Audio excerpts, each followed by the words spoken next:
Трансляция на один ковер идет?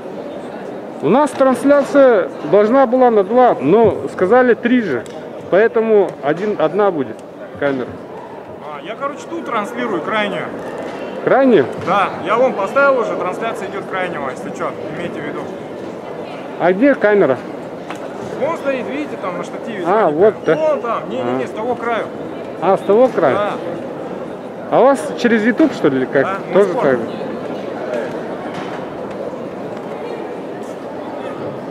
А ваша ссылка есть? Я вашу ссылку дайте это, скину тоже, чтобы люди смотрели. Так. По WhatsApp можете отправить? Ага, давай, какой номер?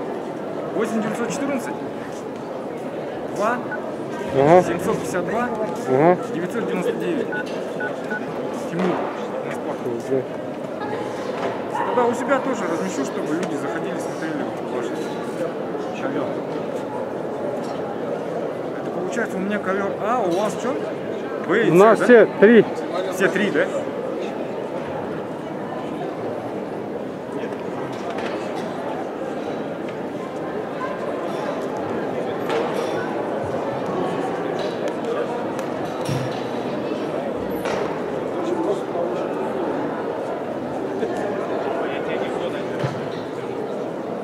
Думали 2 только, сейчас все 3 будут.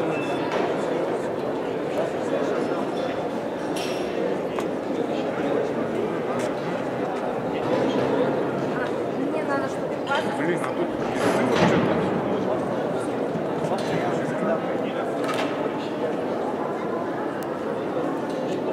А, есть, все.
У нас небольшая заминка, скоро все начнется.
ұстайжалар. YouTube ұстайжалар. Доллар. А? Кибудеки, короче. Non-sport $4.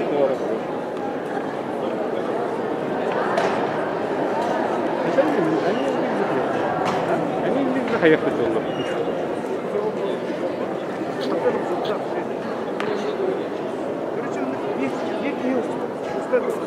Они комментарии, да?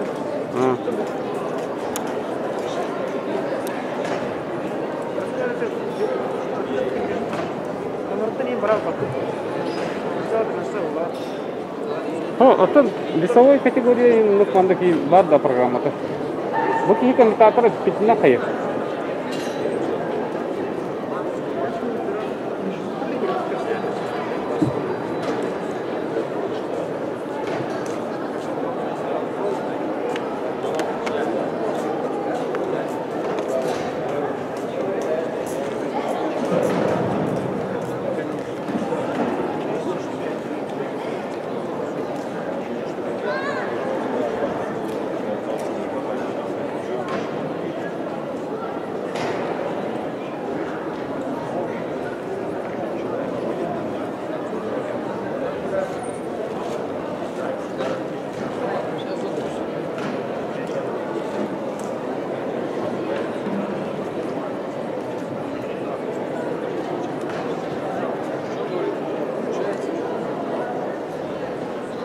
Ну, стал вот программа такая.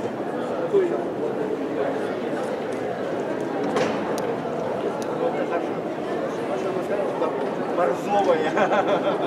Да он надо, Игорь. Нет, другая язык.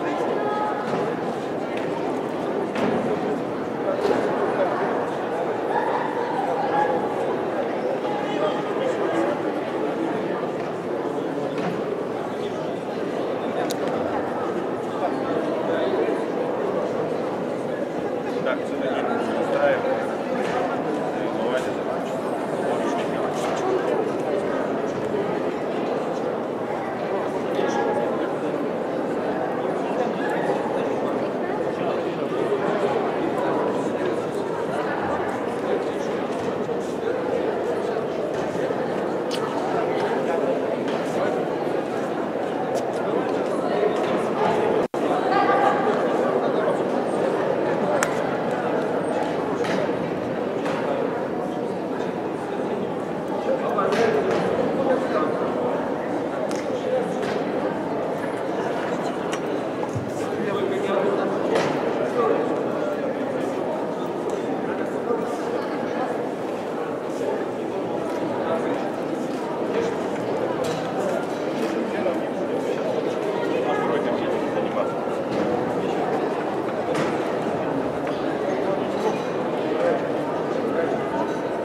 Bu hayatımda.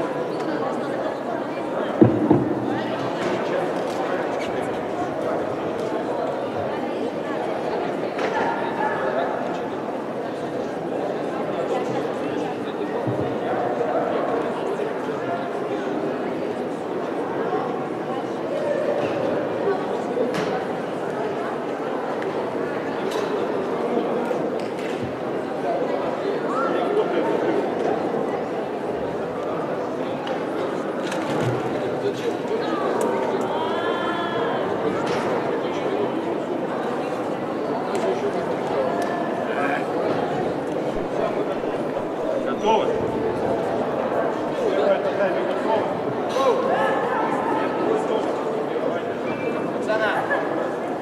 Сейчас.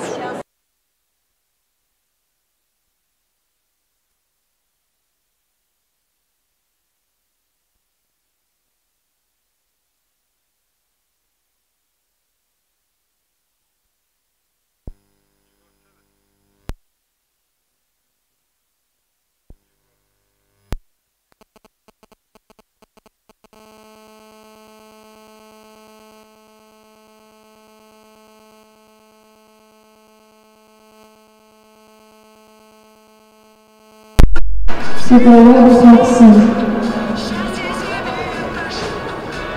Официальный один готовится.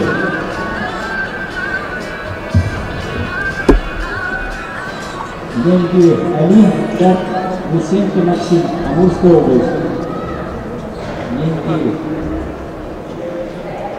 Лентьев, Лысенко.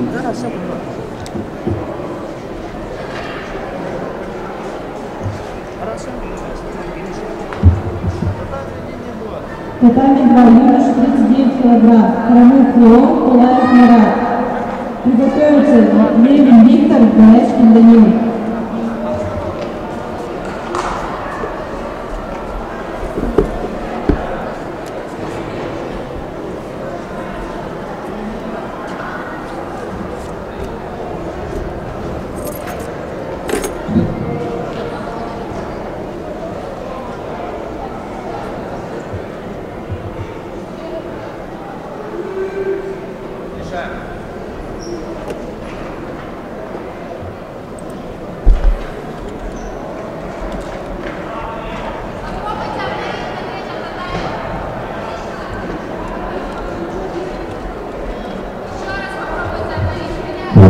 Участник, кого называют первым, выходит с правой стороны и в белом кимоно.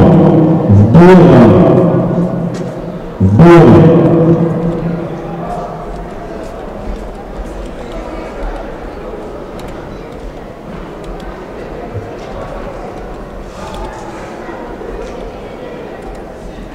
Татами 2, Хромых Леон, Кулаев Марат. Приготовиться Левин Виктор, Гаечкин Данил.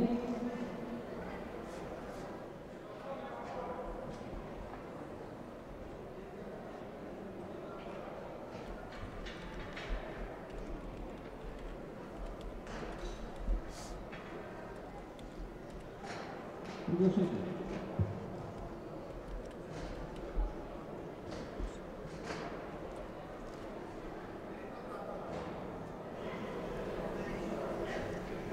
Хромых Леон, Кулаев Марат. Хромых Леон, Славутич.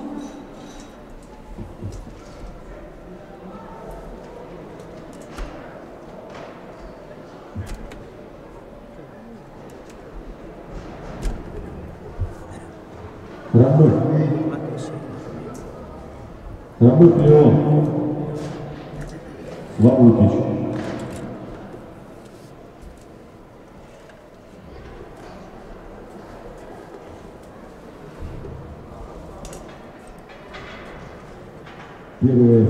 Первое и третье катание. Начинайте борьбу.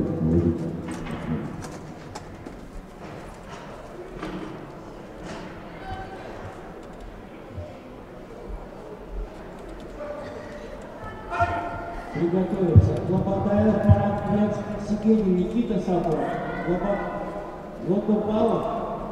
Лодойпалов, Сигелин готовится. Готовы сильно.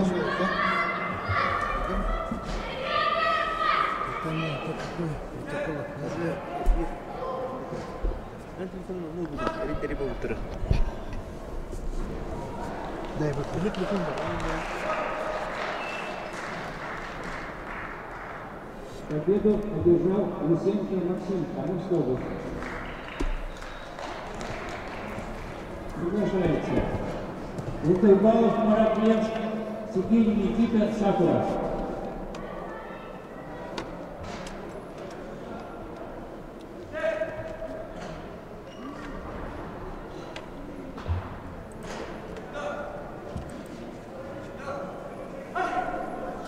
Лодопаева, Сигелин приглашается.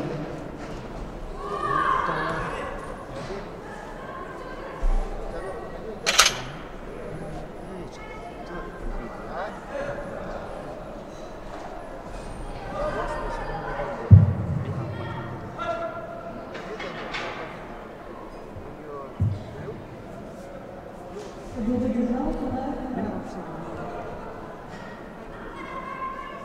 Приглашается Левин Виктор, Гаечкин Данил. Приготовиться Купиев Артем, Висеров Дмитрий.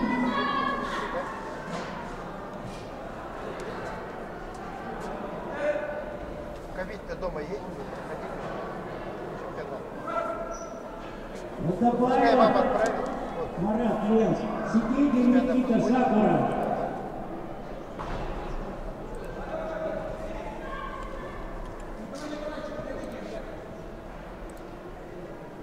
Срочно пускай отправит. Но... Слышь, проходи. Левий Виктор, Хангаласский Вольф, Пелячин Данил, Амурская область.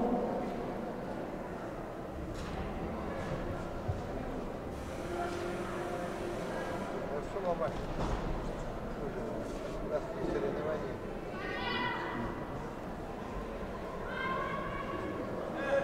Вот там проверить, проверять.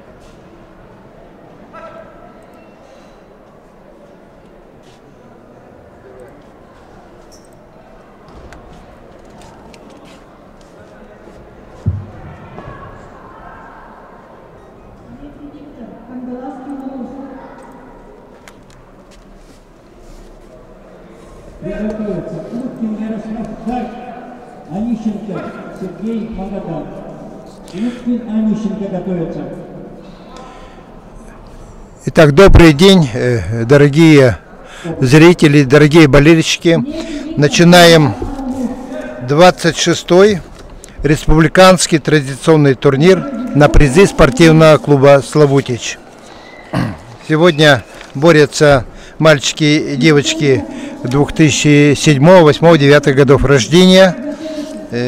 Количество участников на сегодняшний день 170 участников, мальчиков и девочек. И завтра будут бороться мальчики и девушки, юноши и девушки 2004, 5, 6 года рождения. Идет прямая передача со спортивного комплекса «Триумф». Ну вот на татами у нас борются мальчики весовой категории до 36 килограммов. На сегодняшний день приехали и заявили своих участников более 20 команд, гости из Магадана, Благовещенска, Владивостока, ну и представительные команды из нашей республики, где развивается на данный момент дзюдо. Это город Мирный, Нюрба, Ленск, Амга, Хангаласский район и городские клубы.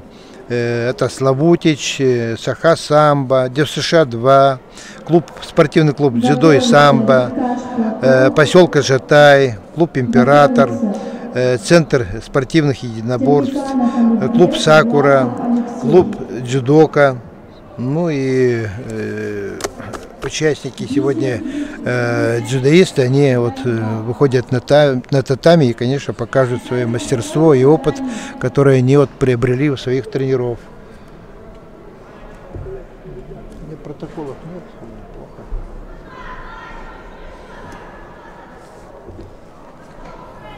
Но если зрители видят, у нас это татами 2. Арбитр на татами — это опытный наш тренер, один из известных тренеров республики, Роман Джабаев.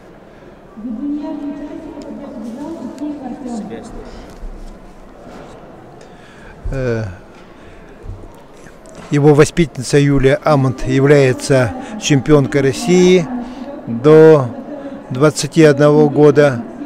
И вот буквально перед Новым годом Роман Джабаев открыл свой личный клуб, спортивный клуб «Титан», который находится в районе Сайсар. Это первый, единственный спортивный клуб, частный клуб, который вот построен на средства самого тренера. Я думаю, такому примеру надо гордиться, брать пример и, конечно, развивать наши виды спорта, несмотря ни на что. Вот сейчас бросок очень хороший был, чистый бросок япон. Победу одержал Розиков Азамджон. На татами приглашается Темирканов Аликбек, Власов Алексей. Приготовится 66 килограммов. Рак Михаил Магадан, Егоров Степан. Сейчас показывают тоже борьбу мальчиков в весовой категории до 36 килограмм. В центре стоит судья всероссийской категории Хатамов Мустаким.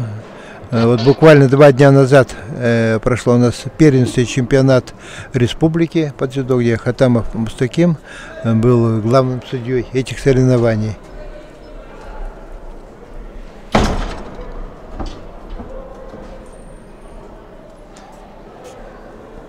По правилам дзюдо должны выходить соперники, первым номером выходит спортсмен в белом кимоно, второй, который вызывает, он одевает синий кимоно, но пока мы отличаем наших спортсменов по поясам. Первый номер это в белом поясе, а второй номер это в синем поясе. Ну, смотрим атаку здесь спортсмена в партере.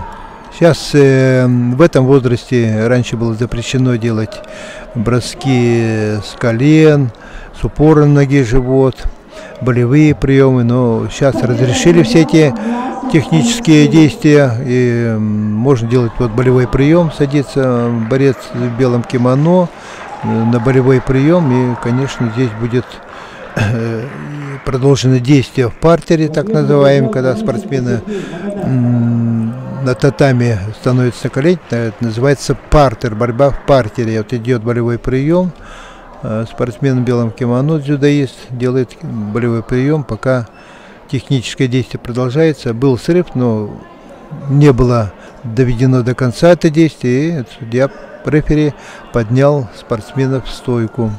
Ну, в стойке. Главное в борьбе с дзюдо это первым взять захват и постараться, конечно, сделать вот бросок. Борец с синим поясом делает бросок зацепами изнутри и бросает спортсмена в белом кимоно на всю спину, что означает оценка япон. И вот побеждает борец в синем кимоно с оценкой чистым броском япон. В борьбе дзюдо оцениваются технические действия. Это бросок на всю спину, это бросок япон считается, бросок на бок, это полпобеды в азаре. Если таких 2 броска в азаре, то идет в азаре, васет япон, что означает чистую победу. Также победа достигается удержанием в партере. Если соперник держит находящийся внизу более 20 секунд, ну ровно 20 секунд, то дается чистая победа япон. Также победа достигается болевым приемом на руки, но в этом возрасте запрещены удушающие приемы, поэтому ребята не будут применять эти технические действия на соревнованиях. Ну а завтра мы посмотрим воочию. Вот здесь был бросок такой хороший. Парень, дзюдоист в оранжевом с оранжевым поясом сделал хорошую раскрутку. Но буквально сила, он 2 раза кидает на вазаре. Это физически он сильный такой спортсмен. 2 раза, как я говорил, оценка в азаре означает васет япон. Ну, здесь, конечно, разница, ну, и ростом спортсмен, и физической силой обладает. Сейчас показывает татами номер 3, где вызывается весовая категория. На табло мы не видим. Арбитр на татами один также из наших известных тренеров, родоначальников, можно сказать, борьбы с дзюдо, тренер из Монголии Бунтар Гамбадорш, который работает тренером уже почти 30 лет в поселке Жатай, и вот основатель дзюдо в Жатае. Но здесь также мы отличаем борцов и с белым поясом, и с синим. И идет активная позиционная борьба, в основном борьба за захваты. Протоколов нету. Слава, протоколов нет. Вызывается Левин Максимов. 73 плюс Вес нету. 39 килограмм. Лехи нету, короче. Плюс? Да, в плюсе нету, Леша нету в списках, говорят. Как нету? Вот так это сказать, что нет. Мне Самир звонит, говорит, что нет. не вывесили? А? Максимов Аилхан, Славутич. Победу одержал Григорьев Данил. Участники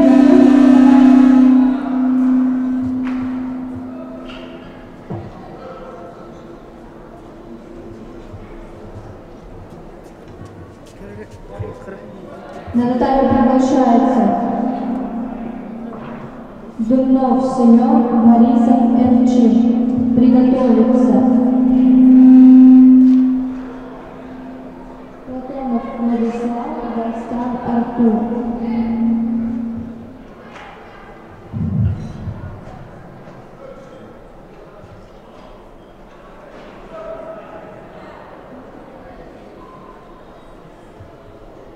Лёвин Виктор, Максимов Аилхан.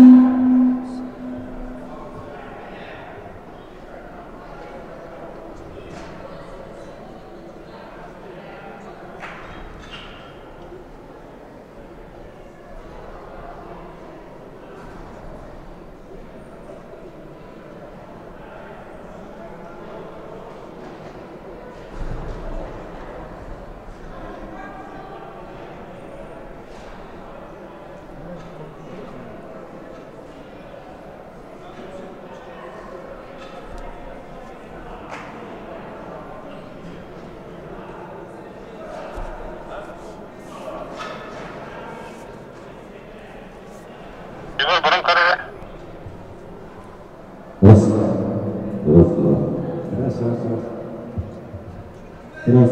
Татами 60 килограммов. Приготовиться. Луценко Максим Дилога, Иваненко Савелий, центр единоборств.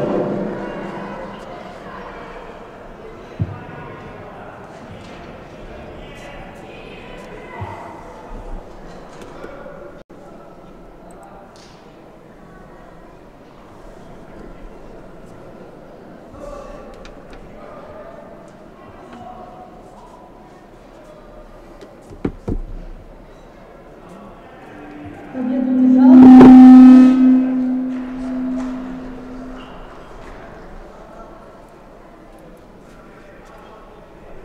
татами приглашается Артем Мисеров Дмитрий. Приготовиться для кросс. А чего они тут это? Тогда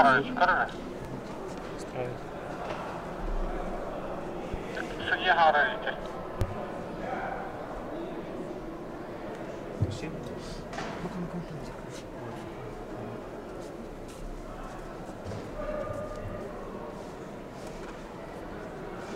«60 килограммов. Луценко Максим, Иваненко Савелий готовятся.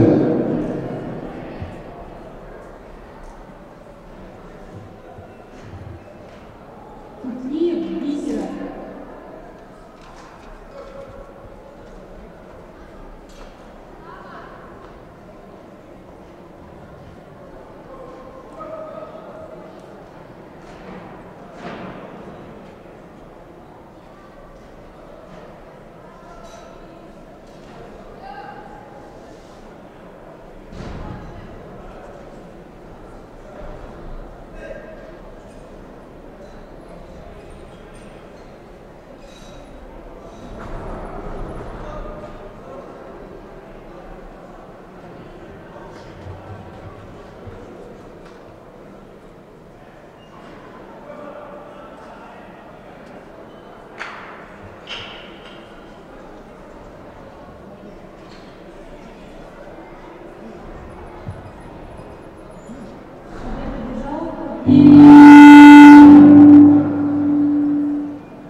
Холодильник, Андрей, Крылов, Лев.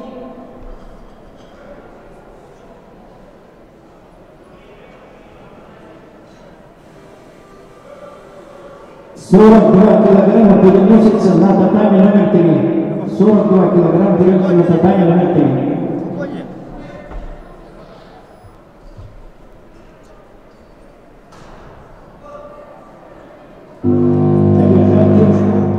Амурская область. Победу одержал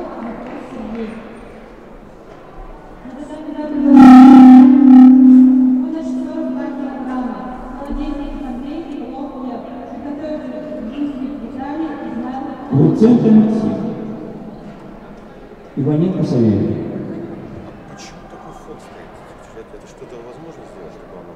Приготовиться. Демченко Всеволод, центр единоборств.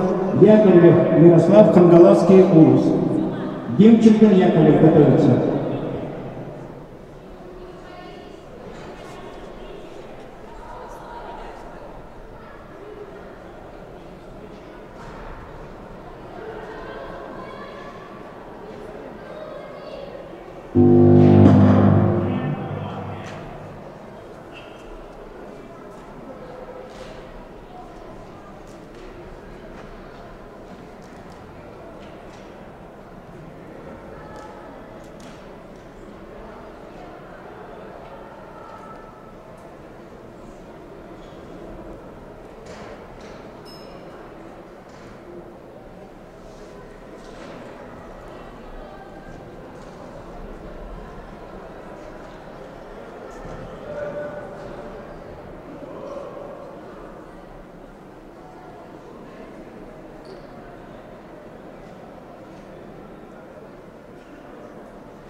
Победу одержал Иваненко Савелий, центр единоборств. Приглашается Демченко Всеволод, Яковлев Ярослав.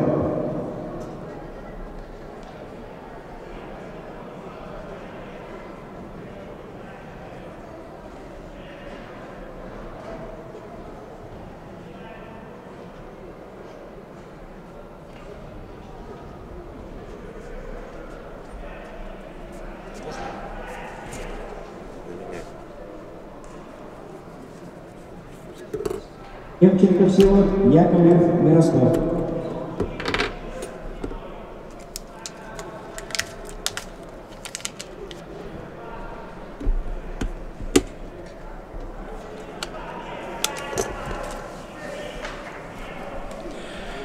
Итак, внимание наших телезрителей, болельщиков борьбы дзюдо. Ну, технические накладки, что но в прямом эфире мы не можем именно называть весовую категорию борцов ввиду ну, технических неисправностей, ввиду отсутствия протоколов. Не успевает, поэтому мы будем пока объяснять вот именно какие борцы борются, какие технические действия делают, кто обслуживает соревнования, как они проводятся. Поэтому сегодня идет первый день соревнований среди мальчиков и девочек 7, 8, 9 годов рождения. Это у нас возрастная категория, можно сказать, самых маленьких ребят, которые выходят на татами. Но на татами сегодня вышло у нас 170 участников, представителей Владивостока, Магадана, Благовещенска и всех наших клубов республики. Особенно большое количество участников. Здесь вот оценочку борец в белом кимоно делает хорошую такую подножку. И арбитр на татами у нас известный тренер Роман Джабаев дает оценку в азаре, идет удержание. Удержание в течение 20 секунд, и вот дается чистая победа, побеждает в этой... Демченко Всеволод, центр единоборств. Так, Демченко Всеволод одержал центр единоборств. Это новый спортивный клуб, который создал у нас тоже бывший тренер, то есть бывший спортсмен Фархат, который развивает эти виды спорта в нашем городе. Он уже создал не один клуб, у него есть клуб дзюдо, самбо. И вот буквально месяц назад был создан центр единоборств. Садыков Фархат, он раньше известный наш спортсмен, дзюдоист, боролся хорошо, оспаривал звание сильнейших и на Дальнем Востоке, защищал честь республики и на всероссийских соревнованиях. По окончанию своей борцовской деятельности учился в Санкт-Петербурге и где тоже также продолжал бороться, выполнил норматив мастера спорта по самбо, боевому самбо. Сейчас бросок борца синим поясом оценивается в оценку в Азаре, но технические действия не были продолжены в партере, где должно было состояться удержание, поэтому спортсменов подняли в стойку. Есть вот еще одно движение, также оценочка в Азаре. Две оценки в Азаре дают победу борцу с синим поясом. Это в Азаре, а в Аце Типон. Поэтому победа вот присуждается борцу с синим поясом. Приглашается юноша 46 килограмм. Пантелеев Ярослав, Кости Никита. Приготовится Маргарян Ашот, Неустроев Радислав. Так.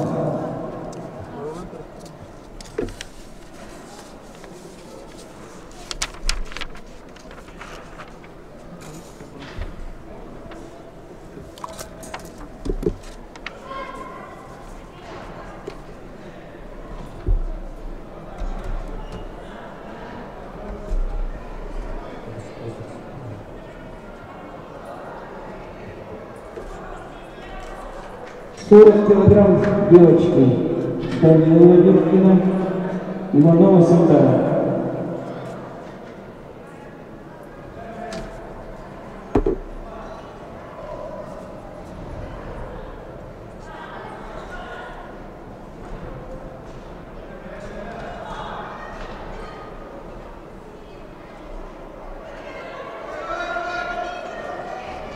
Данилова Юркина, Юркинский узел. Приготовиться. Шишкова Татьяна, Мирнинский район, Матаркина Виктория, Сакура. Шишкова, Матаркина готовится. 40 килограммов.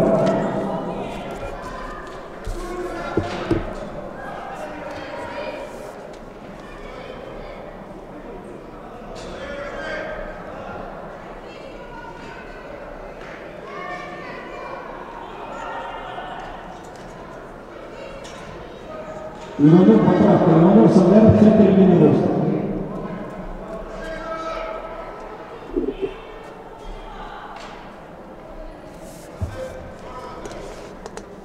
Шишкова Татьяна, Мирнинский район, Матаркина Виктория, Сакура готовится. Победу одержал Горлов Семен.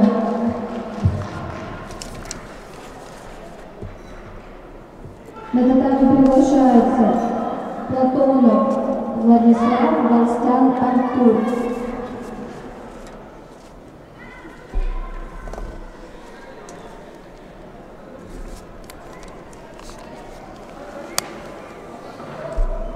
Приготовиться Бигбаев Максим, Рыжий Олег.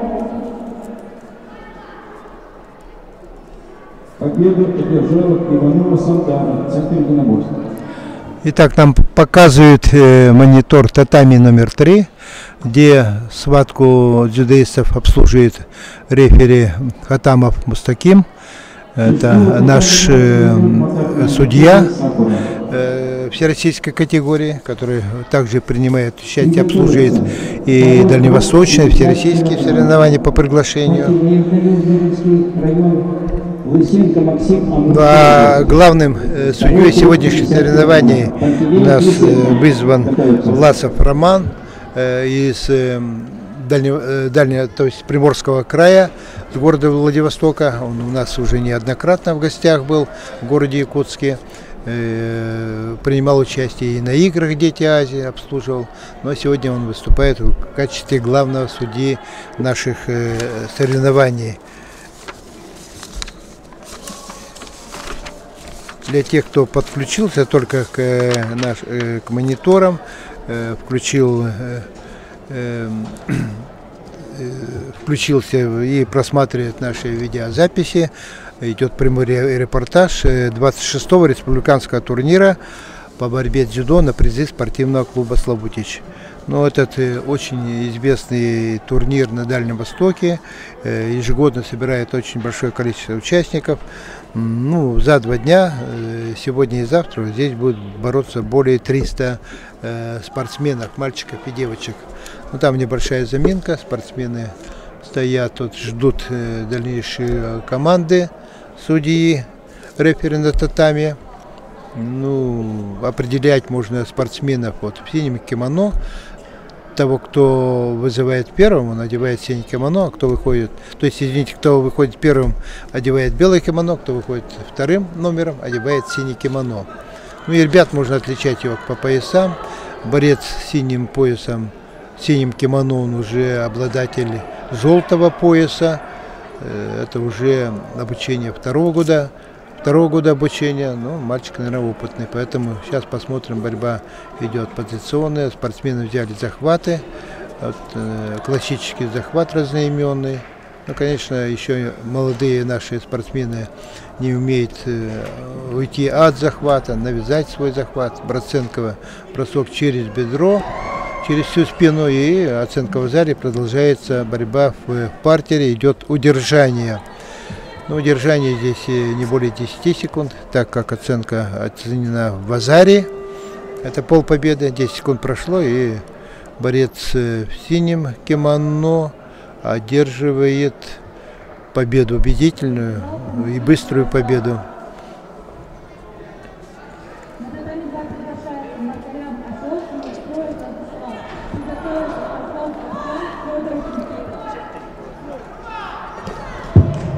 Победу одержала Макаркина Виктория, клуб «Сапура». Так, вызываются очередные наши борцы, Победу дзюдоисты. Артур. На татами приглашаются Бигбаев Максим, Рыжик Олег. Ввиду отсутствия протоколов мы не можем комментировать схватки, именно кто выходит на сегодняшний день. Вот здесь вот чистый бросок, путем скручивания дается оценка в Азаре. Борец с белым поясом. Ну, сейчас то же самое будет делать. Вот зацеп изнутри под разноименную ногу. И вот в течение нескольких секунд чисто победа достигается, дается по борцу с синим поясом. Ну, сразу видно, спортсмен рослый, физически сильный. Ну и у нас получается, вот сейчас переключились на татами номер 3, где арбитр на татами молодой наш спортсмен Рысов Ильдар. Он буквально учится, постигает азы судейства. И это очень отрадно, что на сегодняшних соревнованиях, вот и у нас 2 дня назад были первенства республики, очень много у нас судей, это молодые ребята и девочки, которые вот начинают осваивать мастерство судейства. Это очень хорошо, отрадно, так как ветераны уже устали, но в основном ветераны это судьи, это тренера, они должны помогать своим спортсменам готовиться к соревнованиям, настраивать их. Но сейчас 2 борца выходят, один, можно их отличать оба в синем кимоно, один с белым поясом, один у нас вот с желтым поясом. Ну, сейчас можно заметить, что очень много ребят у нас одевает и вот желтые пояса, зеленые пояса. Это уже отличие спортсменов. Они должны сдавать на пояса по истечению года обучения. Это желтый пояс, зеленый, оранжевый. Дальше идет синий, коричневый и черный пояса. Но это мастерство и базовая система подготовки юных борцов-дзюдоистов. Начали у нас культивировать это в республике. Особенно 2 года назад, можно сказать не 2, уже 4 года назад, поясную систему сдачи поясов вводил у нас еще наш тренер из-за рубежа, можно сказать, из Сербии Милан Войтич, который по приглашению федерации работает в городе Алекминске уже почти 10 лет. И вот он начал осваивать, давать вот эти азы базовой системы подготовки спортсменов-дзюдоистов на сдачу поясной системы. Ну, мальчики и девочки уже знают, что такое пояс, какой пояс. С одной стороны, когда они видят, что дзюдоист одевает уже зеленый пояс, конечно, для них новичков, уже видно, что более подготовленный спортсмен. Вот бросок назад через спину, контрприем, оценивается в оценку иппон. Это чистая победа, которая достигается броском на всю спину.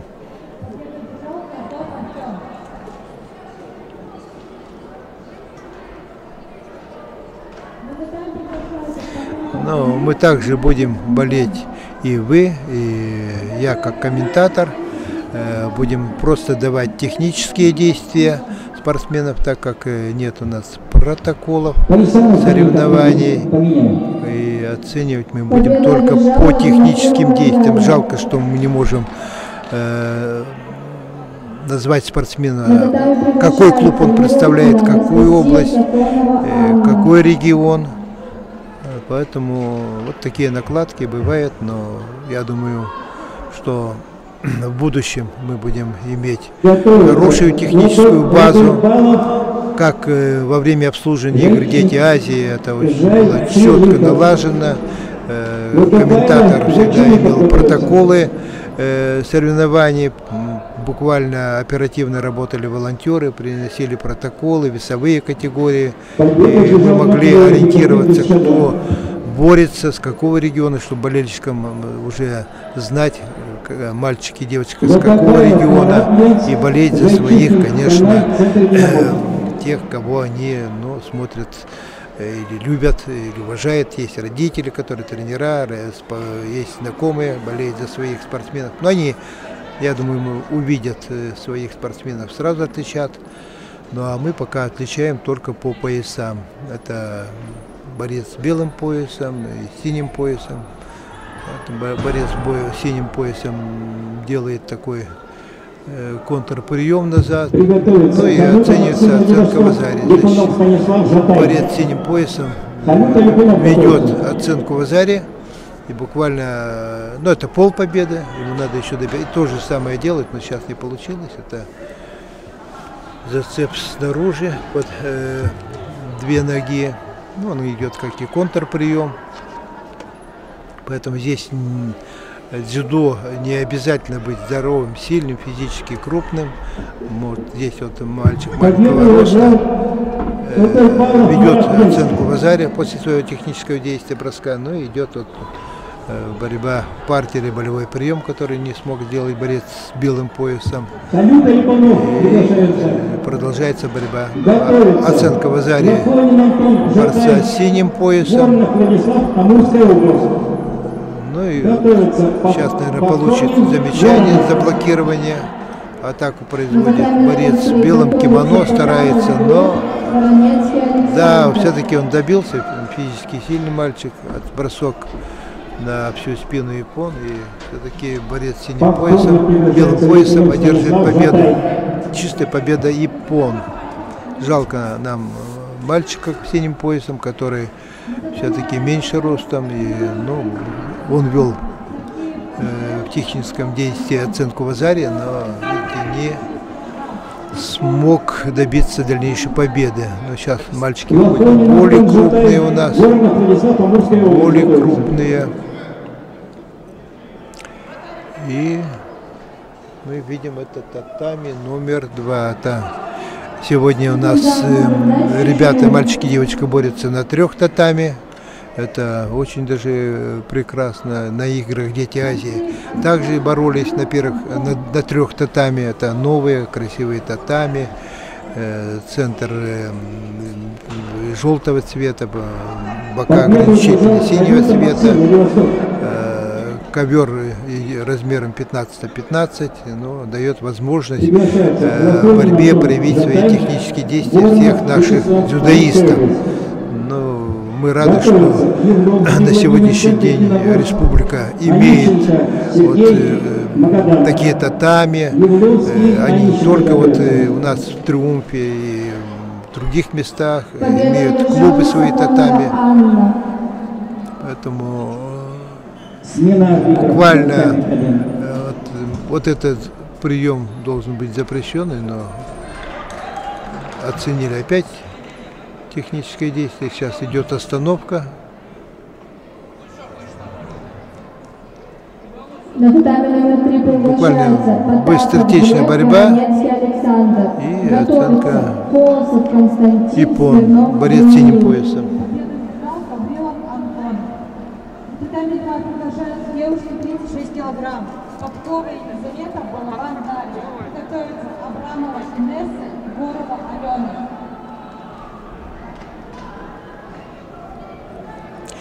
Но если говорить о развитии дзюдо в нашей республике, то дзюдо начало культивироваться в конце 80-х годов, и бурный всплеск дзюдо уже в конце 80-х годов, очень был большой бурный всплеск развития этого вида борьбы.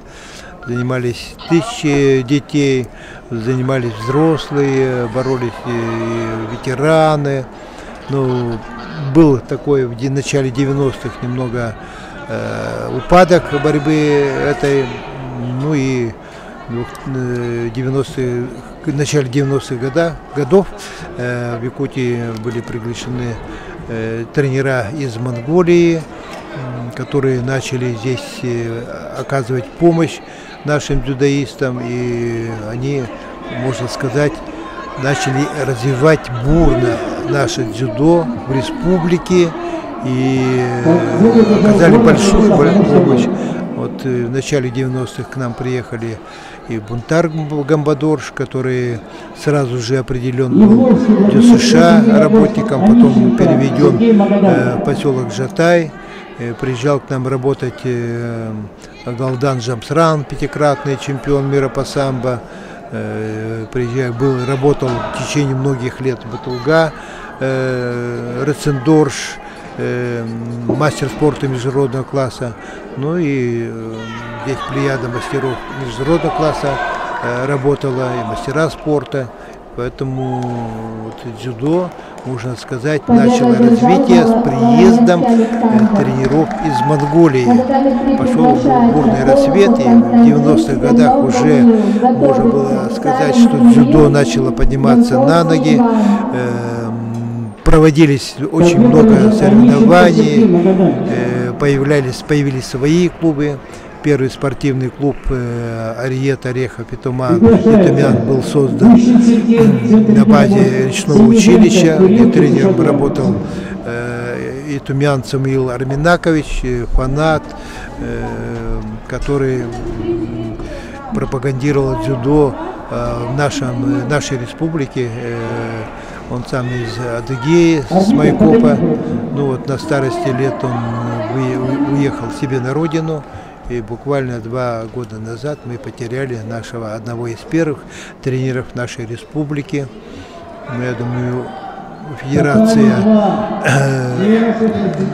почтит ее память. И те воспитанники, которые занимались у него, они проведут турнир памяти Тумяна. Это мы должны чтить своих ветеранов, помнить их. И вот в начале 90-х, я еще сказал, проводились даже чемпионаты республики с вручением кандидата в мастера спорта. Чемпионат республики, где боролись юноши и девушки, взрослые, и обязательный норматив кандидата в мастера спорта. Если весе было участников было не менее 12 человек, и первые, вторые, третьи места представилось звание кандидат в мастера спорта. Но если говорить об этом, что не менее 12 участников, то и в весовых категориях было и по 40 человек, и по 30. Это было развитие дзюдо проводились фестиваль дзюдо по 3-4 дня, где боролись и маленькие девочки, мальчики, и, юноши, и взрослые, ветераны. Поэтому дзюдо в 90-е годы получило очень большое развитие в нашей республике. Вот со временем сейчас появлялись новые клубы, появилась плеяда новых молодых тренеров, которые раньше боролись. А если именно говорить о клубах, то буквально в ближайшие 5 лет появились новые клубы, как клуб «Император», в центре единоборств. Клуб «Император» создал наш спортсмен, мастер спорта Олег, и продолжает сейчас развивать в своих клубах. У него уже несколько таких залов борьбы, где занимается сотни детей. Вот клуб «Сакура» появился, который создал наш сын нашего тренера Гамбадоржа, Дамдин Гамбадорж. Клуб «Дзюдока» буквально появился недавно, можно во время пандемии. Наши ребята не стояли на месте. И клуб «Дзюдока», он в районе, работает в районе Квартала. И тренером там является Артур Аксиев, один из ветеранов, уже можно сказать, молодых ветеранов спорта. Но иногда он выходит на ковер и борется сам, показывает пример своим дзюдоистам. Поэтому на сегодняшний день клубы растут как грибы. Это наши дзюдоисты вынуждены создавать свои клубы, так как нет у них своих залов, но они берут смело в аренду помещения, находят татами и привлекают маленьких детей для занятий этим красивым видом спорта. Дзюдо, сами знаете, оно дает уважение.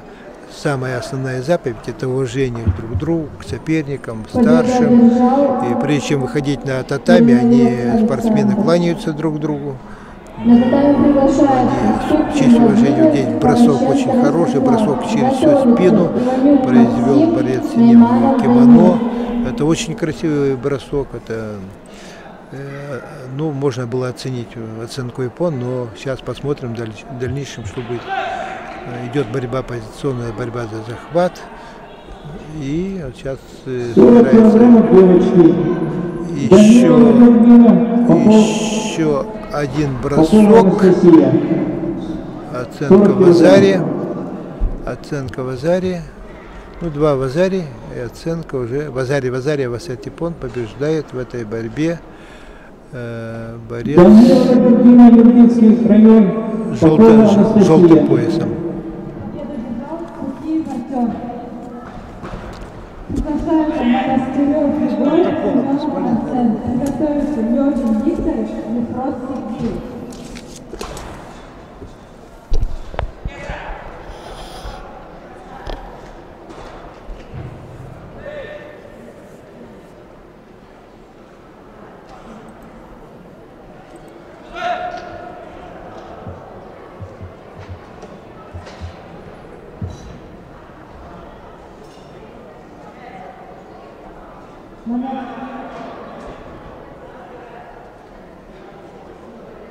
Данилова Попова.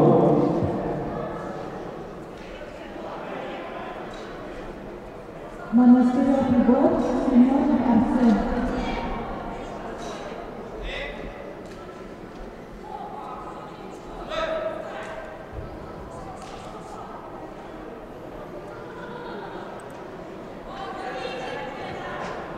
Матео.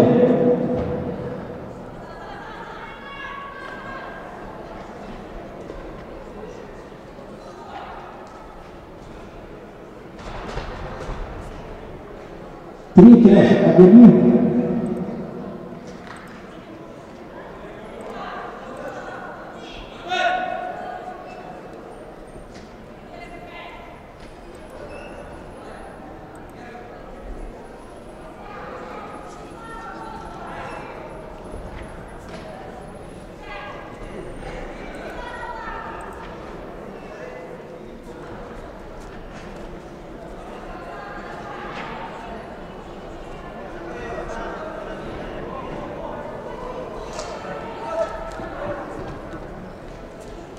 Готовится Иванова Сандара, Затай, Макаркина Виктория.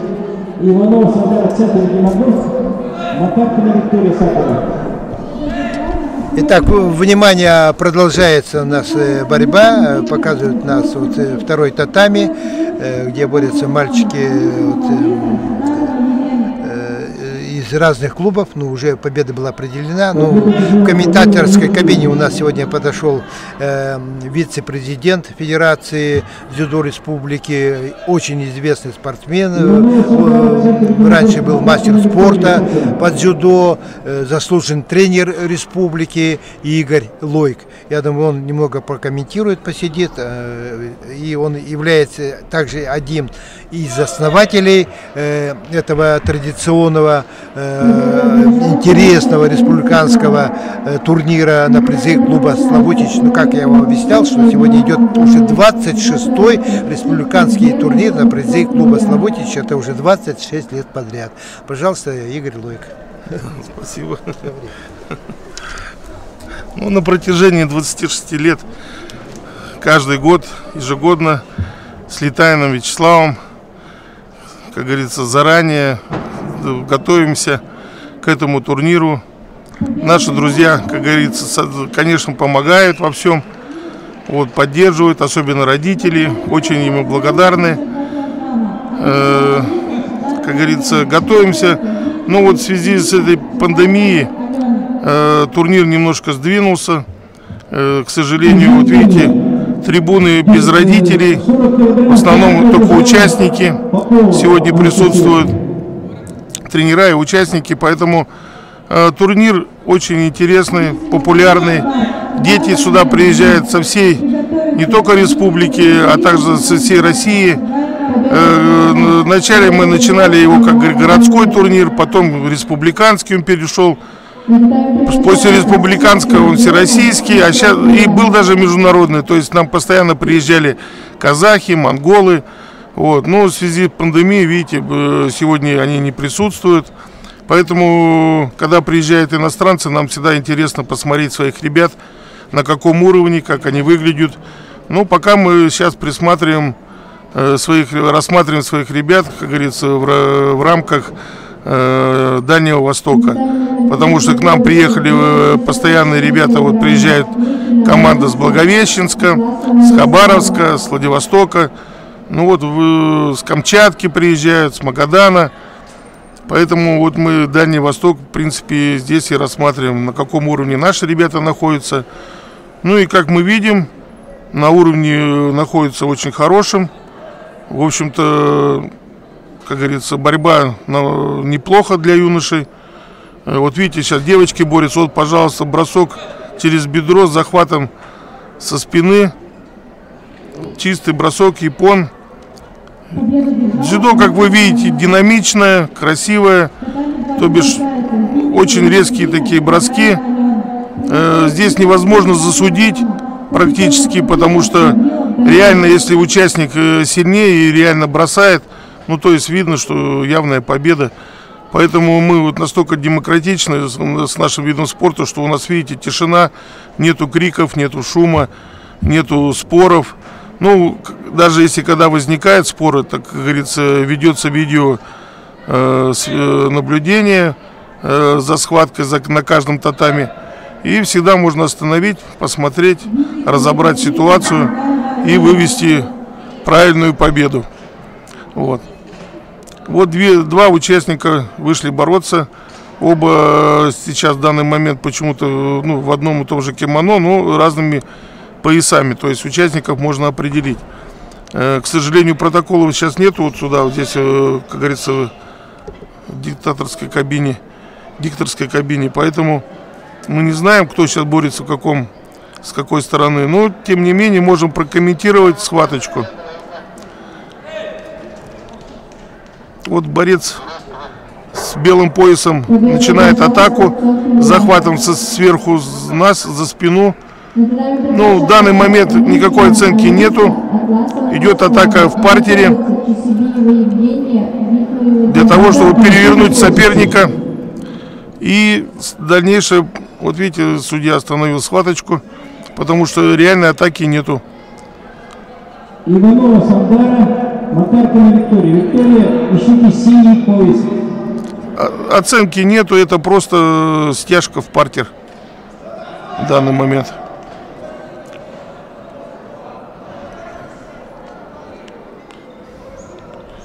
Ну, как вы знаете, у нас в городе Якутске девочки всегда борются очень хорошо. Вот замечание сделали участнику с синим поясом.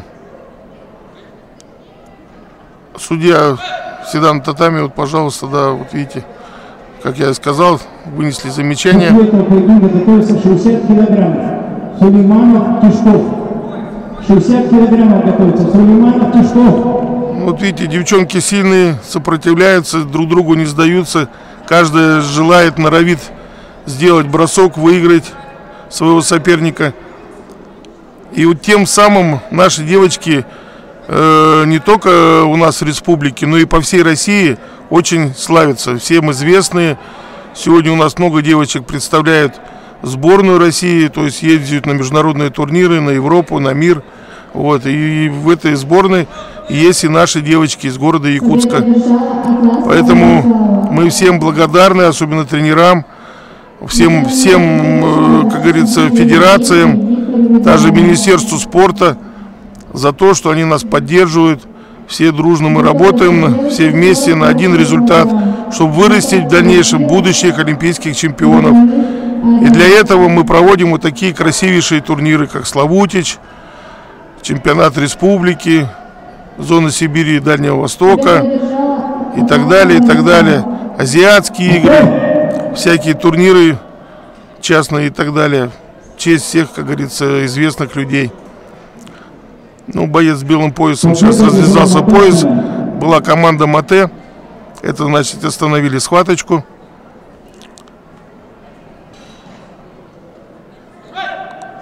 Судья подошел, сказал, что нужно сделать только с разрешения. Перевязка пояса. Вот. Участники обои активные, обои где-то в равных позициях, с разным уровнем подготовки. В принципе, обоюдная такая борьба, которая в данный момент не выявляет сильнейшего. 60 килограммов Сулейманов. Есть такое?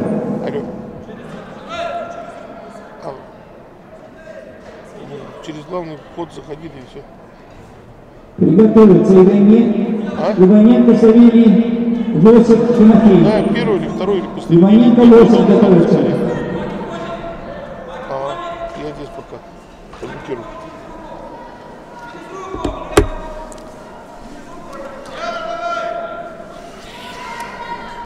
Ну вот уже идет к концу конец схватки. Оба борца не сделали ни одного броска. Время подходит уже к Голден Скорту. Но еще пока время есть рабочее для того, чтобы закончить схватку с победой. Иваненко, Савелий, центр Йосиф, Тимофей, Славутич приглашаются.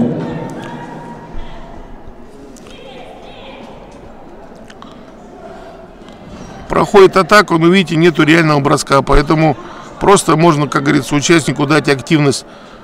Но в дзюдо таковой активности, оценки нету. Поэтому это просто симпатия, как говорится, со стороны судей. Вот идет борьба на болевой прием, но произошел срыв. Участник вышел из тяжелой ситуации болевого приема.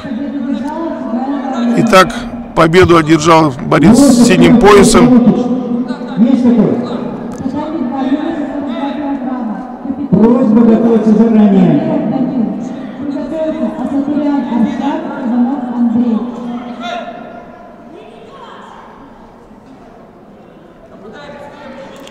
Повторно приглашается Йосиф, Тимофей, Славутич.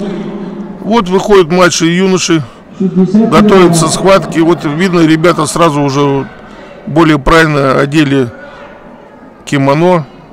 Каждый борец, если мы глядим, как говорится, на картинку слева, должен выходить в белом кимоно.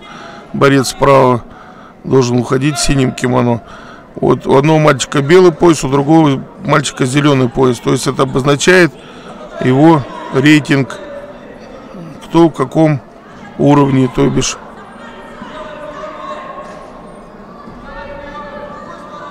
Имеет зеленый пояс, имеет тот ученик, который прошел полностью аттестацию.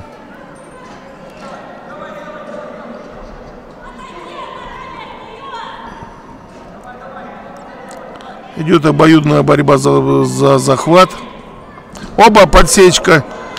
Подсечка с продолжением оценки япон. Чистым броском. Видите, какой красивый бросочек.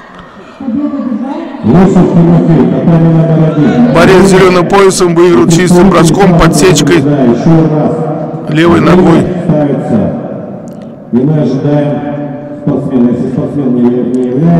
Вот тем и славится дзюдо, где происходят такие красивейшие броски. Подсечка, бедро, плечо со стойки, подхват. Сегодня борются, видите, на 3 татами, как вы видите. Родителям запретили присутствовать на соревнованиях, только участникам и организаторам. Поэтому трибуны, конечно, полусвободные, но в связи с тем, что еще до конца пандемии, как говорится, у нас не закончилась, к сожалению. В былые времена все трибуны у нас заняты. Да. Поэтому мы, как родители, дедушки, бабушки, могут наслаждаться своими внуками только по телевизору. Вот 3 татами. Борьба между девочками опять. Опа. Бросок япон. С подсадом назад. Борец победил с белым поясом. В 3-й раз приглашается Лосев Тимофей, клуб Славутич. 60 килограммов. Победа бежала, готовится Акира. Затем приглашается дружина Алина, Ус Виктория. Готовятся девушки 57 килограмм. Герасимова Валерия, Волосатова Марина. В связи с неявкой Лосева победа присуждается Иваненко Савелью в центре единоборств.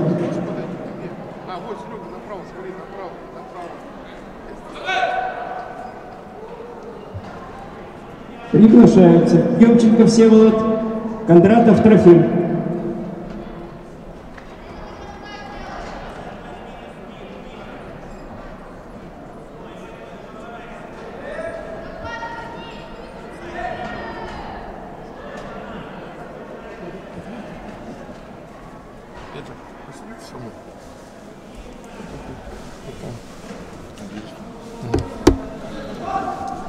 Так, на 3-м татами продолжается схватка среди девочек.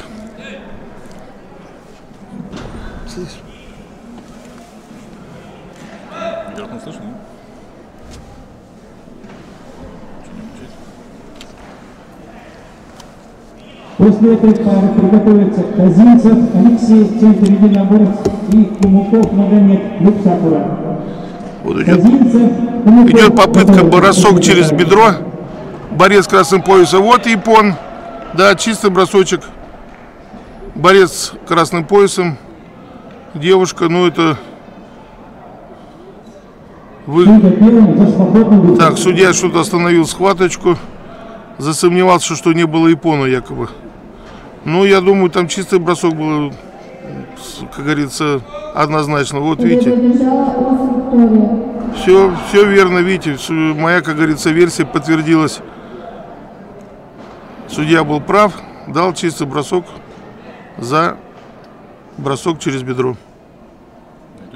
На тайм приглашаются девушку 57 килограмм. Герасимова Валерия, Волосатова Марина. Этих нету протоколов, я не знаю, видишь, кого представляет. Что, он сегодня бреет? Да, все, да. 12. Должен фабрика. Открытие. На тайм 3 приглашается Герасимова Валерия, Волосатова Марина.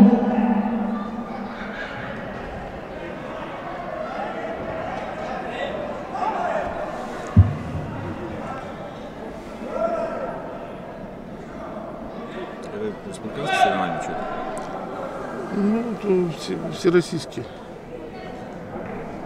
Отовсюду приехала.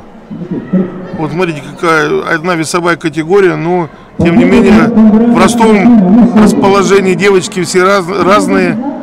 Оп, но вот видите, пошла на заднюю подножку, но девочка повыше сконтрила. Борец с синим поясом идет удержание. Было в Азаре предварительная оценка. Сейчас идет удержание. Если удержание будет сделано, будет чистая победа. 2 в Азаре и Япон. Приглашается Казинцев Алексей, в центре вопрос Кумуков. Все, в Азаре засчитано. Борец с желтым поясом выиграл чистую победу. Выиграл чистую победу. Так, судья должен объявить победу. Все, потом поклон. Ну, в дзюдо вы все знаете, что поклон это ритуальный. То есть ученики, когда начинают заниматься видом спортом, проходят ката. Это обязательно. То есть все ритуальные подходы, то есть выход на татами, встреча с соперником после окончания схватки, обязательно должен ритуальный поклон. Приготовится 66 килограммов. Гавриев Еланцев. Уходит следующая схваточка. Также девочки на 3-м татами.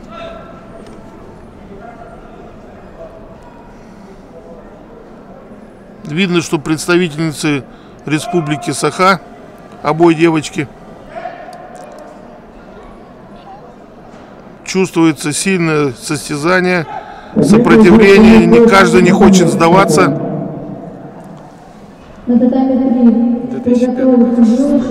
Да, девочки борются 2005-2006 год. Вот подсад и оценка в Азаре борцу с желтым поясом. Одна девочка делала атаку на бедро, борец с желтым поясом сделал подсад. И получила оценочку в Азаре. Борец с белым поясом сейчас должна отыграться. Видите, как она сильно стремится к победе. Ну, пока ничего не получается, ее соперник сопротивляется. Оп, оценочка Япон. Вот так вот, видите, как происходит. Проигрывала в Азаре, и окончание победила Япон. Так, видите, судья отменил Япон и дал оценку в Азаре. Значит, обоюдно. У них сейчас ничья. До конца схватки время еще есть. Оба борца имеют оценку в Азаре. То есть это полпобеды. Любая оплошность, любая поспешка может привести к победе.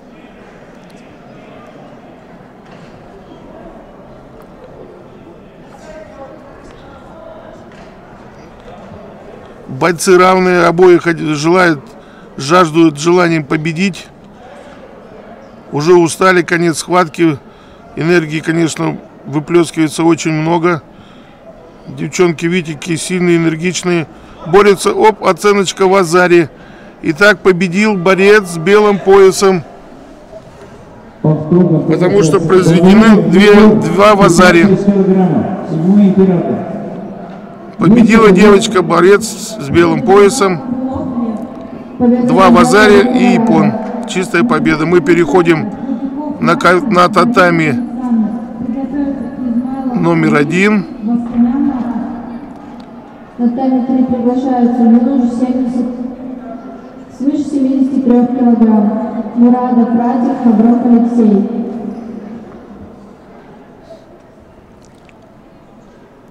Готовятся мальчики.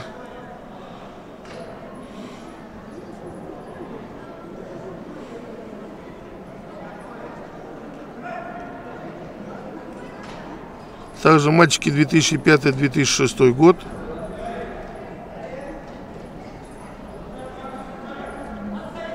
К сожалению, вот мы не знаем, какая весовая категория. Нам сюда данные почему-то не дают, но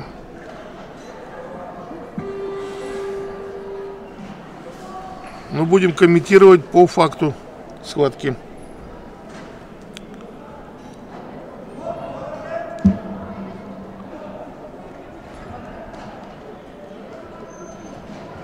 Борец с белым поясом представляет Республику Саха. Борец с зеленым поясом представляет республику город Благовещенск.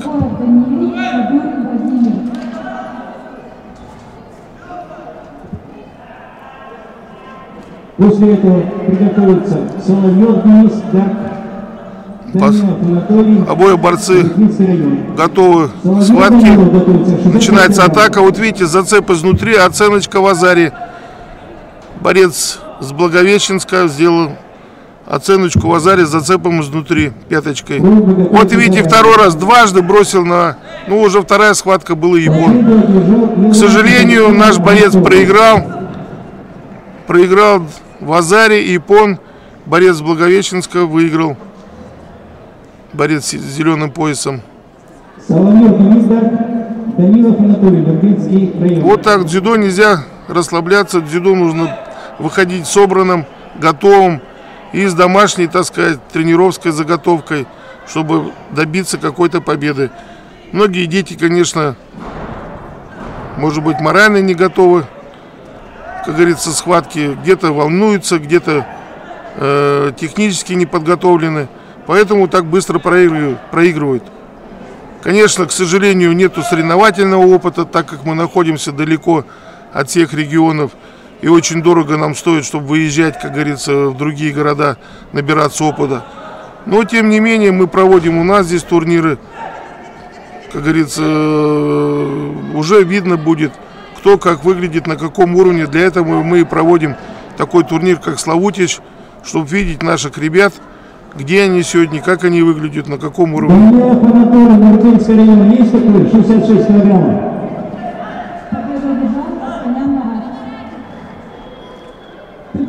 Вот вы видите синее кимоно. Сзади видно нашивку. Сразу видно, что, как говорится, имея такую нашивку на спине, это говорит о том, что участник участвовал в международных и всероссийских турнирах, значит, имеет большой опыт. Вот даже в таком возрасте у нас многие дети ездят и участвуют на чемпионатах Европы, азиатских играх, на кадетских играх и так далее. Вообще турнир Славутич — это большой, как говорится, карьерный прыжок, этап, который вырастил ни одного чемпиона и мастера спорта, которые, как говорится, выигрывали азиатские игры, чемпионат Европы, чемпионат мира и так далее. Все проходили через турнир Славутич. Оп, вот видите, подсечка снаружи и удержание. Япон, чистая победа. Ну, видите, мальчик, конечно, чувствуется, борец с зеленым поясом.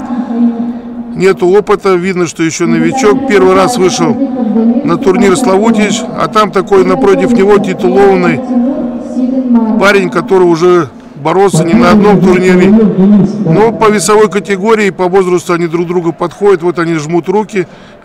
Как говорится, участник с синим кимоно проявил инициативу, как говорится, извиниться, что он так быстро выиграл. Но надо готовиться, всегда надо готовиться к любым соревнованиям. Не только морально, духовно, но и технически. Поэтому сейчас тренера сделают свои выводы, вынесут какие-то ошибки, ну и на тренировках доработают, научат, как бороться, как сопротивляться, как побеждать. Татами 3 нам сейчас показывают. Здесь уже ребята более, так сказать, выше весовой категории. Но возраст тот же, 2005-2006 год. Но весовой категория выше.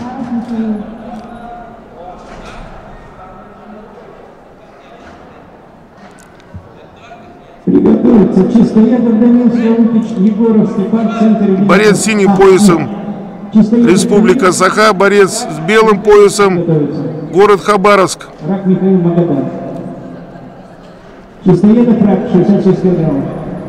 Оба борца сейчас борются за захват.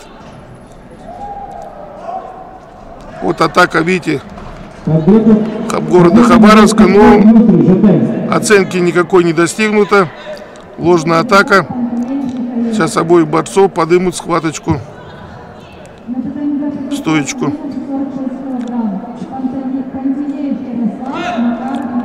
Дана команда бороться. Хаджиме. Идет борьба за захват. От захвата зависит, конечно, успех броска, успех схватки. Поэтому, видите, опа, плечо с колен, отлично. Вазари. Плечико с колен произведено, такой бросок. Называется плечо с колен.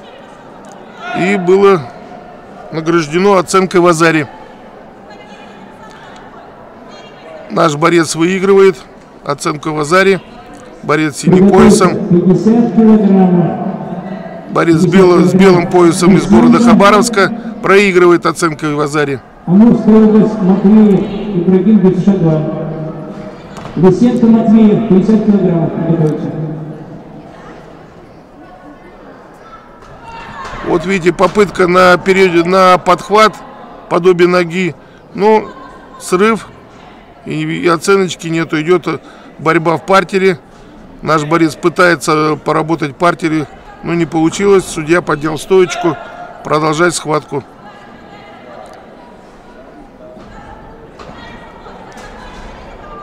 Захват. Борцы обоюдно одинаковы. Оба стремятся к победе. Каждый может выиграть. Но пока выигрывает наш. Вот, пожалуйста, плечо. Опять плечо с колен. И на этот раз уже оценка япон. Победу одержал Вазари япон. Борец с синим поясом. Да. Город Якутск. Поздравляем. Продолжение схватки. Он вышел дальше в очередную этап своего сегодняшнего соревнования. Приглашается Лобанов Тимур, Силин Марк. Приготовиться Монастырев Александр, Папаян Роберт.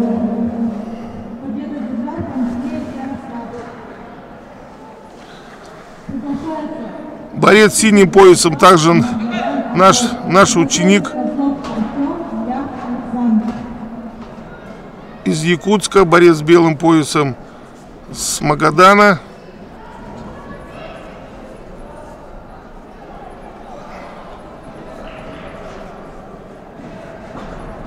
Идет борьба за захват. Срыв захвата.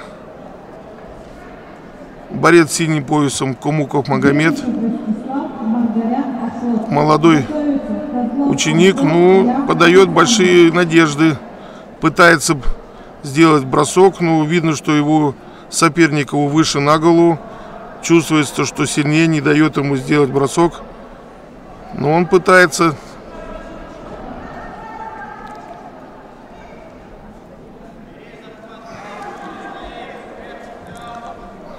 Вот захватик за рукав. Ну, срыв приема. Попытка сделать бросок через плечо с колена.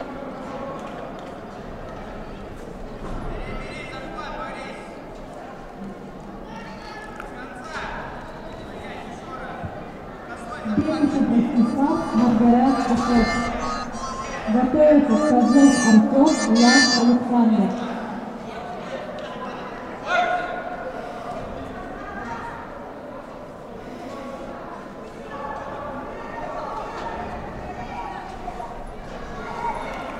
Я на столу через соревнования.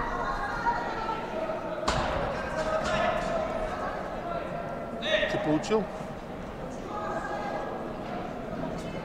Красавчик, я тебя обожаю.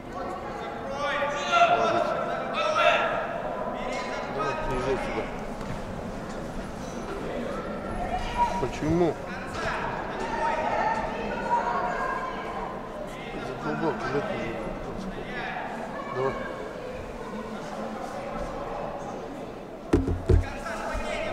Белый Ростислав, Маргарян Ашот.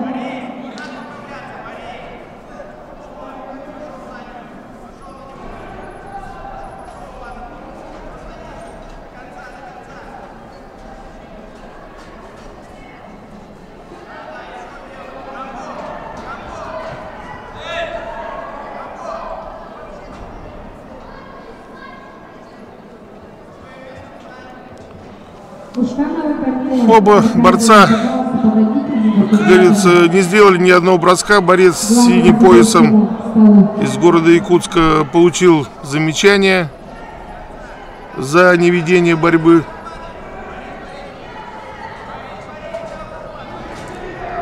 Ну, возможно, переволновался, возможно, ну, этой оценки нету, потому что без захвата. Конечно, повлияла сильно пандемия. Многие участники не готовились, не готовились к тренировкам, к этим соревнованиям, поэтому и борьба вот такая, видите, немножко вялая, довольно-таки неинтересная. Но тем не менее,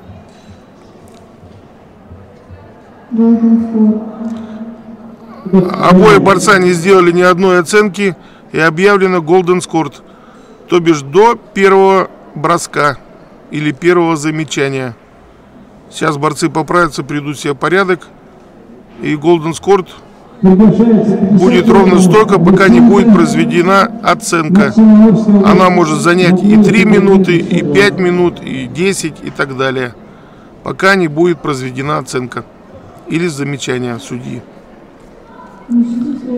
Это получилось потому, что оба борца не сделали ни одного красивого технического действия оценивающего.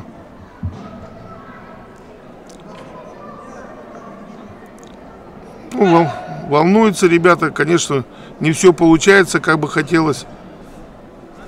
Ну, сейчас будут понимать, что нужно бороться до конца и вытаскивать оценку.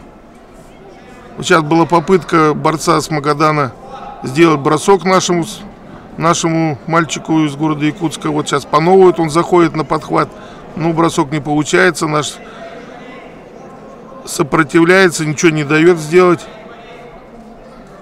Вот тренер подсказывает, что Борис, делай оценки, но оценок пока нету действия, нету технического действия, которое могла бы привести к оценке.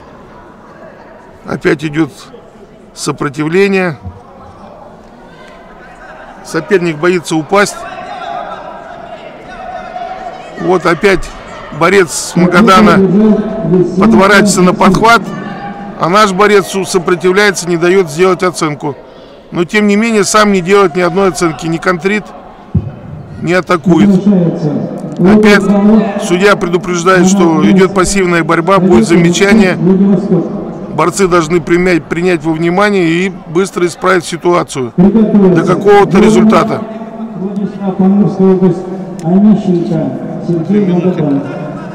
Посидите, что?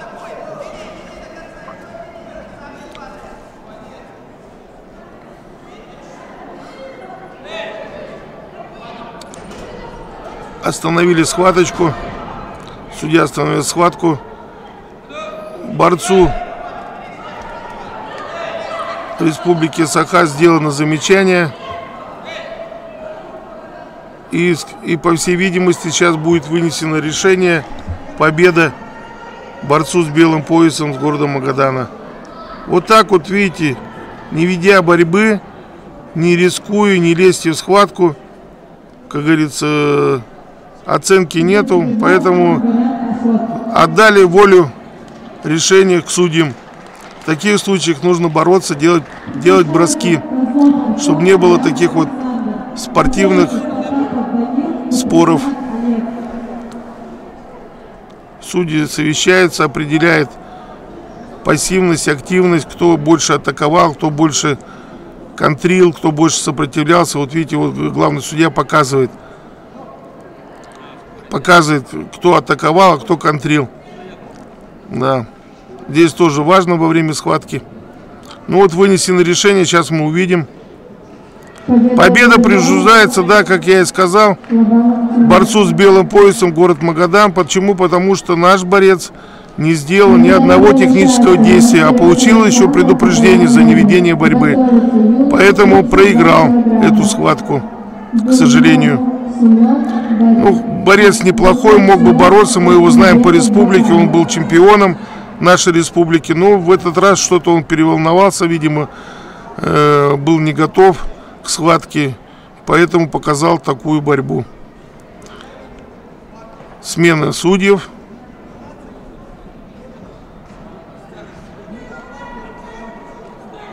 Судья республиканской категории судит Гамбат-Дорж. Судья из Монголии, работает в нашем Якутске уже много лет. Вырастил своих детей, большое поколение. Один из младших сыновей сегодня в сборной России.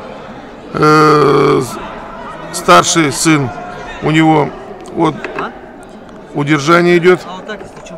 Старший сын сегодня возглавляет сборную республики. Старший тренер готовит команды, постоянно ездим от республики. Вот чистая победа, удержание. Победу одержал борец с синим поясом. Победу одержал Пахаян Роберт. Вот как вы слышали, Пахаян Роберт выиграл эту схваточку. Готовятся Тавкач Владислав, Рахматов, Ибрагим.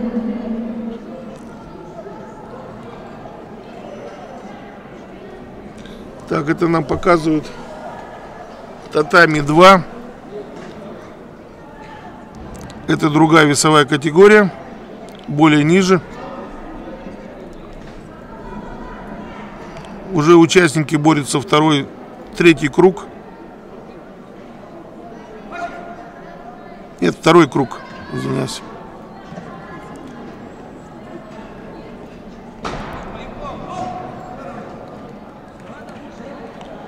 Судья на ковре, судья республиканской категории Мустаким. Сегодня также является старшим тренером клуба Самани.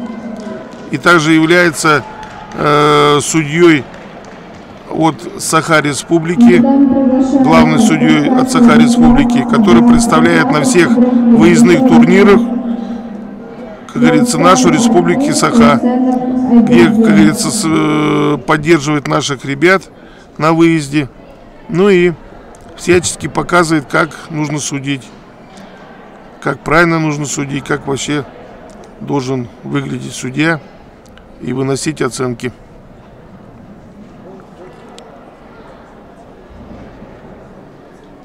Идет пауза. Судьи осматривают аудио-видео предметы. Что-то там телевизор не включил. Кто из участников должен выходить, сейчас исправит ситуацию и начнется схватка.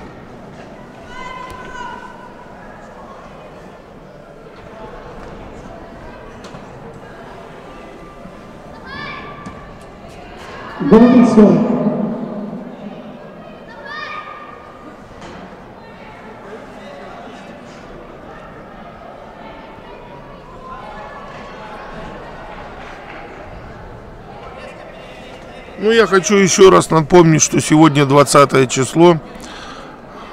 В прекрасном олимпийском триумфе проходит соревнование на призы клуба «Славутич». Борются мальчики и девочки возрастом 2005-2006 год. Принимает участие Республика Магадан, Саха-Республика. Также у нас гости из Благовещенска, Хабаровска присутствуют. Поэтому 170 участников на сегодняшний день заявилось. Борьба 2 дня идет. Сегодня мальчики, младшие юноши, завтра борются старшие юноши и взрослые, а также будет абсолютка. Сегодня 170 участников, завтра намечается где-то порядка 200.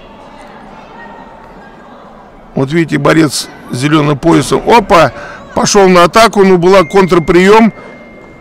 И по идее оценочку должны дать борцу с белым поясом. Но судья определяется, кто делал контра.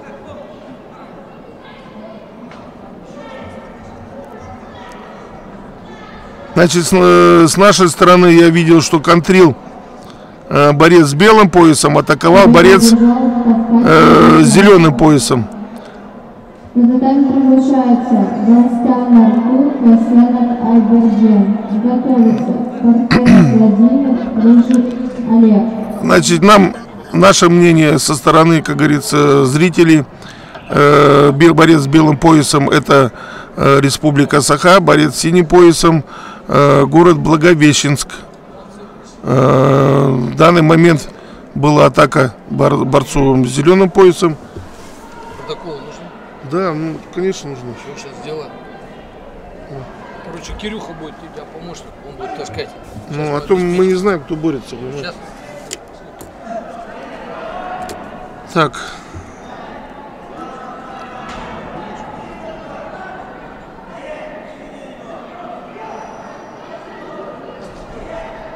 Вот оценка япон. Победил мальчик из города Благовещенска.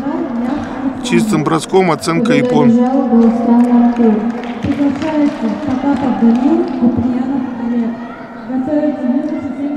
К сожалению, мальчик наш проиграл, но ничего страшного. Набрался опыта, попробовал себя на уровне города Благовещенска. Город Благовещенск, конечно, у нас очень всегда пунктуально приезжает на наш турнир, привозит своих детей. У них возможностей больше, они чаще ездят в Хабаровск, Владивосток, на Сахалин, в Китай. Поэтому у них все это ближе. Но и тем не менее и нас тоже посещают. Поэтому мы им очень благодарны за то, что они Саха-республику нашу посещают и привозят своих детей. Оба борца с республики Саха. Один мальчик тренируется у Диденко Николая, город Мирный. Второй мальчик тренируется у Лысак Оксаны, город Якутск. Идет удержание, оценка в Азаре. В Азаре борцу с синим поясом. Владислав, Амурская область, Онищенко Сергей, Магадан. В Азаре Васет Ипон. Чистую победу удержанием. Победу одержал мальчик-борец с синим поясом.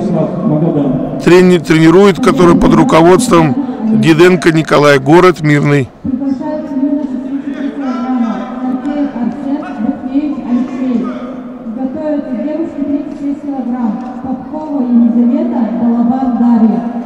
Вот так, да.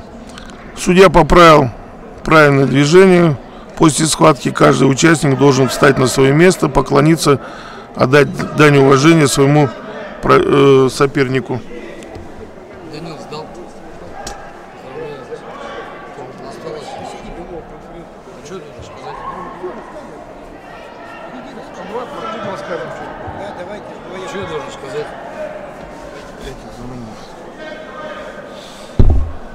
Пока участники готовятся, дорогие зрители, уважаемые друзья, вот подошел к нам в кабину комментаторов знаменитая личность, создатель клуба «Славутич», благодаря которому сегодня проходит турнир, Летаин Вячеслав Владимирович.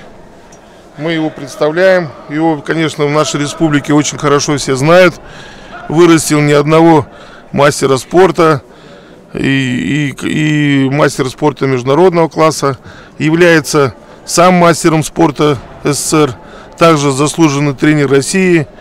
И который на протяжении 26 лет каждый год ежегодно, вкладывая свои финансы, также помощь своих друзей на такие турниры, как в республике турнир «Славутич», который сегодня является самым популярным, самым известным и который дает путевку всем детям в дальнейшем жизни.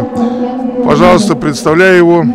Пусть расскажет о своем клубе, о своих намерениях, о дальнейших своих, как говорится, планах, да. Пожалуйста, Вячеслав Владимирович, мы вас слушаем. Здравствуйте, дорогие зрители. Очень всех рад поздравить с этим праздником. 26 лет — это немалый срок. Дело в том, что мы благодарны всем людям, которые нам помогают. Это наши попечители нашего клуба, которые принимают активное участие в организации этого турнира. Конечно, несмотря на то, что пандемия, тяжело, определенные финансовые затруднения, тем не менее мы турнир проводим благодаря Министерству спорта, Федерации дзюдо, ну и тем, кто не безразличен, кому развитие дзюдо в республике Саха-Якутия. Поэтому за 26 лет мы добились, конечно, хороших результатов. У нас есть ребята, которые в составе сборной России, которые представляют сегодня. Некоторые ребята наши уже учатся в учебных заведениях, тем не менее продолжают дальше заниматься этим видом спорта в других регионах нашей страны. Дело в том, что мы развиваемся, пытаемся быть конкурентоспособными, так сказать, и предоставление наших услуг, то есть предоставление подготовки дзюдо и самбо. Поэтому работаем, делаем все возможное, чтобы этот вид действительно дзюдо был популярным в республике. Ну и то есть все идет как бы по плану. Ну, вот мне хотелось бы задать такой вопрос. Уделяете ли вы внимание морального, как говорится, своим ученикам, о политике, там, значит, духовное воспитание какое-то проводите? Не, ну, конечно, само собой. У нас вот дело в том, что мы, сама основная база спортивного клуба «Славутич» находится в семинарии, православной семинарии учебного заведения. Такое есть. И мы благодаря общим усилиям дирекции семинарии, конечно, проводим очень много таких воспитательной работы, моральной подготовки, ну и, конечно, политической обстановки, которая сегодня для молодежи очень важна, потому что молодежь сегодня в связи с своей, так сказать, наверное, избытком информации через сети всякие там компьютерные там или сети, да, вот эти вот тип-топ там и т.д. и т.п. Я бы хотел сказать, что это все, конечно, ведет к ихнему моральному где-то. Вроде бы, с одной стороны, это хорошо, без этого уже никак нельзя, потому что мир меняется, он становится более мобильным. Но, с другой стороны, я хотел бы сказать, что мы все равно идем разъяснительную работу. Что сегодня происходит в стране, какая политическая обстановка, куда более направить ребенка после его школы, да, чтобы он куда-то поступил, где-то был, чтобы его вот эти знания, которые он получит, чтобы они были направлены правильно, чтобы он в своей жизни нашел тот путь, которым будет полезный своей стране, полезный своему обществу, своей семье. То есть вот это самое важное, конечно, потому что сегодня молодежь — это вот как раз то будущее, где мы потом сами в этом мире будем жить. Поэтому, конечно, занятия дзюдо, там, занятия самбо — это одно, но моральная подготовка спортсмена, да, патриотическое воспитание — это, конечно, немаловажный вопрос, который мы ставим прежде всего, потому что вот мы не только как директор спортивного клуба, мы еще проводим много массовых таких мероприятий, как президент Федерации самбо. Мы проводим еще такие турниры. Вот в мае будет турнир, посвященный героям-речникам, погибшим в Великой Отечественной войны. Тоже серьезное такое. Это же не как просто популяризация самбо, это больше всего патриотическое воспитание. Это прежде всего показать, что есть история, ту, которую забывать нельзя, потому что сегодня множество нападков на нашу победу, где пытаются переписать наши исторические моменты, наши победы, сделать нас более там жестокими, варварами. Хотя мы атомную бомбу не кидали на Хиросиму. Мы знаем, кто ее кинул, мы знаем, кто уничтожил миллионы людей в Японии. Но хотя сегодня об этом мало кто из молодежи, я думаю, вот сейчас в России мало кто об этом знает. Поэтому мы, конечно, ведем такую работу. У нас даже есть в клубе такое мероприятие, где я провожу. Я ставлю задания ребятам, допустим, по истории Великой Отечественной войны. То есть вы занимаетесь непосредственно с детьми, рассказываете о Великой Отечественной войне, о нашей истории до Великой Отечественной и так Конечно, далее. я вот, допустим, вот был у нас момент такой, годовщина, юбилейная годовщина Великой Победы. И я ставил задание рассказать про наших командующих фронтами. И ребята в протяжении там 2 недель. Знают наших да, генералов, они, наших конечно. Ну, здорово, очень вообще. Тяжело добивался эту историю. Вот я вам расскажу эту историю до смешного. Приходили, даже не знали, кто такой Жуков. В результате добились того, что знает теперь, какой командующий командовал каким фронтом, сколько фронтов было, да, у нас. То есть потом мы прошли другое задание, дал рассказать мне про героев-комсомольцев, которые там, да, вот молодая гвардия, все ее проходят в школе. Ребята читали, изучали, рассказывали про ту же Зою Косодемьянскую, про Матросова, там, понимаете, ну, то есть про ту молодежь, которая во время Великой Отечественной войны как раз подвигами своими доказала, что наша молодежь, что она сегодня тоже героически. У нас множество ребят, которые служат в ФСБ. Вот сейчас вот мой сын, допустим, учится в военном университете, будет офицер, мастер спорта по самбо, мастер спорта по дзюдо. Для сына, для учеников. Наши ребята служат в армии, мы всех отправляем в армию, стараемся, чтобы ребята были не просто там, вот многие задают вопрос, а зачем армия? Я всегда говорю, армия — это прежде всего воспитание молодого человека как мужчину, как личность. Это проверить себя в боевой подготовке, проверить себя где-то в полевом выходе, заставить, ну, в конце концов, где-то получить те знания, которые тебе действительно пригодятся. Потому что сегодня, вот, посмотрите, наша страна сегодня окружена куча всяких враждебными нами государствами, которые просто выдумывают там всякие исторические моменты и пытаются на всякое ахать. Вот сегодня вот даже момент, который обсуждается в мире, это президент одной из великих держав Соединенных Штатов впрямую оскорбляет нашего главу президента нашей страны. То есть он говорит, да, ну как это можно осудить? Конечно, это вон выходящее, это непонятное его действие, как это вызывает нас на дуэли, это ли нас просто провоцирует. Вот ребята тоже задают вопрос, мы тоже это обсуждаем, поэтому мы стараемся совместно это все вопросы как бы обсудить, поговорить, поэтому в клубе ведется не только спортивная, но и военно-патриотическая и воспитательная работа, поэтому мы стараемся участвовать в жизни города, вот именно очень хорошо ребята участвуют в жизни церкви, мы там помогаем, там то деревья садим, то цветочки садим, то красим.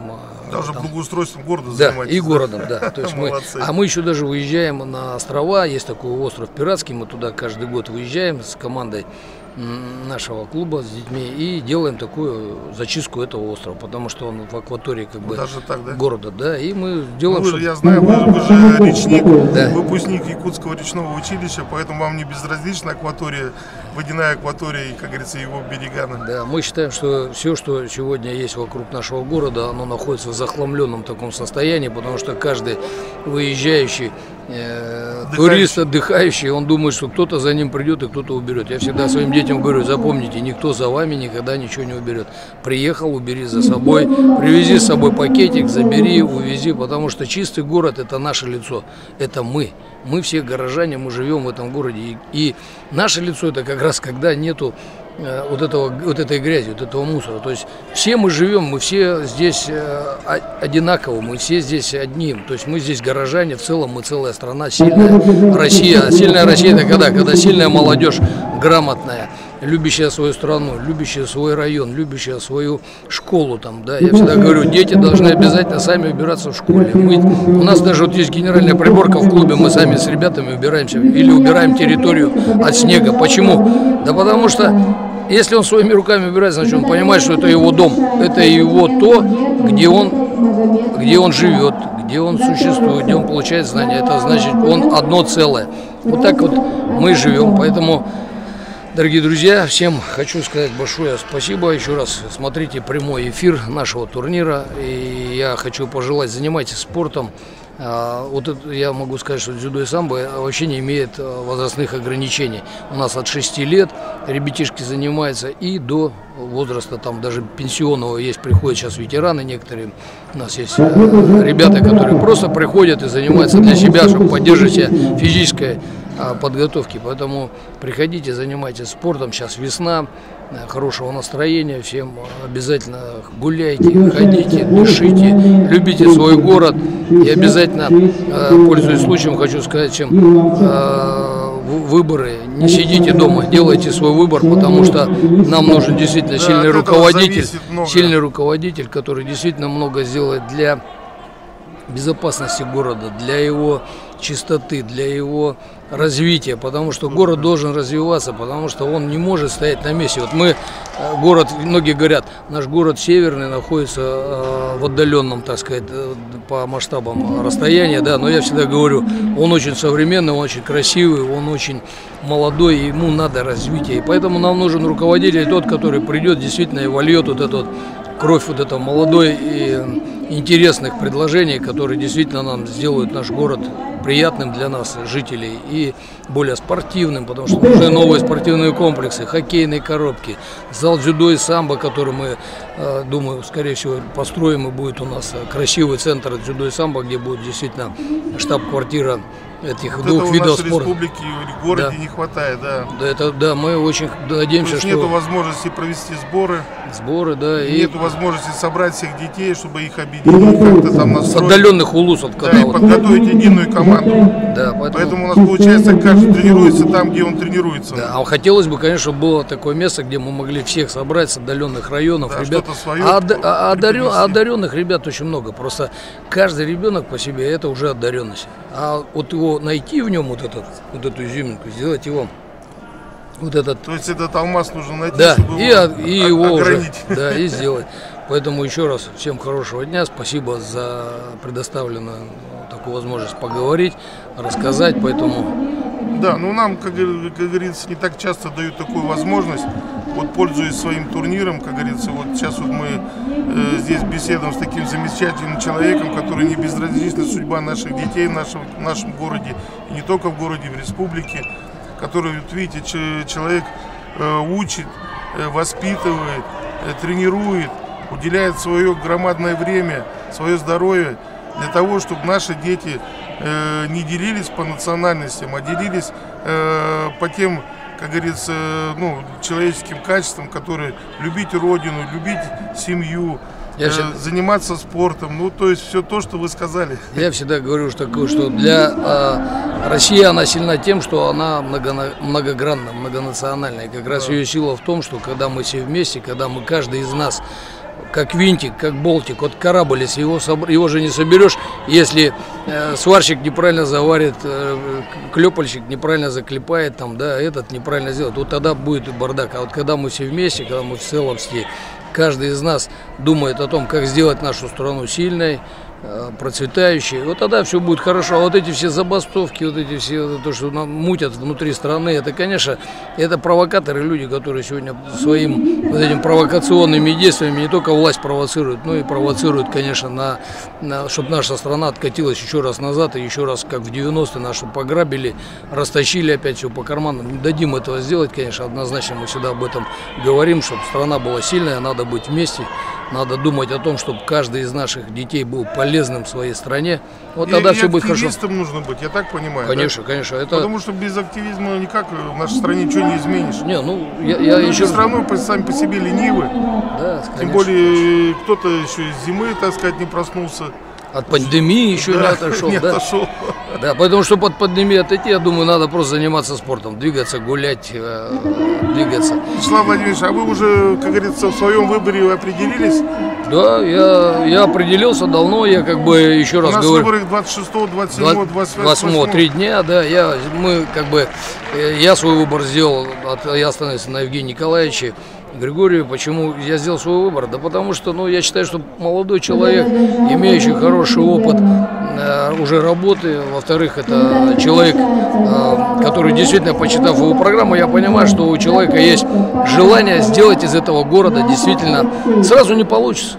Быстро Конечно. Не получится. Это все вместе мы будем трудиться и делать этот город действительно чистым, красивым, доступным, чтобы он был спортивным, в конце концов, чтобы у нас был не один ледовый дворец, а чтобы у нас было 2, их 3, чтобы у нас плавательных бассейнов было побольше, чтобы люди могли свободно прийти, поплавать там утром, вечером, днем, там, чтобы зал дзюдо самбо был, чтобы это тоже, вот как спортсмен, я говорю, а как житель, я бы хотел, чтобы он был светло освещен, чтобы когда зима стоит и ночи темные, чтобы он был весь, не только в центре освещался, но освещался тех районах, где действительно, где вот сегодня люди живут, и у нас вот мы ездили, спрашивали, есть люди, где дорог нет, ни освещения нету. И я думаю, что благодаря Евгению Николаевичу, я думаю, что-то сдвинется с этого, ну, с места, потому что человек действительно, вот, у него есть план, у него есть программа. Я думаю, наверное, Александр Сергеевич тоже здесь не безразличен, он тоже заинтересован, чтобы был спокойно гулять по нашим улочкам, правильно, в чистоте, спокойствии. Вот вы, Игорь Викторович, мне задаете такой вопрос, я хочу сказать одно, что, смотрите, тандем главы города и главы республики – это очень важно, потому что основное наполнение бюджета города – это республиканский. И когда команда республики или города, и она совместна, когда они оба руководителя понимают, что они хотят сделать, тогда, конечно, будет результат. А когда один говорит «я рак», а другой говорит «чука», тогда ничего не будет. Вот и все. И они будут эту телегу в разном направлении тянуть, так и будет на месте. А когда будет все вместе, я думаю, что глава республики прекрасно поддержит Евгения Николаевича, я имею в виду в плане его программы. Я не говорю там как мэра, там, а просто как программа, наверное, его вполне удовлетворяет. Потому что, допустим, меня как жителя удовлетворяет эта программа, потому что я ее почитав, углубился, я понимаю, что человек действительно хочет изменения, ветхое жилье, дороги, свет, безопасность. Ну, в конце концов, о чем мы уже говорили сейчас. Поэтому, я думаю, горожане сделают свой выбор и сделают правильный выбор. И я думаю, что какие-то изменения в программе города, они будут ощутимы. Это 100%, я говорю. Поэтому еще раз всех с праздником, всем здоровья, извиняюсь. Откланяюсь и хочу, чтобы вы смотрите наш турнир и задавайте вопросы, если есть там, если это возможно, я не знаю, там в прямой трансляции есть такая возможность или нету, но все равно пишите нам, мы всегда рады, приходите к нам в гости, приводите своих детей, внуков, и я буду рад, что ваши дети занимаются, становятся сильными, полезными в своей стране. Еще раз всем хорошего. Спасибо большое, Вячеслав Владимирович, ждем вас к нам в гости, в комментаторскую кабину.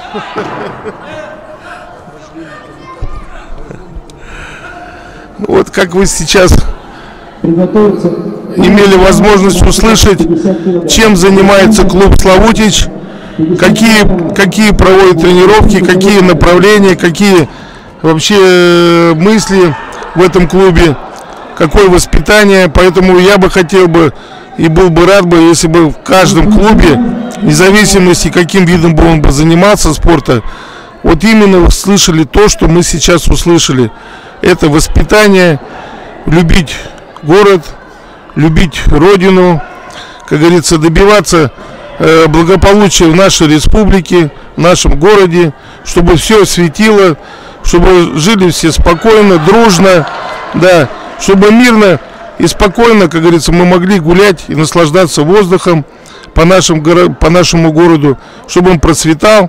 И только все вместе, и только все дружно можем добиться каких-то успехов. Поэтому, дорогие друзья, возвращаемся к нашим соревнованиям. Схватки продолжаются, дети наши борются.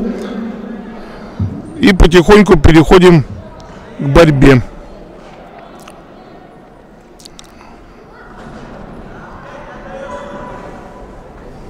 Пойдет так?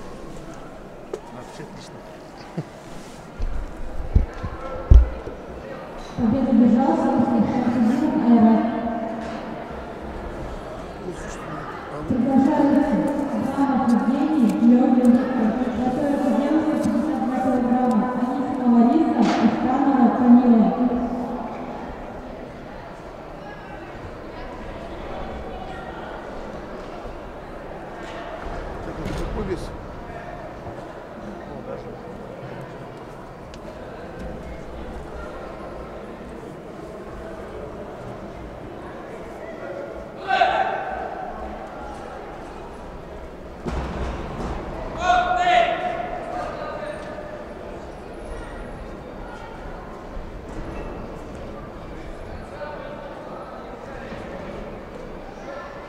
Победу одержал Власов Алексей.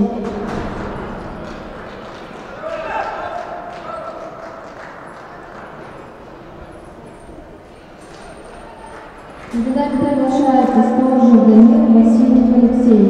Готовится Шапалов Максим, Григорьев Данил. Победу одержал Тутко Дмитрий, Жатай 2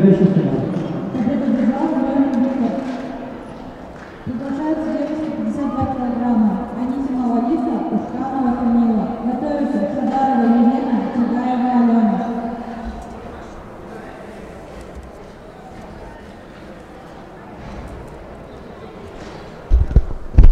Полуфинальный поединок. Лысенко, Халюка, борьба за выход в финал. 50 килограммов. Ментальный номер 3. Приглашается Сторожев Данил, спортивный клуб «Славутич». Васильев Алексей, Хингаласский улиц. Так, на третьем татами Приглашаются борцы Шаповалов Максим, СКА Славутич, спортивный клуб Славутич, и Григорьев Данил, Центр единоборств.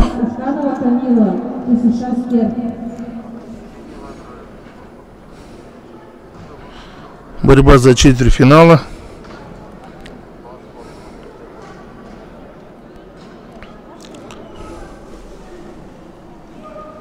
Так. Мы перешли на татами номер 1. Воронов, Сингапурин.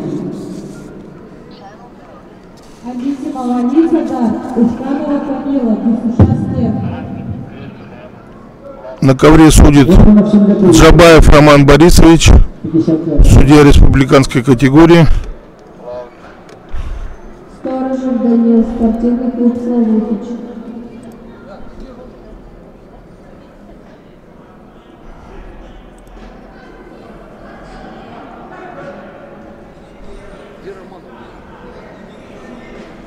Вот смотрите, два борца в белом кимоно с зелеными поясами. Но один из них с нашивкой. Это обозначает, что борец с зеленым поясом, имея нашивку, соответственно, имеет больше опытного соревновательного. Мы же ждем главу. Ждем же мэра города. А он вряд ли придет. Сами будут проводить. Ну давай. Ждать не будем.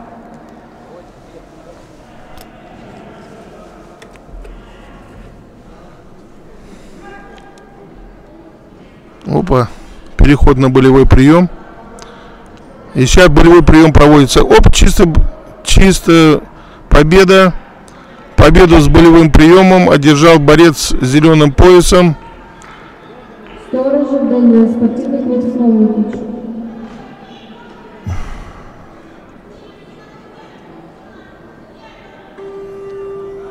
Борец слева от нас выиграл схватку болевым приемом, чистым болевым приемом.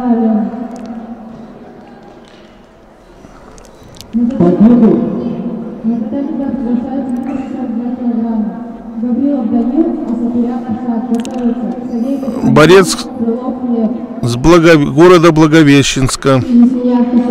Победа присуждается Васильеву Алексею. На татами приглашается Шаповалов Максим, Григорьев Данил. Готовится Гавриев Исхан. Ну что-то какой-то пауза. Судьи сомневаются, что была победа, но явно была. Да, борец слева. Да, Амурская область вышел в финал. Молодец. Воронов, Сингапурин приглашается. После этого поединка приготовиться к параду открытия соревнований.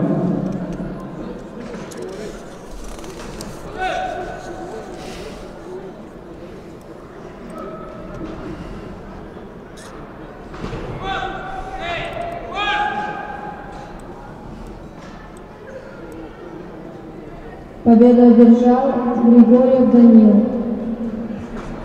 На татами номер 3 перерыв. Всем участникам подготовиться к открытию соревнований. Параду. Победу одержал Асатурян Аршак. Победу одержал Гаврилов Данил. Татами 2 перерыв.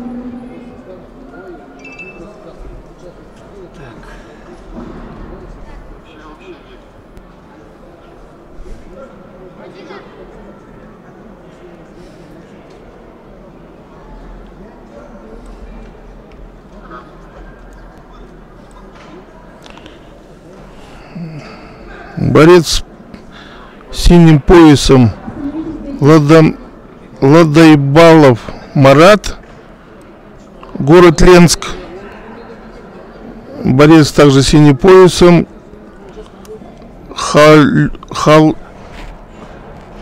Халюта Максим,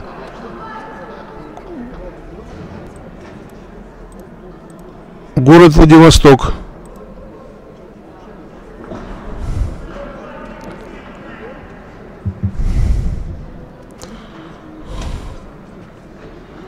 Слева от нас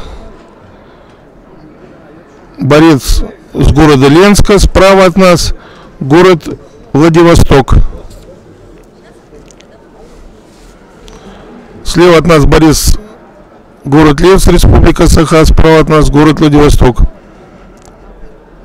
Обоюдная борьба, не сделано ни одного броска. Вот идет атака на переднюю подножку. Вот забег на болевой прием. Это проводит город Ленск. Соперник, вот срыв с болевого, уход с болевого приема. Ладайбалов Марат. Обоюдно идет борьба. Не сделано ни одной оценочки. Судья на ковре республиканской категории Джабаев Роман Борисович.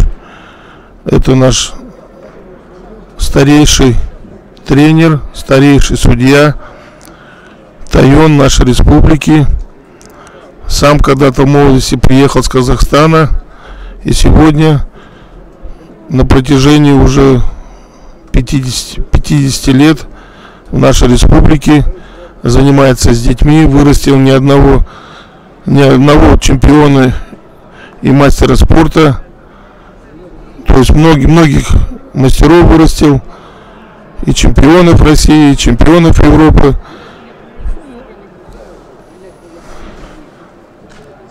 И по сей день занимается, сейчас готовит свою девочку к чемпионату мира.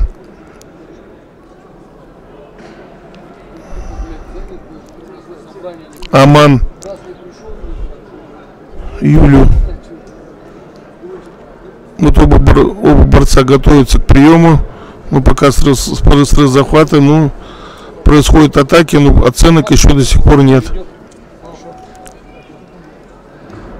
Плечо с колена. Ну, видите, вот плечо с колена не вывел из равновесия.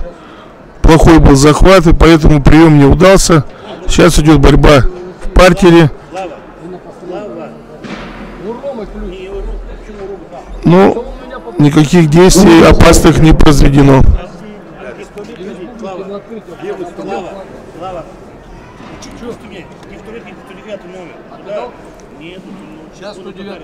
Потише, ребят.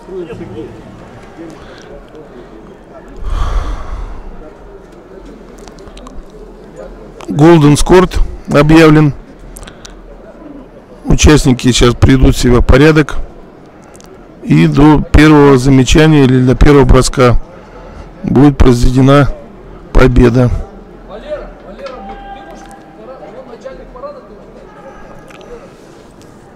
На всех остальных татами схватки завершены. Готовятся участники к параду. Последняя схваточка перед парадом. Мы наблюдаем два участника. Город Ленск, город Владивосток. Обоюдная схватка. Обои борца не сделали ни одной оценки.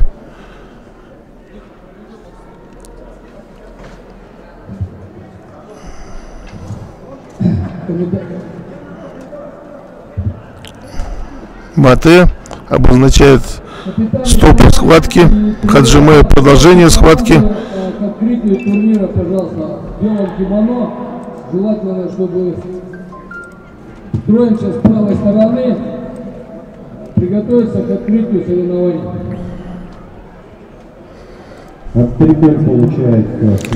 Вот была попытка на плечо с колена под одну руку. Но прием не удался. Сейчас идет борьба за болевой прием. В дзюдо вы знаете, что чистую победу приносит болевой прием, удушающий, удержание и чистый бросок. Все эти качества приводят к победе. Оценка ИПОН. ИПОН — это обозначает чистая победа.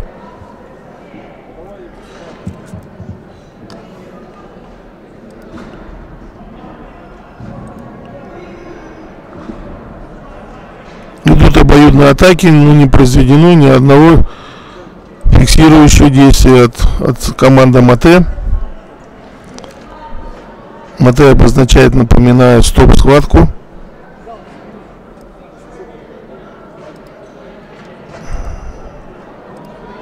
В это время участники пытаются поправиться данная команда Хаджиме. Вот идет атака на зашагивание, переход на партер болевого приема, но никакого опасного действия опять не произведено. Идет Golden Scored. Golden Scored, напоминаю, до первого оценивающего действия. Вот оба участника пытаются обоюдно атаковать, но в данный момент ничего не происходит. Явного действия не происходит оценивающего.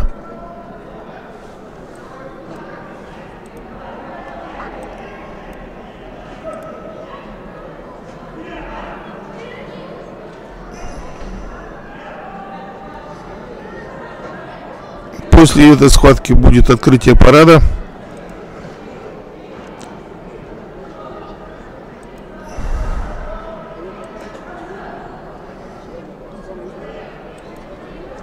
Была попытка с упором стопы в живот, бросок через спину, но никаких действий не произведено. Только идет чистое желание атаковать и сделать прием.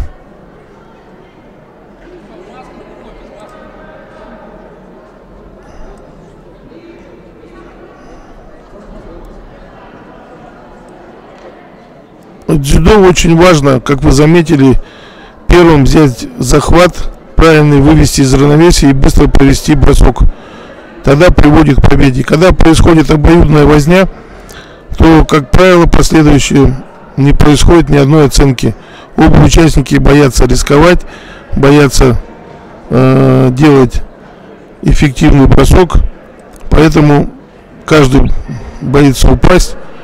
Поэтому происходит вот такая медленная возня борьбы.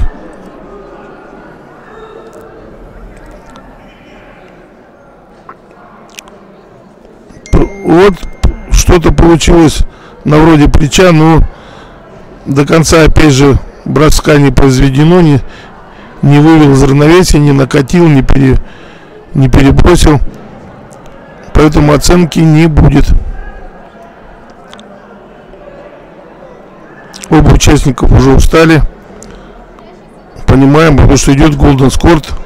Была попытка с упором стопы в живот, бросок через спину, но оценки не произошло, так как участник не упал ни на одну часть тела, только на ноги.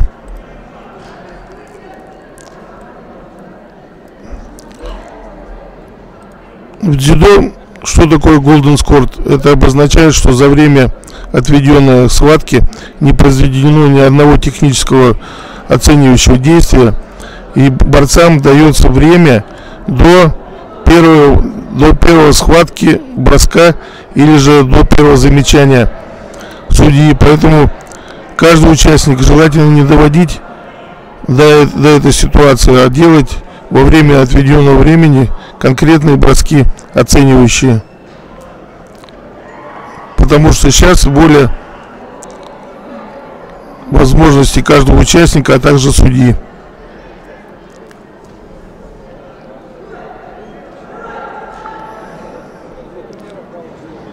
Обоюдная борьба, не сделано ни одного действия. Оба участники хотят победить, но что-то в этой схватке у них не задается, не получается.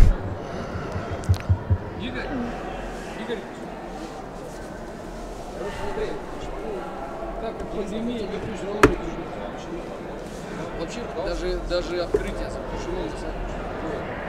Здесь говоришь ты.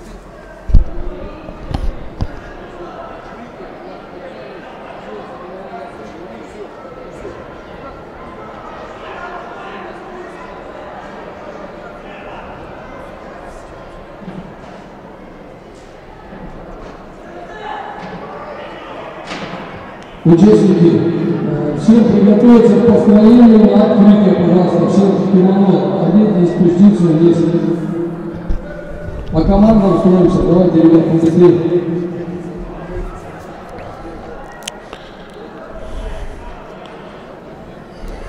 Как вы заметили, до сих пор участники борются. Это вот обозначает, что Golden Scored можно бороться и 5, и 10, и полчаса, даже час. Пока судья не определит реального победителя в этой схватке. Все сделано, замечание борцу города Ленска. Шида, объявлена Шида, и победа, соответственно, присуждается борцу, нашему гостю с города Владивостока. Отдана победа. Но, видимо, судье со своей стороны показалось, что участник, борец города Владивостока был активней и намного, как говорится, пытался добиться какой-то победы. Судья не спорит.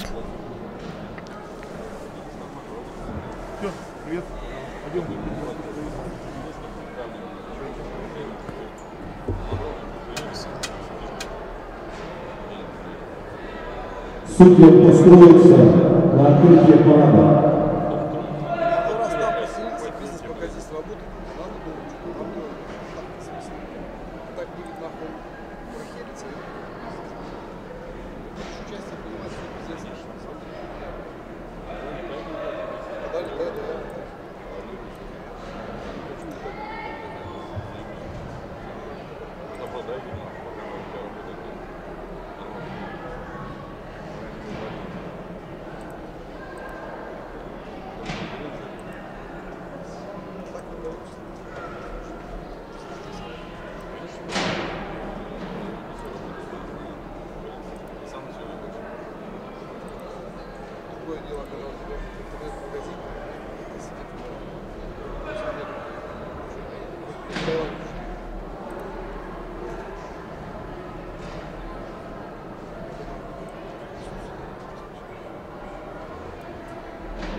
А у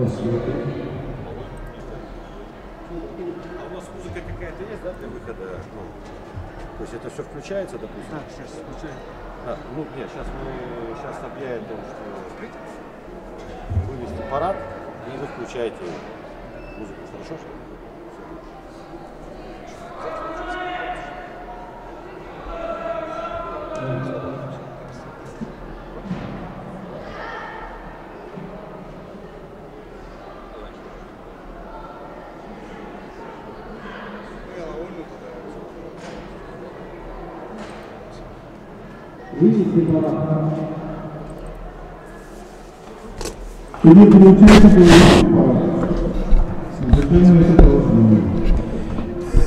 Начинается открытие 26-го республиканского традиционного турнира на призе спортивного клуба «Славутич» среди юношей и девушек 2007-2009 годов рождения. И на следующий день бороться будут года 2004, 5, 6 года рождения. На сегодняшних соревнованиях присутствует 170 участников из городов Магадан, Владивосток, Благовещенск и нашей республики Мирный, Ленск, Нюрба, Амга и клубов города Якутска. Всего за 2 дня будут принимать участие более 300 дзюдоистов.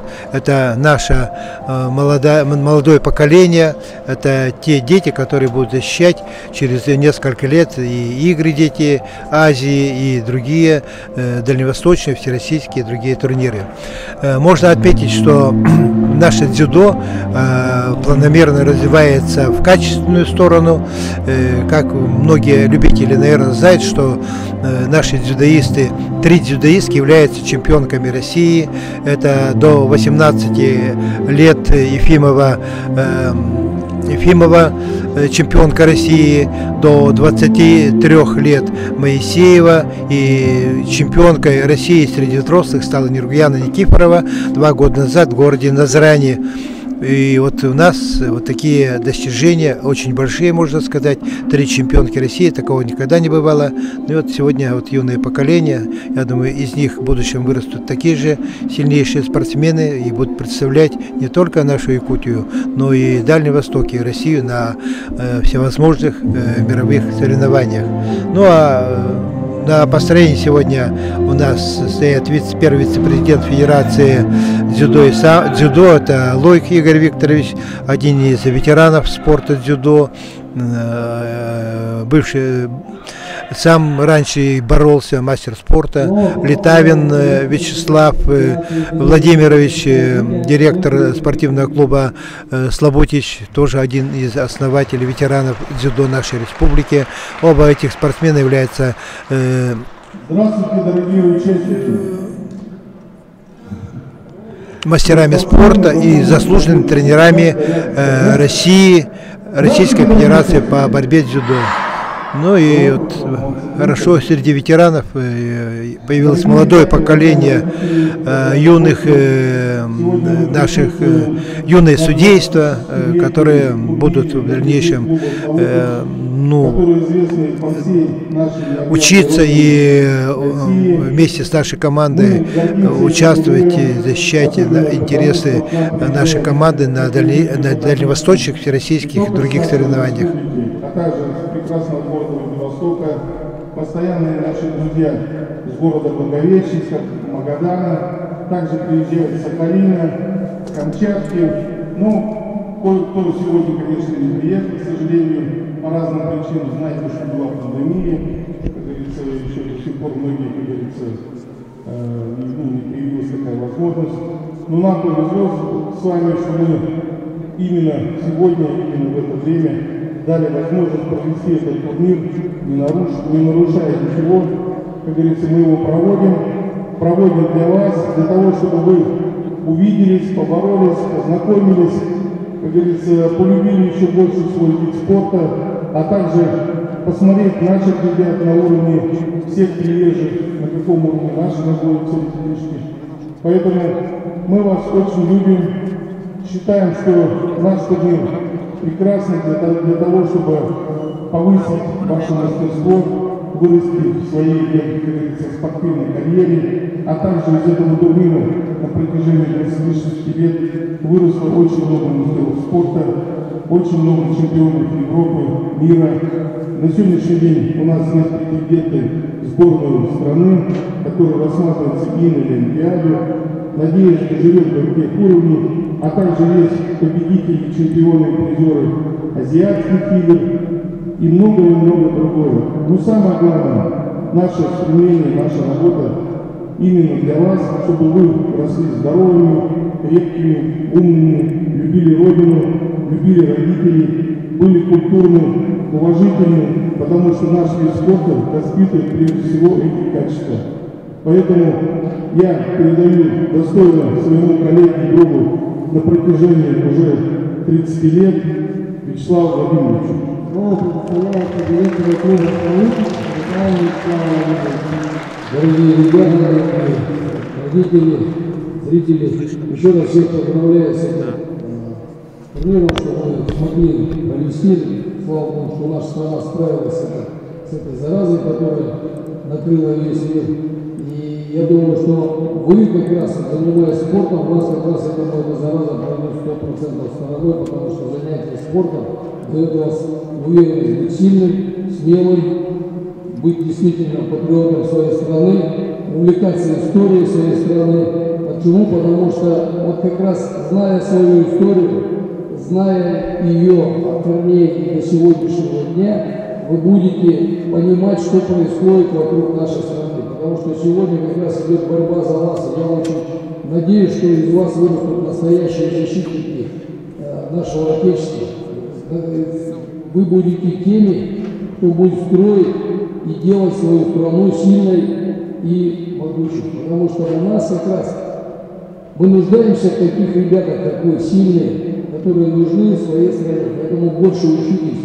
Не только в школе хорошо, но и на ковре, и в спортзале. Будьте трудолюбивы, потому что как раз кто трудится, тот добывает победу. Поэтому мы в вас верим, мы уверены, что наш турнир воспитывает вас только хорошее, доброе, и оставляет после нашего турнира такую большую семью дружных ребят. Вы узнаете друг друга, вы будете потом общаться, встречаться на дальневосточных каких-то округах, на соревнованиях, будете встречаться на первенстве России, дай Бог, что кто-то из вас станет чемпионом. Поэтому мы вас верим и еще раз говорю, занимайтесь спортом, становитесь сильными, будьте полезны своей стране. Еще раз поздравляю всех с открытием этого турнира, желаю всем здоровья, крепкого, хорошей учебы и весенние каникулы обязательно заниматься спортом, побегать на лыжах, если есть такая возможность. Понятно, да? Ну и не сидеть дома и подружиться сегодня, взять у кого-то телефончик и общаться, вести здоровое, вот это здоровое общение. Хорошо? Еще раз поздравляю, спасибо всем. Слово предоставляется главному судье соревнований, судья всероссийской категории Власов Роман Викторович. Дорогие друзья, я поздравляю вас с этим праздником дзюдо. Действительно был большой перерыв. Мы перешли этот рубеж. Желаю вам хорошей, честной, бескомпромиссной борьбы, побед. Удачи вам!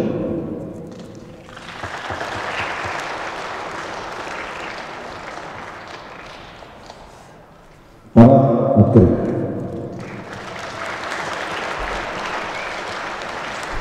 Так, вы прослушали приветственные слова открытия 26-го традиционного турнира на призе спортивного клуба «Славутич» наших руководителей, вице-президента Федерации дзюдо Лойки Игоря Викторовича и директора клуба спортивного клуба Литавина Вячеслава Владимировича.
Итак, флаг соревнований поднят. Традиционно открытие сделал главный судья соревнований Власов Александр, судья всероссийской категории, город Владивосток.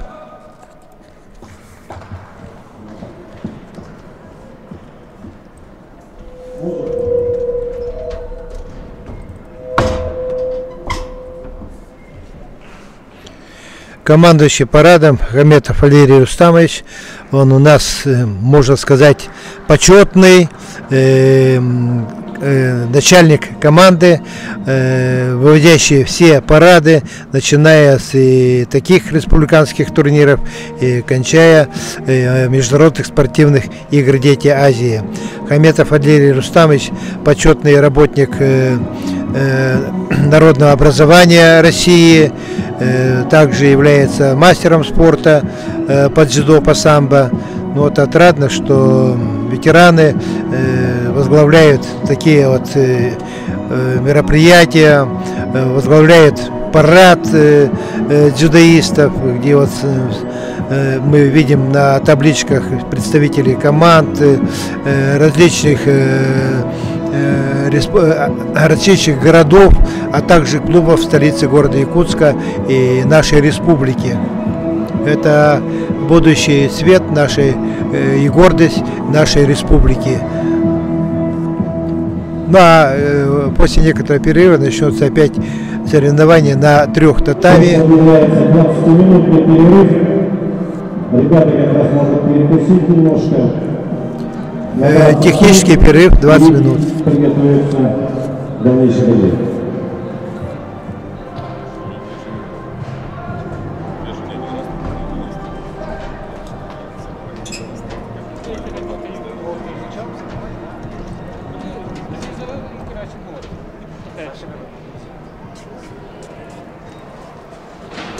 Радында, микрофоны радында.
Раз, кудым, кудым, куда кудым, 48 дней.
и 66 килограммов юноши, татами номер 1.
Через 5 минут приготовиться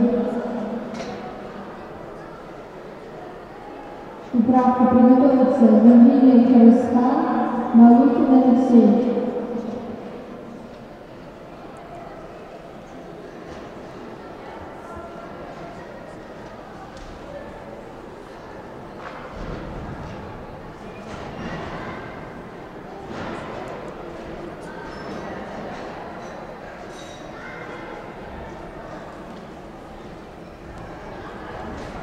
После них приготовится юноша 55 килограмм, Воронецкий Александр, Смирнов Даниил.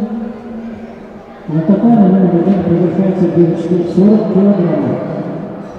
Данилова Миркина, Миркинский район, Макаркина Виктория, Сакура, 40 килограммов. Данилова Макаркина. Арбитром занять рабочую позицию.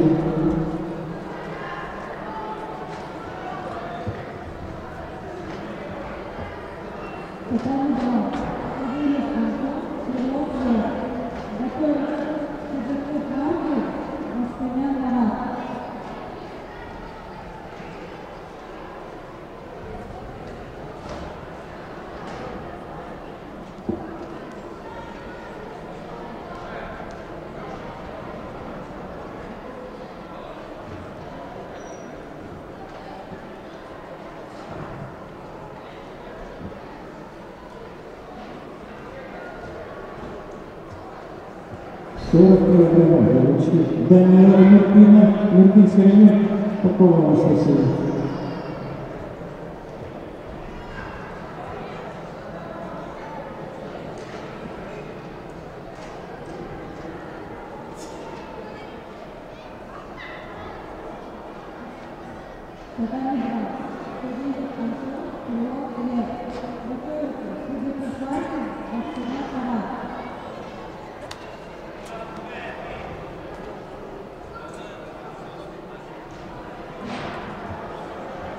Третий раз приглашается Даниила Миркина, Миркинский район.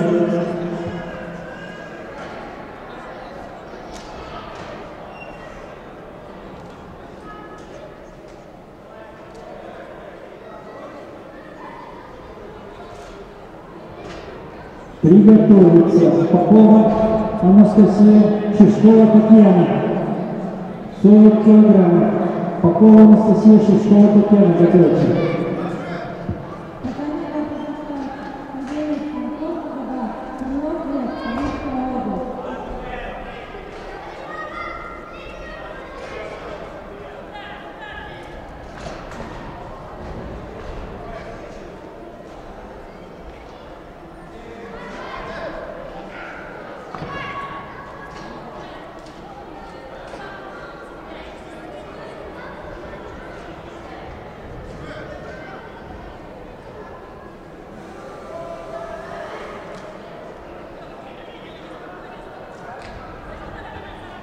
Победу одержала Макаркина Виктория, клуб Сакура.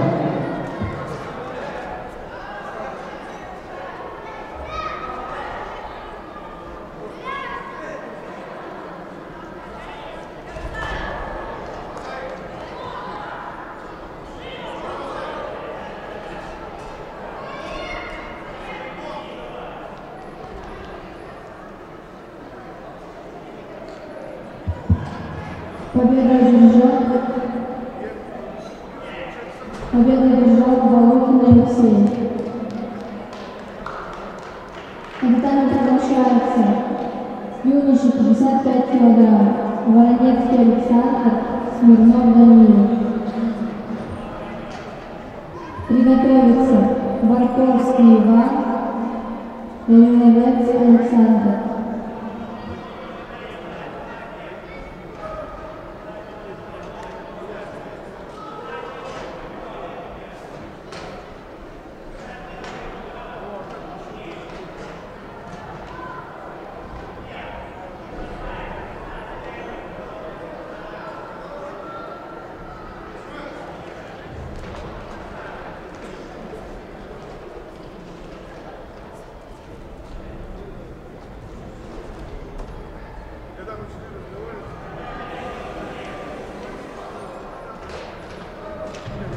Победу одержала Шишкова Татьяна Миркина.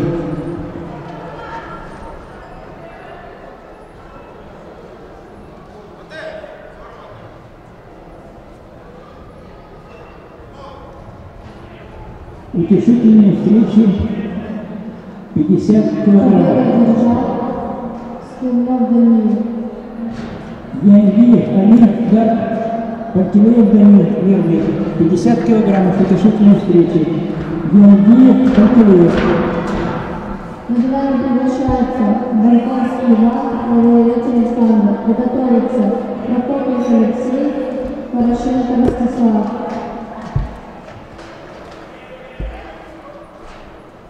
Янгиев Пантелеев Дамир.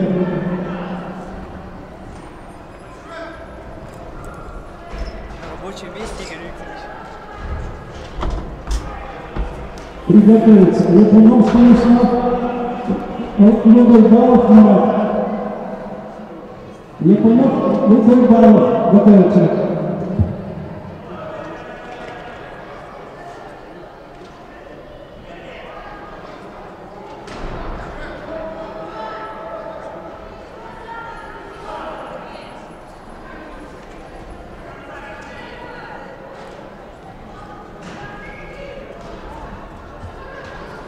Победу держит Пантелеев Дамир.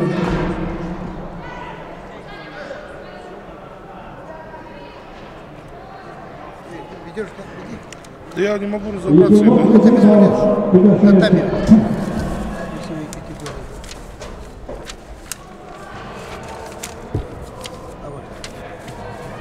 Татами 1 весовые категории, татами 2 и 3.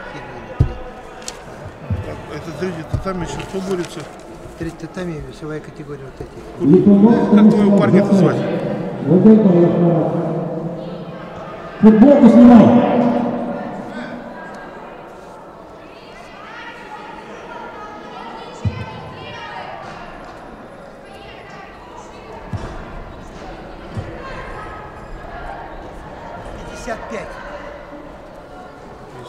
Вот это.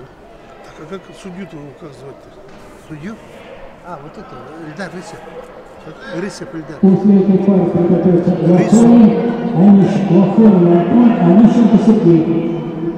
Лохонин Онищенко 50 килограммов. Рысев Эльдар. Рысев. Рысев. Не, Рысев просто. Рысев Эльдар.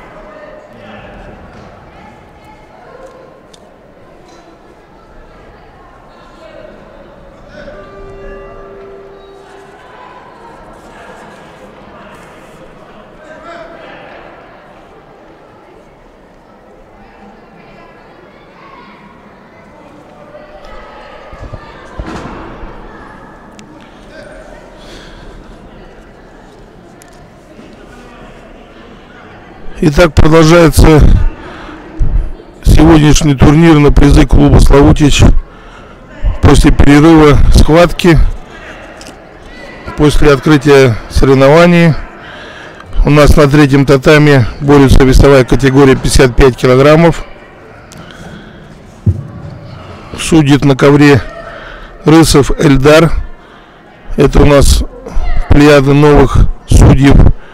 Учеников пока категории еще не имеют, но уже подают большие надежды. Дана команда Мате. Победу одержал Лобайбанов Марат.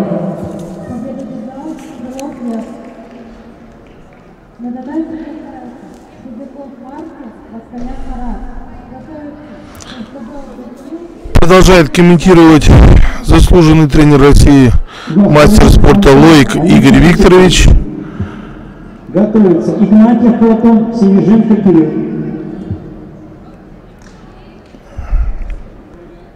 Мы продолжаем турнир за выход в финал, за выход в полуфинал.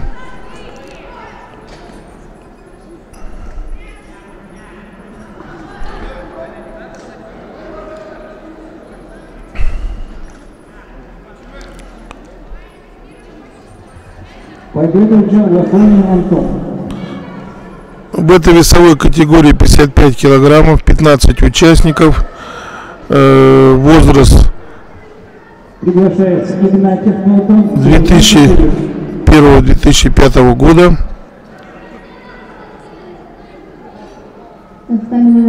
Нет, возраст 2005 года, извиняюсь. Идет обоюдная борьба. Пока не сделано ни одного броска.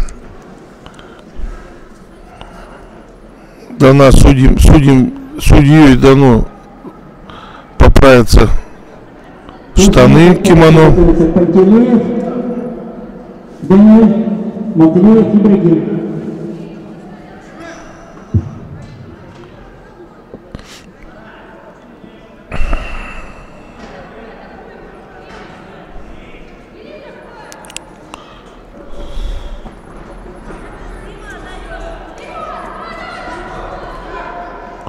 Была попытка сделать бросок плечо со стойки. Соперник синим поясом сделал контрприем.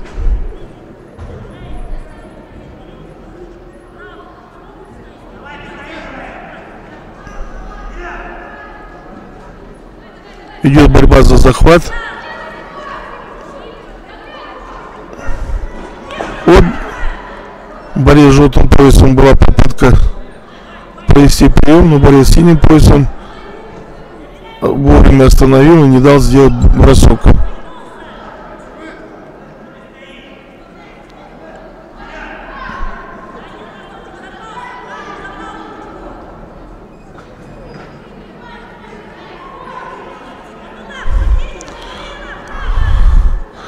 Активно болеет за борца с желтым поясом тренер клуба «Дарк»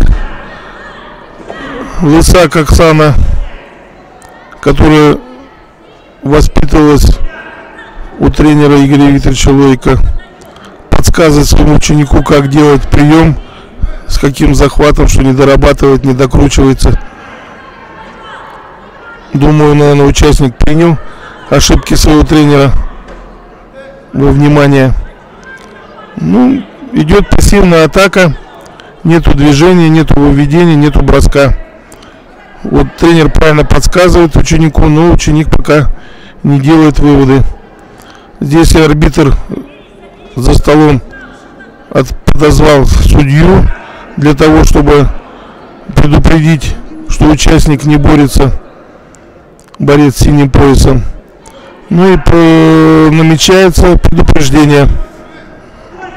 Ну, судья не стал делать предупреждение, дал возможность еще раз показать активность. Вот видите, активность борца с желтым поясом клуба «Дарк». Но бросок не получается. Видите, синим поясом борец не дает сделать бросок и постоянно тормозит, контролирует, контрит. Вот идет попытка на болевой прием.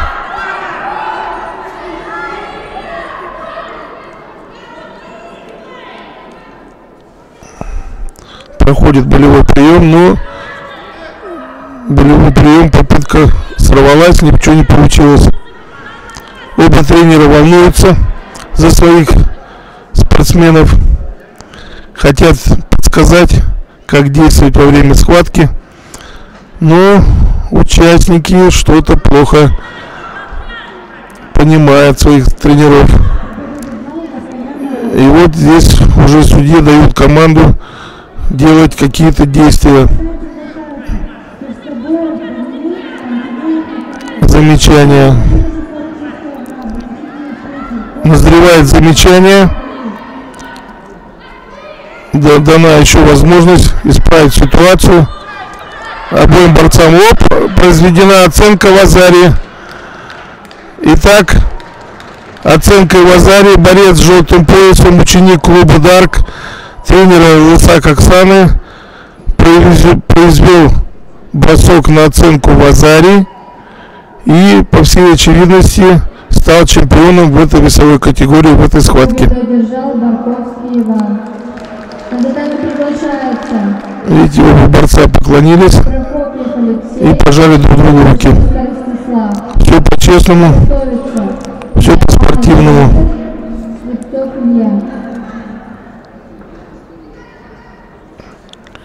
Найманов Данил, клуб дзюдога. Слепцов Илья. Слепцов Илья у нас клуб Магадан, город Магадан. Ну, чувствуется, что участник с города Магадана более опытный. Сделал бросок, подхват, и сразу же перевел на болевой прием. Чистую победу одержал Слепцов Илья, город Магадан. Порошенко Ростислав. Приглашается Найманов. Пащенко Ростислав, да, извиняюсь. Пащенко Ростислав выиграл эту схватку. Также город Магадан. Так, приглашается на ковер Найманов Данил, клуб дзюдо, и Слепцов Илья, город Магадан. Предварительно до этого схватку выиграл с города Магадан, и вот его коллега с одного клуба также борются за победу в этой весовой категории, в этой схватке.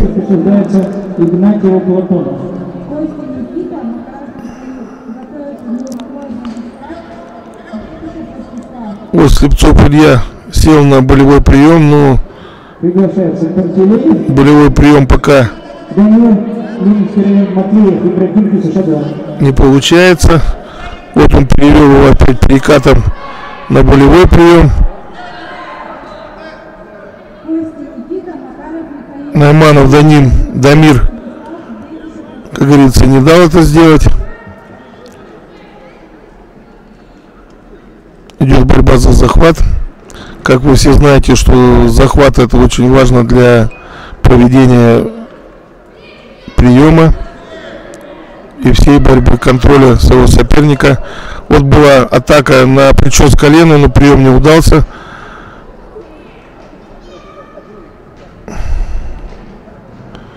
Атаку производил Найманов Данил, клуб дзюдо.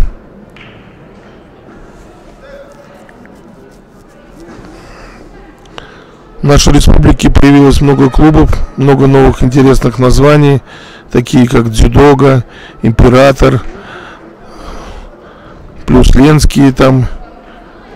Ну, конечно, старые клубы, такие знаменитые, как спортивный клуб Дарк, клуб Славутич, Дюш Жатай, Дюша-1, Дюша-2. Ну, такие же клубы, как Ленск, Магадан. Это старые наши коллеги, которые приезжают к нам с удовольствием на наши турниры, привозят своих ребятишек, борются, показывают свои результаты, достигают медалей чемпионских и серебряных и бронзовых.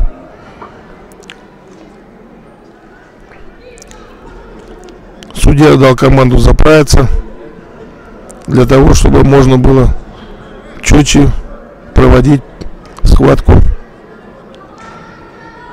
Идет борьба за захват. Взят двухсторонний захват. Оба борца пытаются обмануть своего соперника, делать те приемы, которые изучали во время тренировки, на сборах, в своих клубах, под руководством своих тренеров, при равном соперничестве с других городов обязательно постараться выиграть. Борцу синим поясом объявлено Шидо. Это участник из города Магадана. Это первое предупреждение.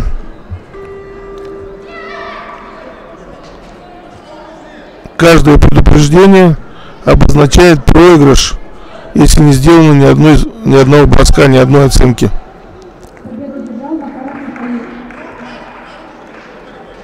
У кого больше предупреждений, тот и проиграл. Дана команда Мате.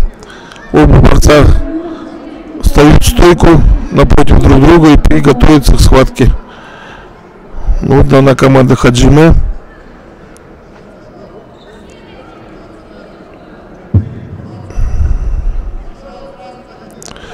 Ну, как вы заметили, это юные участники, еще новички, нету, как говорится, опыта. Только единицы, которые показывают большое мастерство, которые явно видно, что они ездили на другие турниры, были на сборах, проводили летние лагеря спортивные. Поэтому чувствуется мастерство. Те ребята, которые у нас в связи, так сказать, пандемией не готовились, не боролись, не тренировались, Сегодня, конечно, выглядит сыровато. Ну и хотелось бы желать лучшего. Но тем не менее в каждом клубе есть лидеры, есть лучшие, которые обязательно сегодня выиграют и обязательно принесут нам золотые медали. Мы, конечно, за них все болеем. Особенно сегодня, когда смотрят телевизор, родители, родные и близкие болеют за каждого своего сына, внука, друга. Дана команда МАТЭ. Объявлен Golden Скорт. Golden Скорт, как я и говорил, обозначает, что обоюдная ничья.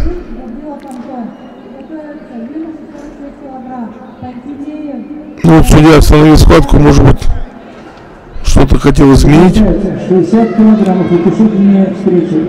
Балкаров Михаил Сулейманов. Вот срыв захвата. Вот причем с колена, но не получилось. Балкаров Михаил Сулейманов.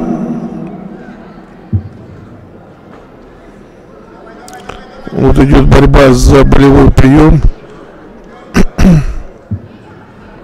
60 килограммов. Балкаров Михаил Сулейманов. Вот разрывает захват. Только при сдаче, полной сдаче соперник считаться будет проигравшим. Ну, вот так как до конца не успел время выделенное сделать болевой прием, будет команда МАТЭ поднять стойку. Дана команда Хаджиме. Начало схватки, продолжение. Еще раз напоминаю, любое замечание, любая оценка приведет сейчас эту схватку к победе, так как у них основное время было ничья. Вот опять болевой прием. Выход на болевой прием. Пытается разрывать. Вот все, сдача, полная сдача. Япон. Итак, победу чистым болевым приемом одержал Победу одержал Найманов Дамир. Болевым приемом победил Слепцова Илью из города Магадана. Вот видите, предыдущие схватки выиграл из города Магадана, а в этой схваточке представитель города Магадана в этой же весовой категории проиграл. Ну ничего, еще есть возможность побороться в Утешиловке в борьбе за 3-е место.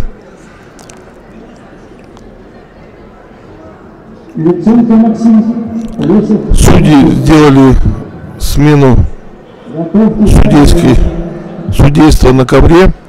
На ковер вышел судья республиканской категории Гамбадорш, наш знаменитый тренер, который вырастил в городе Джатая много детей.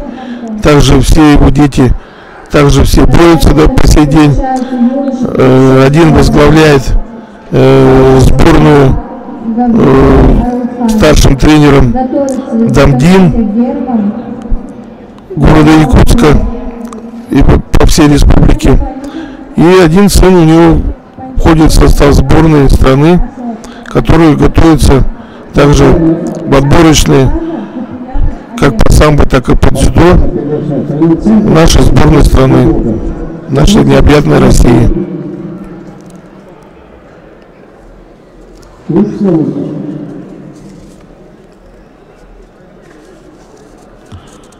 Так, готовится следующая схватка на татами номер 3.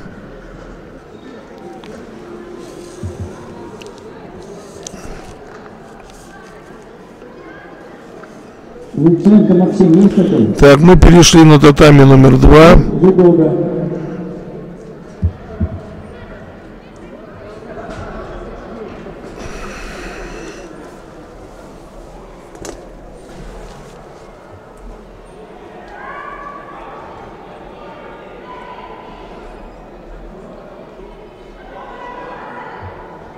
На татами номер 3 приглашается юноша 36 килограмм. Хайлак Степан, Гаврилов Харалхан. Готовится Дикоменко Герман, Варламов Лев.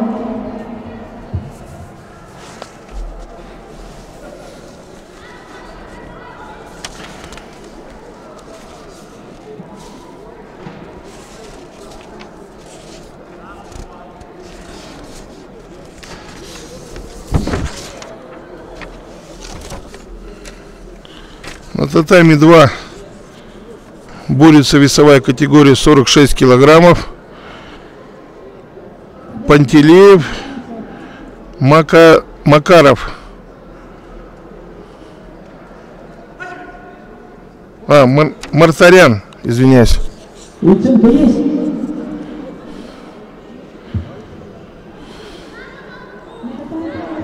Победу одержал Мартарян Ашот.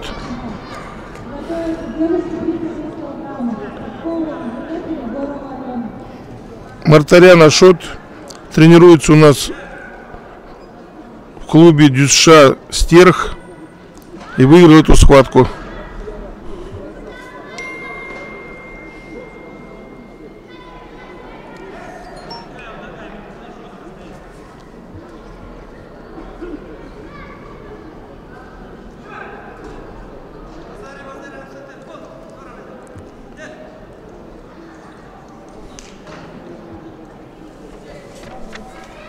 В связи с неявкой Лосева Тимофея, клуб «Юдока», победа присуждается Луценко Максиму.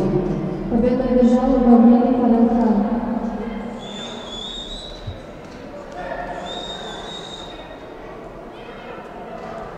Поправка. Победа одержала Михайлов Степан. Приглашается Мазаев Виктор Магадан, Казинцев Алексей. На тайм приглашается изготовление Герман Варламов Лев.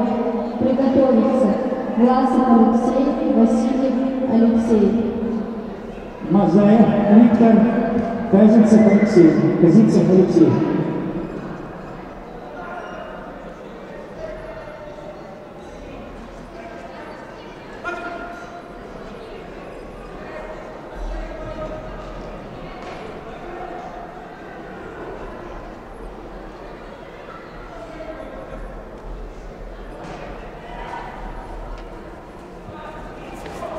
Повторно удерживается Казинцев Алексей. На татами 2 борется Лях, город Магадан, и Куприянов, Мирнинский район. Победу одержал Куприянов Олег, Мирнинский район. Выиграл воспитанника из города Магадана.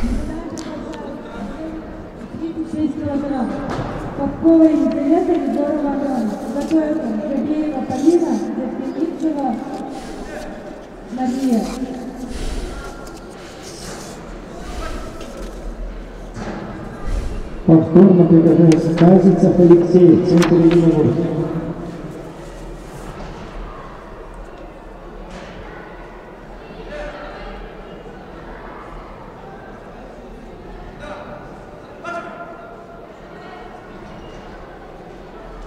Просьба готовиться заранее.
Победу держал Мазаев Виктор.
Утешительный встрече 60 килограммов.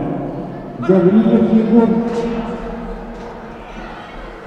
Данилов Анатолий, 66 килограммов. Гавриев Егор, Данилов Анатолий, 66 килограммов. Утешительная встреча.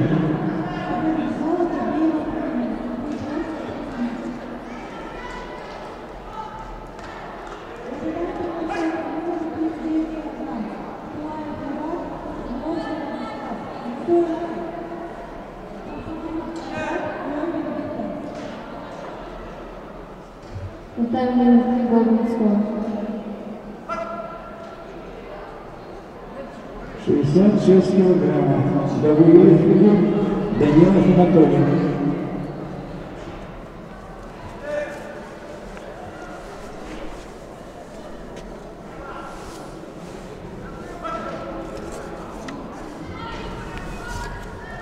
Готовится Герасимов Валерий, Рак Михаил. После этой пары Герасимов Валерий, Рак Михаил. 66 килограммов.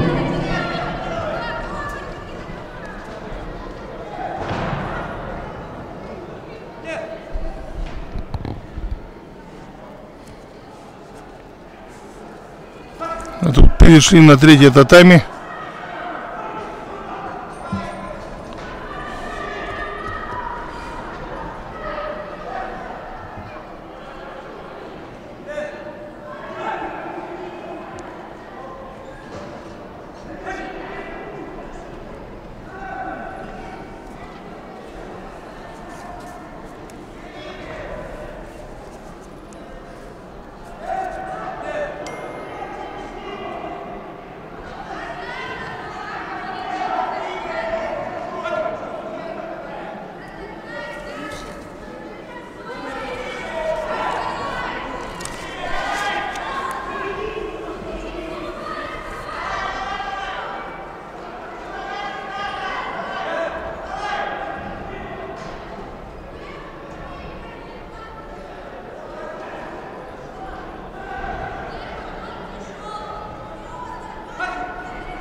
Борцу с красным поясом в синем кимоно Варламову объявлено замечание ШИДа.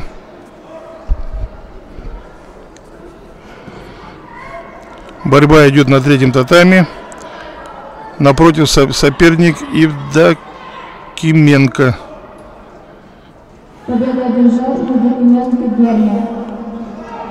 Победу одержал Евдокименко Герман. Спортивный клуб «Дарк», тренером который представляется Лысак Оксана. Варламов Лев проиграл.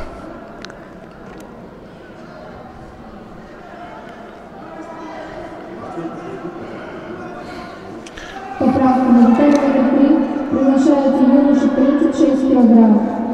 Власов Алексей, Васильев Алексей. На татами номер 3 приглашается Власов Алексей, спортивный клуб «Дар», и Васильев Алексей, Хангаласский улус.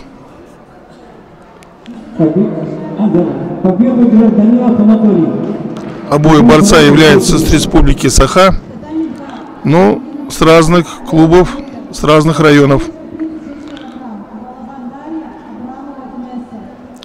Борец слева Власов, борец с белым кимоно, борец с синим кимоно Васильев. Ну, вот была попытка на прием, но ничего не получилось. Борец с белым кимоно не дал это сделать. Атака была у Власова.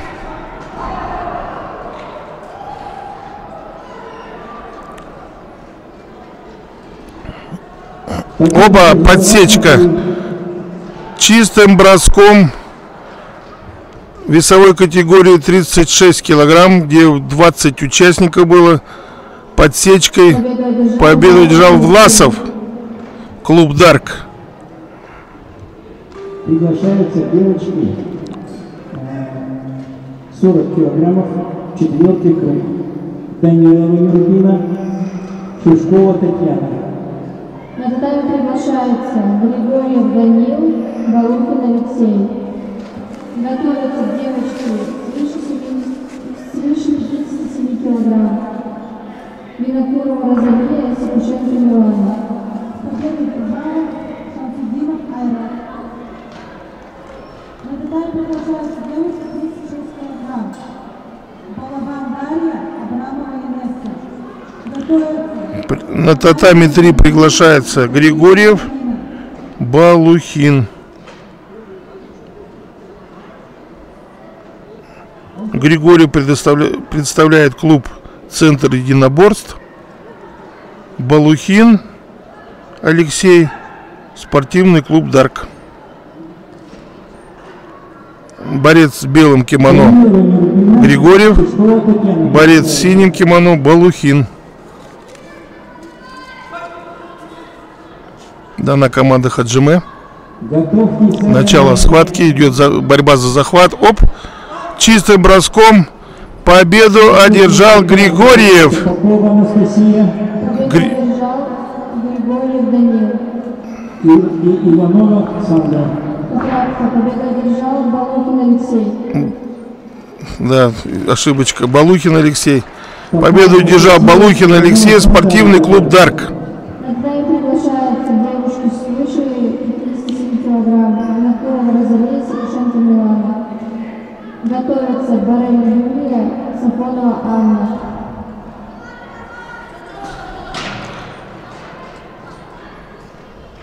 Итак, Балухин Алексей вышел в следующий этап соревнования и будет бороться с Власовым.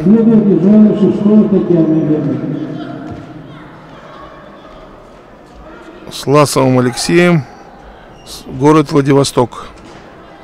Следующая схватка. А сейчас борются девочки.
Победу одержала Симушенко Милана. На татами продолжается Барина Юлия Саронова Анна.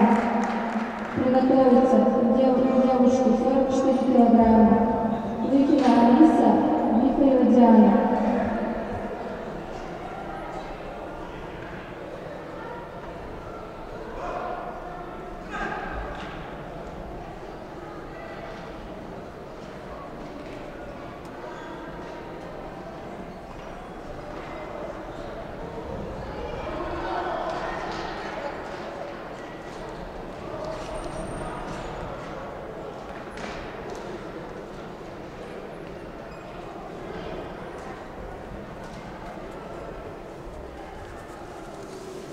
Победу одержала Иванова Сандара.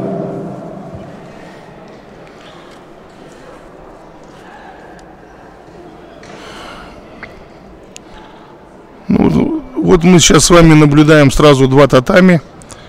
Татами 1 и татами 2. Борются наши прекрасные девочки, младшие юноши, которыми наша республика по праву ими гордится.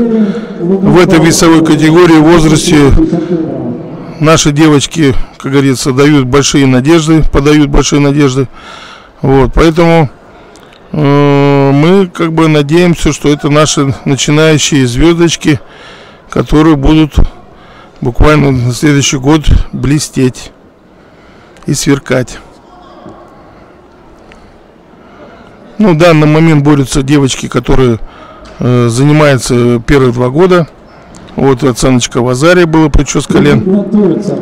Лохонин Игнатьев. Лохонин Игнатьев готовится. 50 килограммов.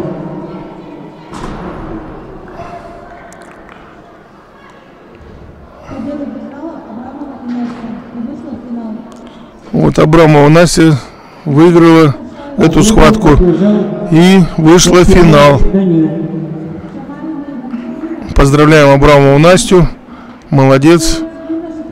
Клуб сегодня радуется ей. И я вот смотрю, там Герасимов Валерий Максимович секундировал, всячески переживает. Ну, видимо, доволен своей победой. Сейчас готовит следующую свою участницу. Валерий Максимович у нас старый ветеран, уважаемый человек, вырастил много чемпионов, мастеров спорта. На протяжении всей своей жизни занимается спортом и учит детей. Вырастил не одно поколение и спортсменов, и судей, и просто хороших людей. Опа, был контрприем и оценка япон. Но судья дал возможность продолжить схватку. 60 килограммов утешительной встречи. Балкаров, Луценко. 60 килограммов готовится Балкаров. Мы с вами также наблюдаем Вячеслава Владимировича, руководителя сегодняшнего турнира. Вот он сейчас мимо проходит, как говорится, нашего видения. Борются 2 сильнейших мальчика. Каждый надеется победить, потому что борьба идет за выход в следующий этап. Кажется, что один сильнее другого, но на самом деле они оба в одной весовой категории.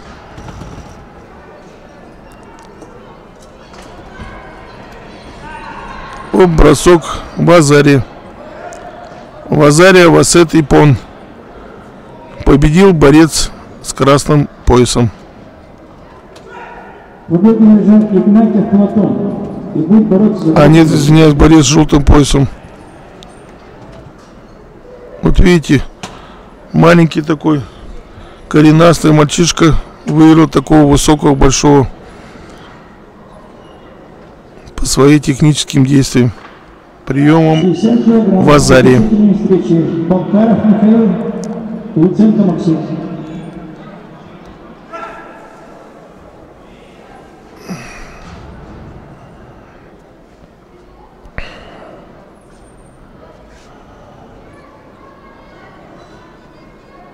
После этой пары приготовятся Демченко,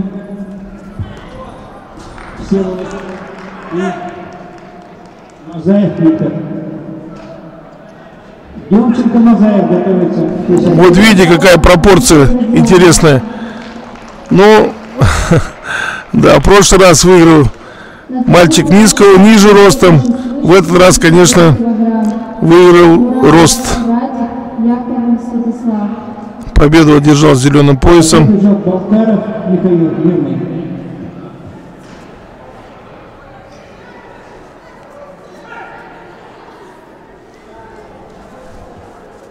Демченко, Всеволод, Мазаев Виктор приглашаются.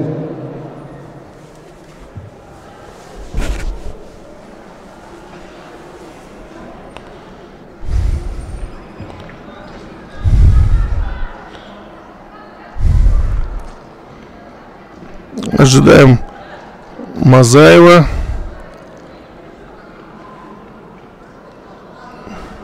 Вот переходим на третье татами.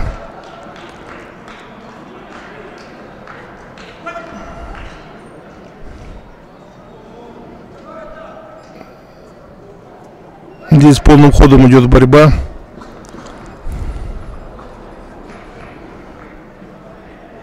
Переход на удушающий. Опять же, не срыв удушающего, стоечку. Обум борцам дана команда Мате. Хаджимен, теперь начало схватки. Идет борьба за захват.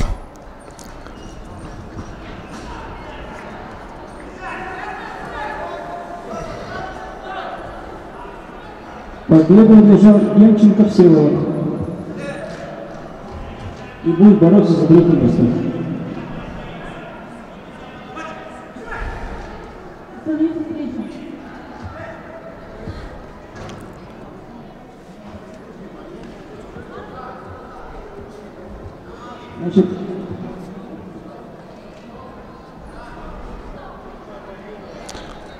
Значит, у нас 50, 60 и 66 килограммов сейчас будет бороться за бронзовые медали. И проводим последний пятый круг у девочек до 40 килограммов. Победу держал горячий момент и вышел в финал. Готов, приглашаются на нас вперед прибор и вопрос судьи. Готовим юношу 42 килограмма, жителей Третьей. Молодежник Андрей, Матус Артур. Приготовится 40 килограммов девочки. Шишкова Татьяна, Иванова Сандауна. 40 килограммов. Последний пятый круг.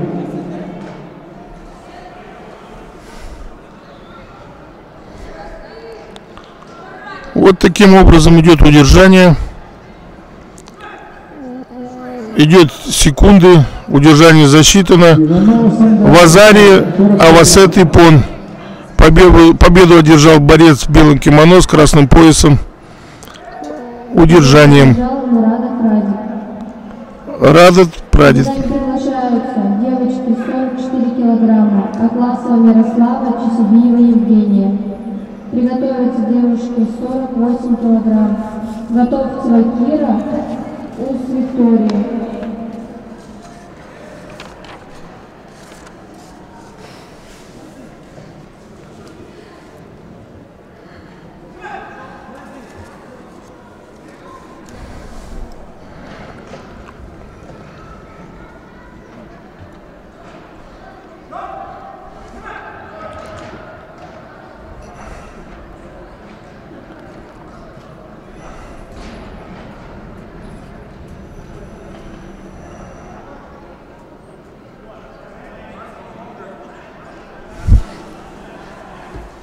Приготовится Макаркина Виктория, Попова Анастасия, 40 килограммов. 40 килограммов. Макаркина, Попова готовится.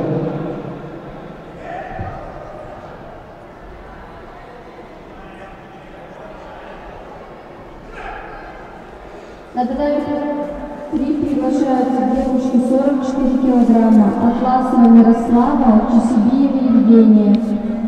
Готовятся девушки 48 килограмм. Готовцева Кира, Ус Виктория.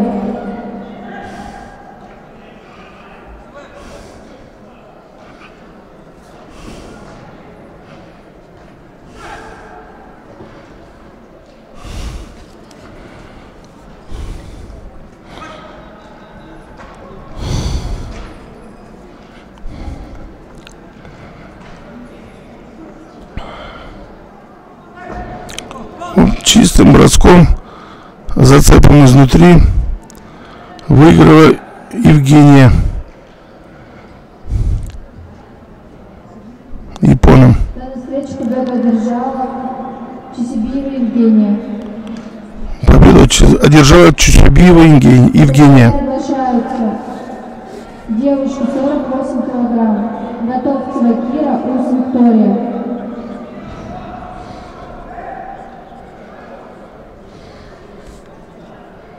Весовые категории юношей свыше 73 килограмм и 55 килограмм переходят на закон 1. Борец в белом кимоно с белым поясом Готовцева Ира. Борец в белом кимоно с красным поясом Усова Виктория.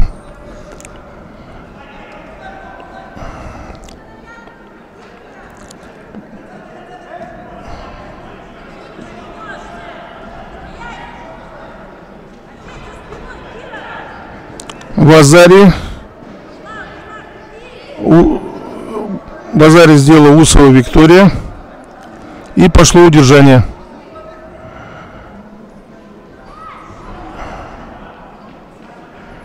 Идет удержание.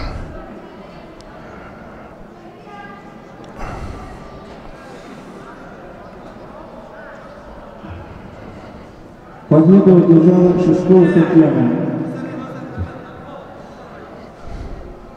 В данной встрече победу одержала Ус Виктория. Победу одержала Ус Виктория. Приглашается Матаркина Виктория, Попова Анастасия. На старт приглашается Медовых Арина, Дружина Алина. Приготовиться девушка 57 килограмм. Герасимова Валерия, Попова Алина. Это 3 смены.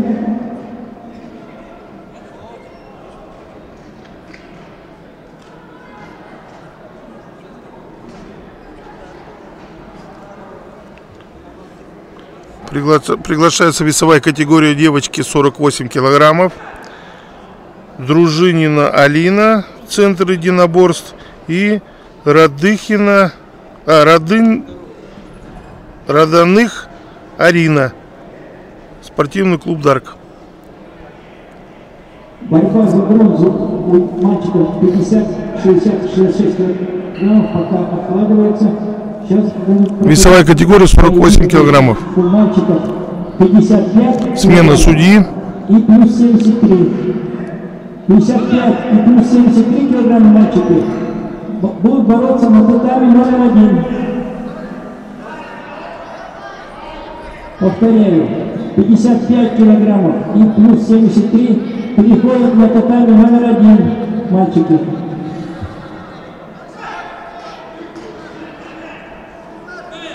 Идет удержание. Начало пошло удержание.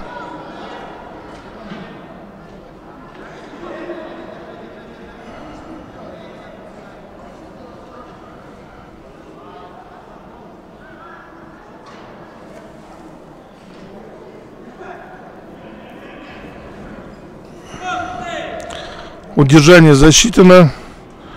Победу одержала Дружинина Алина. В данной встрече победу одержала Медовых Арина.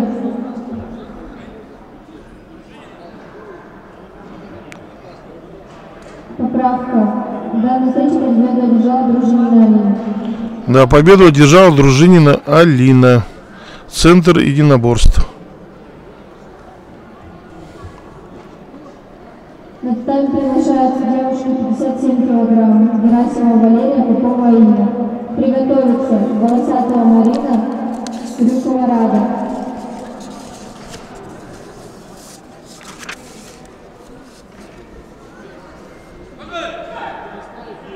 Приглашается в полуфинальной встрече 55 килограммов. Смирнов Данил,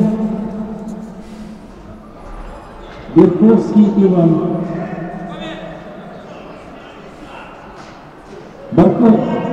Смирнов Данил, Барковский Иван приглашается. 55 килограммов. 55 килограммов переходит на татами номер 1.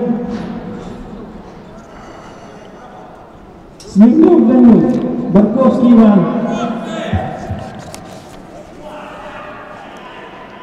Данную встречу победу держала Попова Алина. На татами 3 выиграла Попова Алина. Ростислав Магадан, Найманов Дамир. Юдока. На татами приглашаются Волосатая Марина, Рюкова Рада. Приготовиться девушки свыше 57 килограмм. Винокурова Розалия, Сафонова Анна. Я не успеваю, не успеваю. Ты очень красивый. Я поехал, сейчас приеду, потом кое-что купить надо. Хорошо, хорошо. Что, нормально? А как увидеть отзывы по нашей комментаторской? О, что?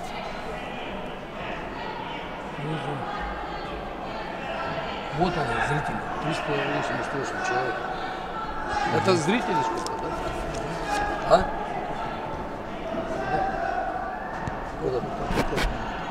И сколько там человек? Там, посмотрим, смотри, какой-то там. Нет, сколько зрителей смотрят, мне интересно. Я... понял. Сколько там? Сколько там человек? Так, юноша. Мы плавно перешли на татами номер 1. Судья на татами Джабаев Роман Борисович.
Победу одержал Смирнов Данил, вышел в финал. Победу одержал Смирнов Данил и вышел в финал. Баращенко Ростислав, Магадан, Найманов, Дамир, Юдока.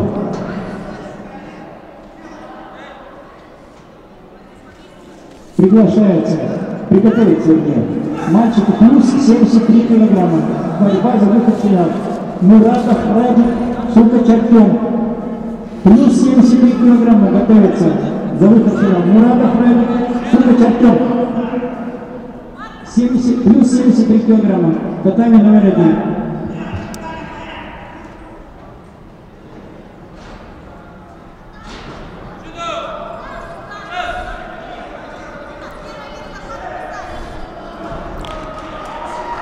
Красивый бросок. Плечо со стоечки. борец с зеленым поясом. Молодец. И вышел в финал. Поздравляем его. Приготовиться в весовой категории 7, плюс 73 килограмма. Юноши. Мурадов Радик и Сукач Артем.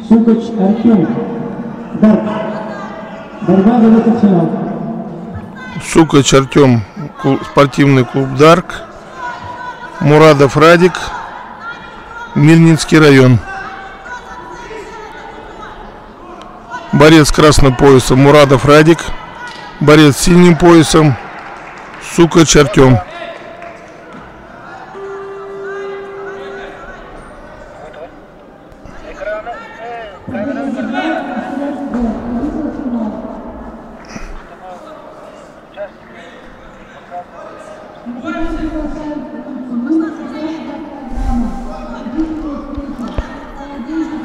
Лазари и выиграл, препоном, чистым броском выиграл Сукач Артем, спортивный клуб Славутич. Воспитанник Лысак Оксаны, клуб Дарк.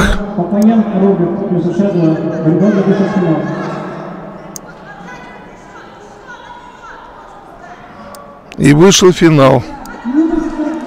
Мы ожидаем следующих соперников, участников.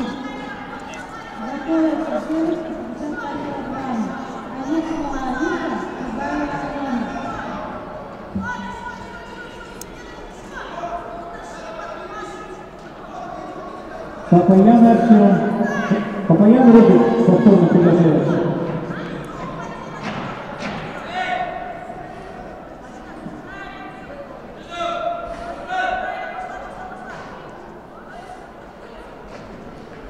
Сукач Артем вышел в финал. Приглашаются также мальчики 73+. Лобанов Тимур и Папаян Роберт. Лобанов Тимур.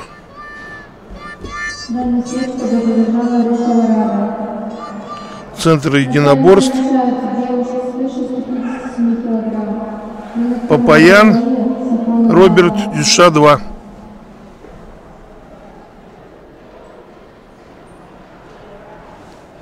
Алло, Саня. Ага.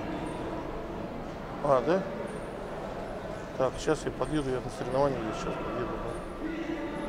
Угу, хорошо.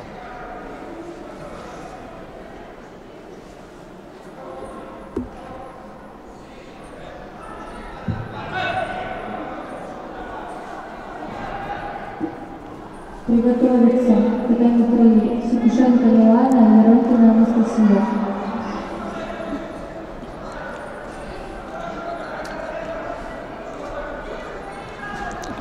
Борются младшие юноши весовой категории плюс 73 килограмма. Была контратака в Азаре, борцу с красным поясом.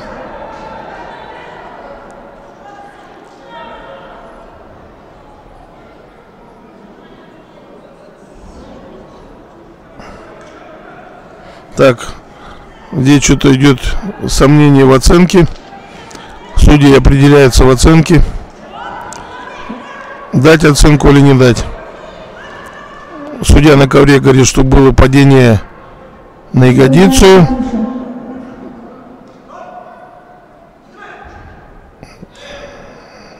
Значит, оценка остается.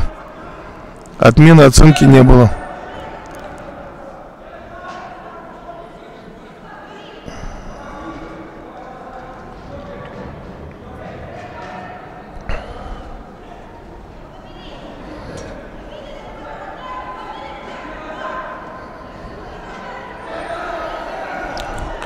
Вот контрприем, но оценки не будет, так как соперник сел на ягодицу. Поэтому судья не дал оценку. Идет жесточайшая борьба. Лидирует борец в белом кимоно с красным поясом.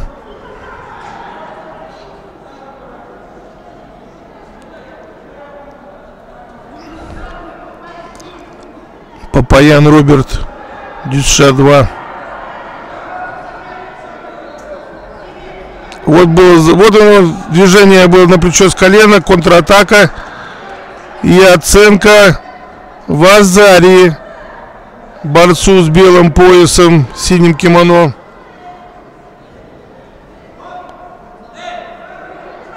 Идет раздергивание соперника.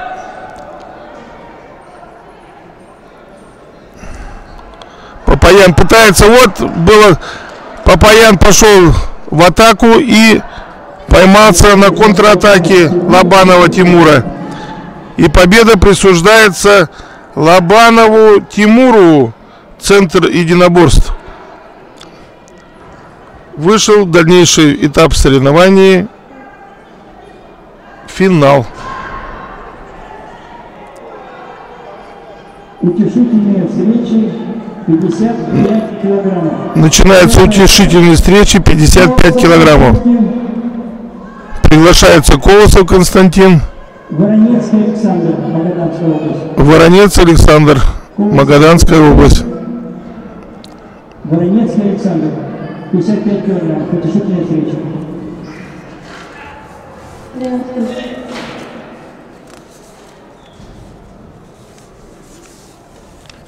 55 килограммов. Утешительная встреча.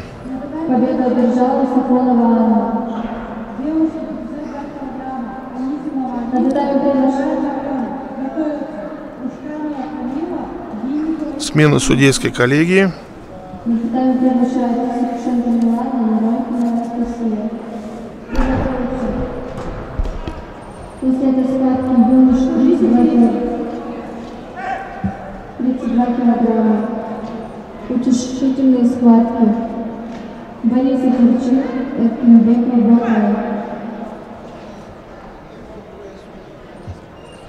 Приготовиться. Саин Кирилл, Яриговец Александр. Саин Яриговец, приготовиться. Готовиться заранее.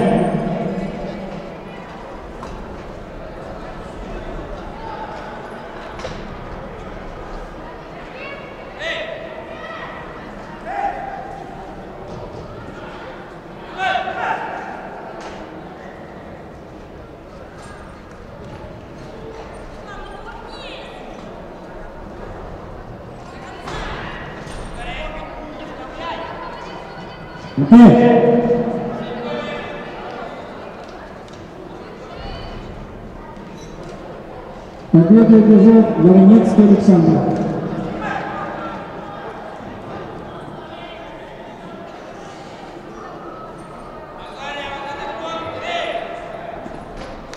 Приглашается Саймон Кирилл, Яриговец Александр.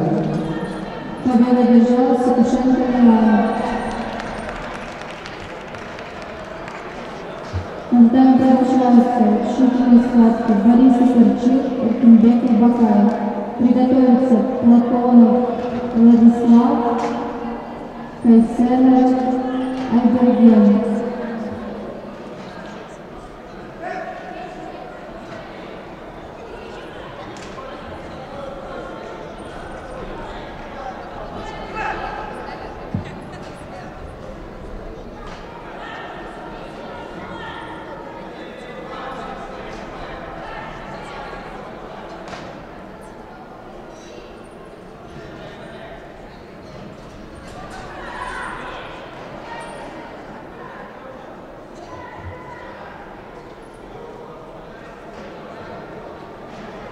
Готовятся Ступкин, Владимир и Прокопьев.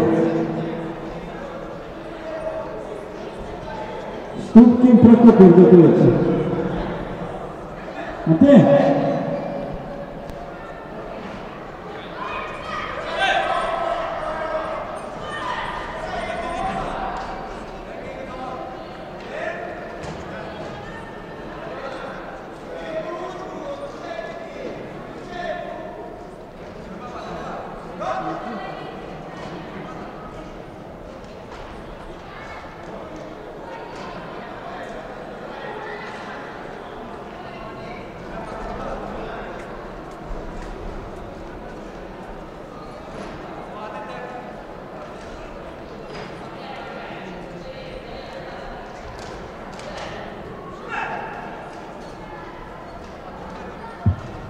Победу взял Саймон Кирилл. Луговец Александр. Луговец Александр.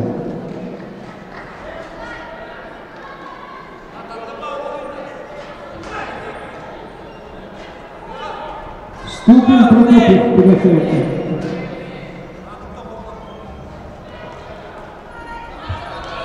Победу одержал Лариса Торчин.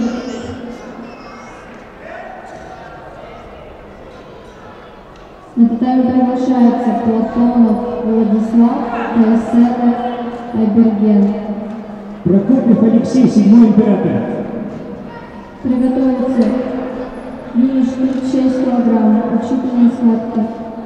Тимирканов Алибек, Павлов Саян.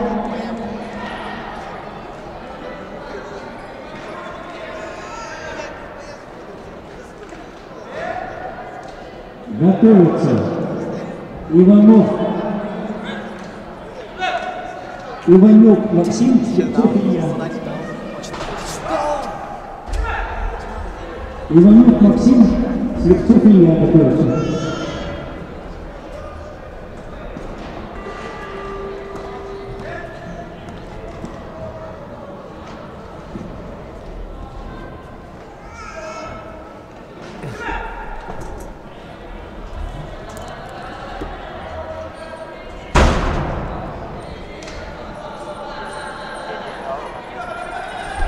Итак, внимание всем любителям, болельщикам борьбы дзюдо. Сегодня в спортивном комплексе «Триумф» идет 29-й традиционный турнир на призы спортивного клуба «Славутич». 29 лет уже этот турнир собирает много молодежи, мальчиков и девочек, которые увлекаются этими видами спорта. И уже не одно поколение детей выросло на этом турнире. Некоторые уже приводят своих детей, которые боролись ранее. И уже какое поколение мы традиционно, то есть начинаем эти соревнования с маленьких детей. Завтра борются у нас уже более средний возраст, это 94, 5, 6 года рождения. Ну, основатели этого турнира Литавин Вячеслав Владимирович, он директор спортивного клуба «Славутич», это один из старейших также клубов нашей республики. Ну и его поддержит его друг и постоянный соратник, это Лойки Игорь Викторович, мастер спорта, оба спортсмены, оба ветерана, заслуженные заслуженный тренер России.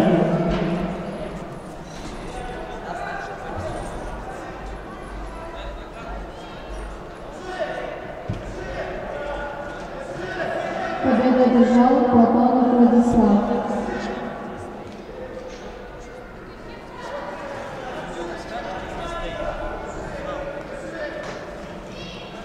На татами приглашаются Тимирканов Алибек, Павлов Саян.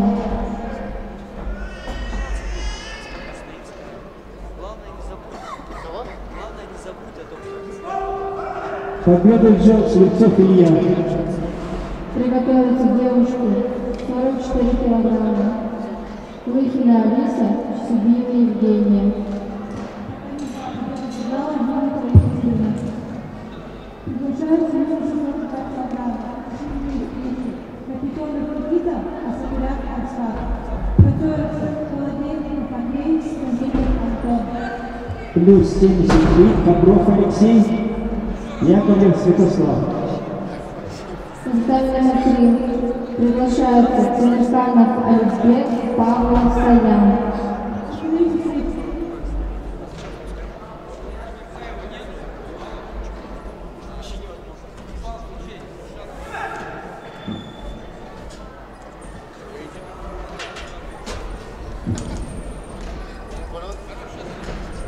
Что, давай, кто ты?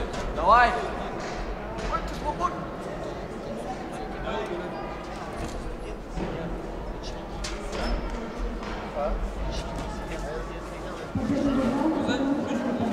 Переворачиваем сейчас? Да.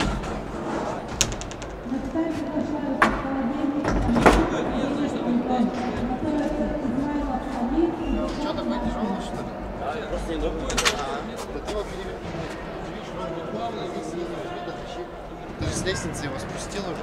Вот эту хуйню отодвиньте вообще сюда. Нету. Повыше,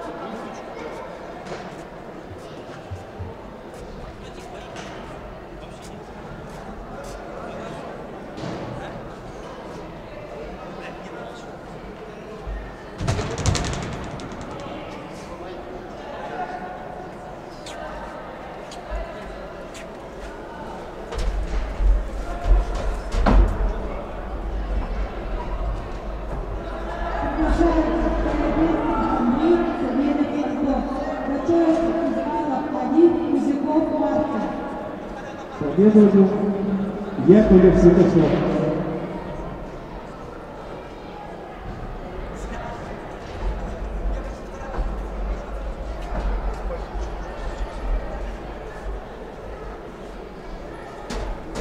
Приглашается 55 килограммов. Воронецкий и Луговец. 55 килограммов приглашающий. Воронецкий и Луговец.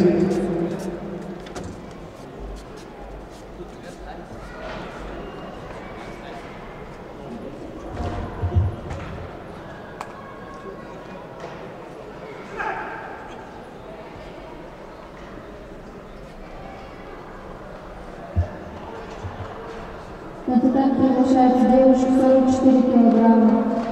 Лыкина Алиса, Субиев Евгения. Приготовится Викарева Диана, Атласова Ярослава.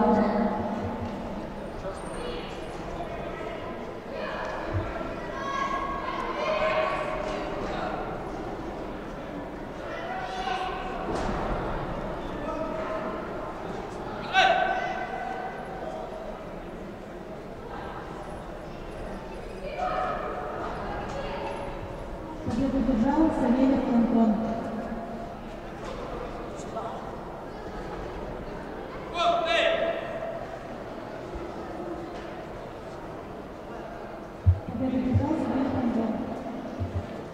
Победу одержала Сибирь Евгения. На татами приглашаются Измайлов Амир, Рудников Маркин. Готовятся Кадурин Владимир, Пантанеев Михаил. На татами приглашается Викарева Диана, Атласова Ярослава. Приготовится девушка 48 килограмм. Готовится Валькирия, Дружинина Алина. Приготовится Ступкин Слепцов. Ступкин Слепцов готовится.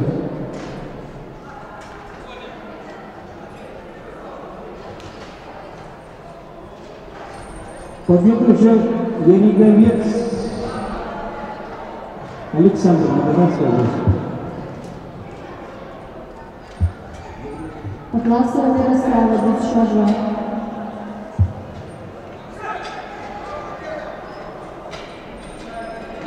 Ступкин Слепцов, 55 килограмм.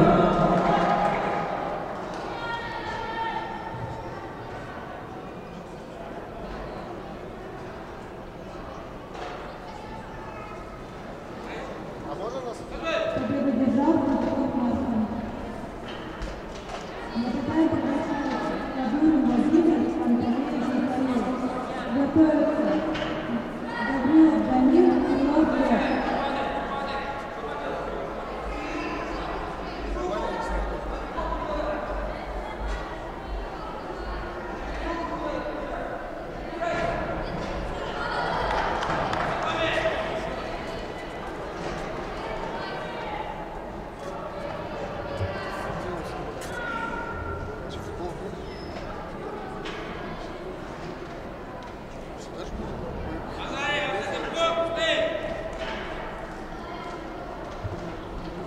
Победу одержала Викарева Диана.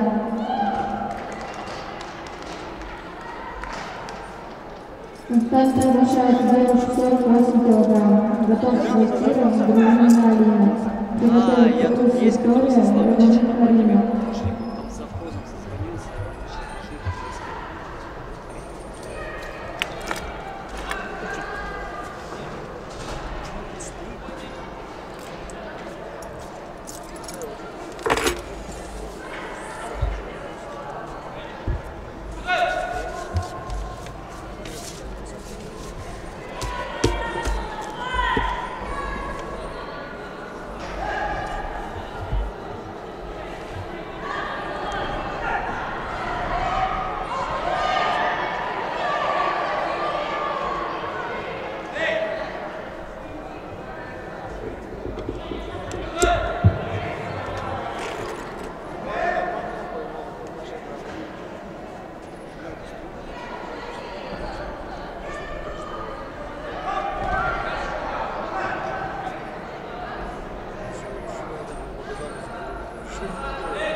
Победу одержала Дружинина Алина.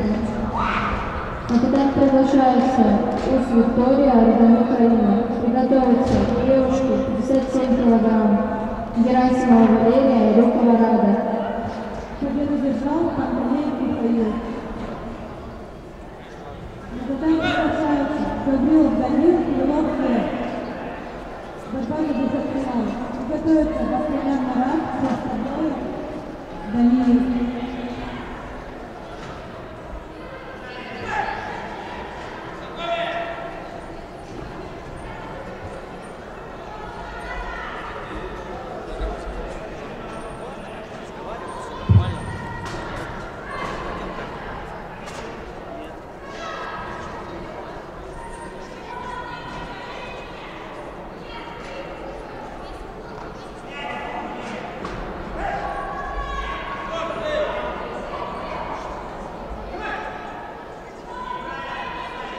В данной встрече победу одержала УС Виктория.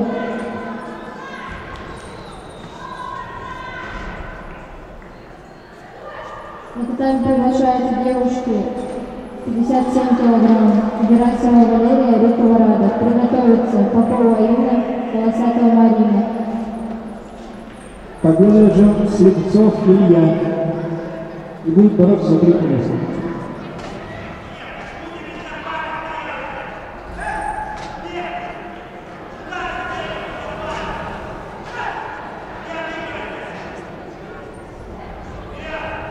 Слепцов Илья. Приглашается плюс 73 килограмма. Яковлев Садыков. Плюс 73 килограмма. Яковлев Садыков Данил.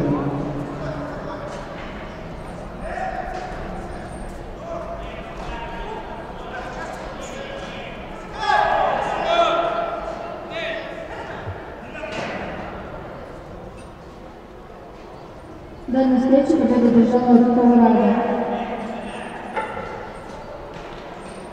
За нами приглашается Попова Инна, Колосатова Марина.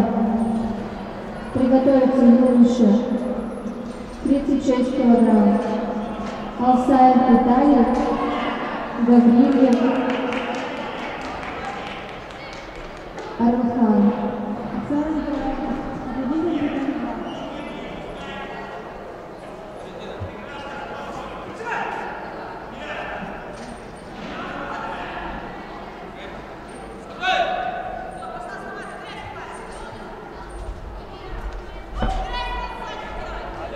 Самое главное, супердешно, пожалуйста, пожалуйста.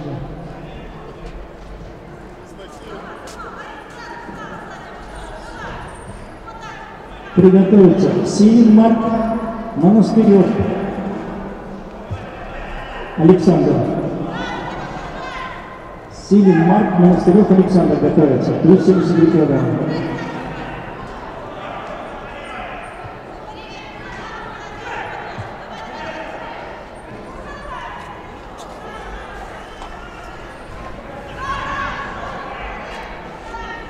А что, по Майнкрафту? Да. Будешь ли сливки онлайн будешь разговаривать?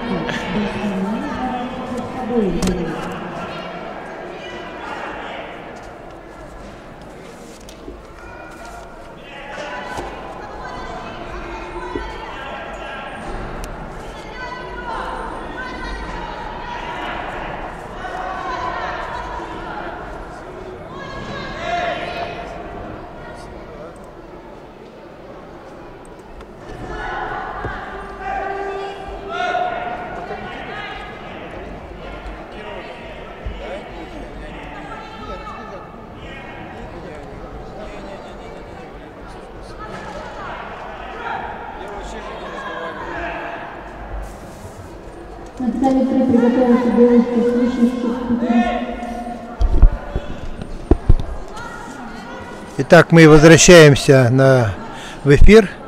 На татами номер 1 борются юноши. Идут утешительные схватки. В борьбе дзюдо вот бросок, подножка и 2 уже в азаре. Идут 2 в азаре. Это в азаре, а Васетип он победил, борец в белом кимоно. И сейчас победу дадут дзюдоисту в белом кимоно. Сейчас на нетах татами. На сегодняшних соревнованиях задействовано 3 татами. Это татами ковер, на которых борются борцы-дзюдоисты. Так что это очень хорошо, народу много, поэтому разные весовые категории борются на разных татами. Эти соревнования помогают обеспечивать, в наше время трудное, конечно, очень трудно с финансированием. И проводить такие турниры необходимо, конечно, большие финансовые средства. Здесь на эти соревнования помогает фирма Ганза, Федерация дзюдо, Лена сервис, Лена Транс и ИП Фомин. Вот эти предприятия неравнодушны к развитию детского спорта, развитию дзюдо, но они влаживают посильно свои финансовые средства, чтобы дети получили медали, получили хорошие призы. Но пока мы здесь объясняли, идет борьба на татами также 1. Борется уже более такая весовая категория, тяжелая среди мальчиков. Здесь борец синим кимоно пытается делать бросок через плечо разноименное. Он неоднократно уже 3 раза уже сделал подворот такой. Но в дзюдо в основном все броски проводятся подворотами. Это бросок через бедро, бросок через спину. Так как форма кимоно, она более растягивается, и надо обязательно вкручиваться, чтобы вытянуть соперника на себя. Что пытаются делать эти борцы. Ну и, конечно, пока у них не получается. Здесь можно посмотреть, что оба борца имеют равные технические возможности и силы. Правда, в белом кимоно спортсмен постоянно атакует. Сейчас дальним захватом за спину он пытался сделать бросок в падении через спину, но это не получилось. Поэтому дальше идет позиционная борьба. Самое главное взять это захват.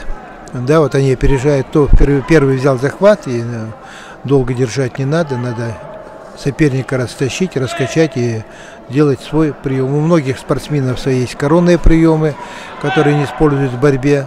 Ну и часто они подводят к этому приему, чтобы сделать хороший конкретный бросок, потому что единственный бросок на спину — это уже чистая победа и пон. Поэтому борцы стараются делать прием, который им идет, который нравится, который соответствует их весу, соответствует их, очень многим ребятам нравится бросок, особенно маленьким, через спину. Борец в белом кимоно постоянно делает такие движения, но сейчас, наверное, будет наказание спортсменам. Тот, кто не борется, дают замечание Шида.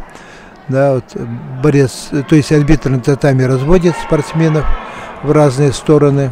Сейчас посмотрим, кто в этой интересной позиционной борьбе. С виду кажется, что очень легко можно бросить любого соперника, но здесь не так. Сопротивляющий человек, он, конечно, вдвойне сильнее. Надо здесь идет болевой на руку, и болевой на руку зафиксирован. И борец в синем кимоно выигрывает эту схватку и будет бороться за 3-е место только. Но утешительные схватки — это все спортсмены, кто проиграл финалистам, полуфиналистам, они борются, все перебарываются за 3-е места. В борьбе дзюдо 4 призовых места, это 1-е, 2-е, финальная пара и 2 третьих места.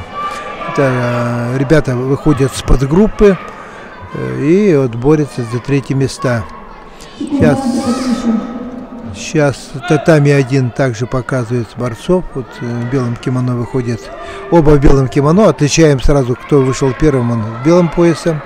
Второй спортсмен синим поясом. Ну и основной, конечно, сейчас сразу борьба за захваты. Кто возьмет захват и первый подвернется, тот, конечно, сделает бросок. Так, преимущество в захвате выиграл борец в синем кимоно. И я думаю, сейчас будет произведено техническое действие. Вот упали в партер, называется, вот когда на коленях партер, и борец в синем кимоно делает такой переворот и пытается сделать болевой прием. Болевой прием на руку — это когда рука выпрямлена, и идет выпрямление сустава, борец получает болевой шок, ну и когда сильно больно, он стучит по ковру или по сопернику. Но здесь арбитр на татами успел увидеть выпрямленную руку, и, конечно, победа присуждается от Кононову борцу в белом кимоно. Кононов занял 3-е место. Уже идет борьба за 3-е места.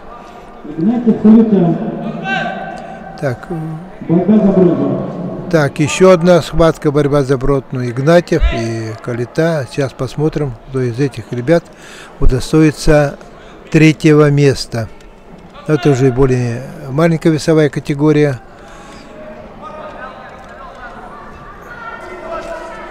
Ну, дзюдо в Якутии где-то начало развиваться в начале 80-х годов, и уже в конце 80-х годов был бурный всплеск этого вида спорта.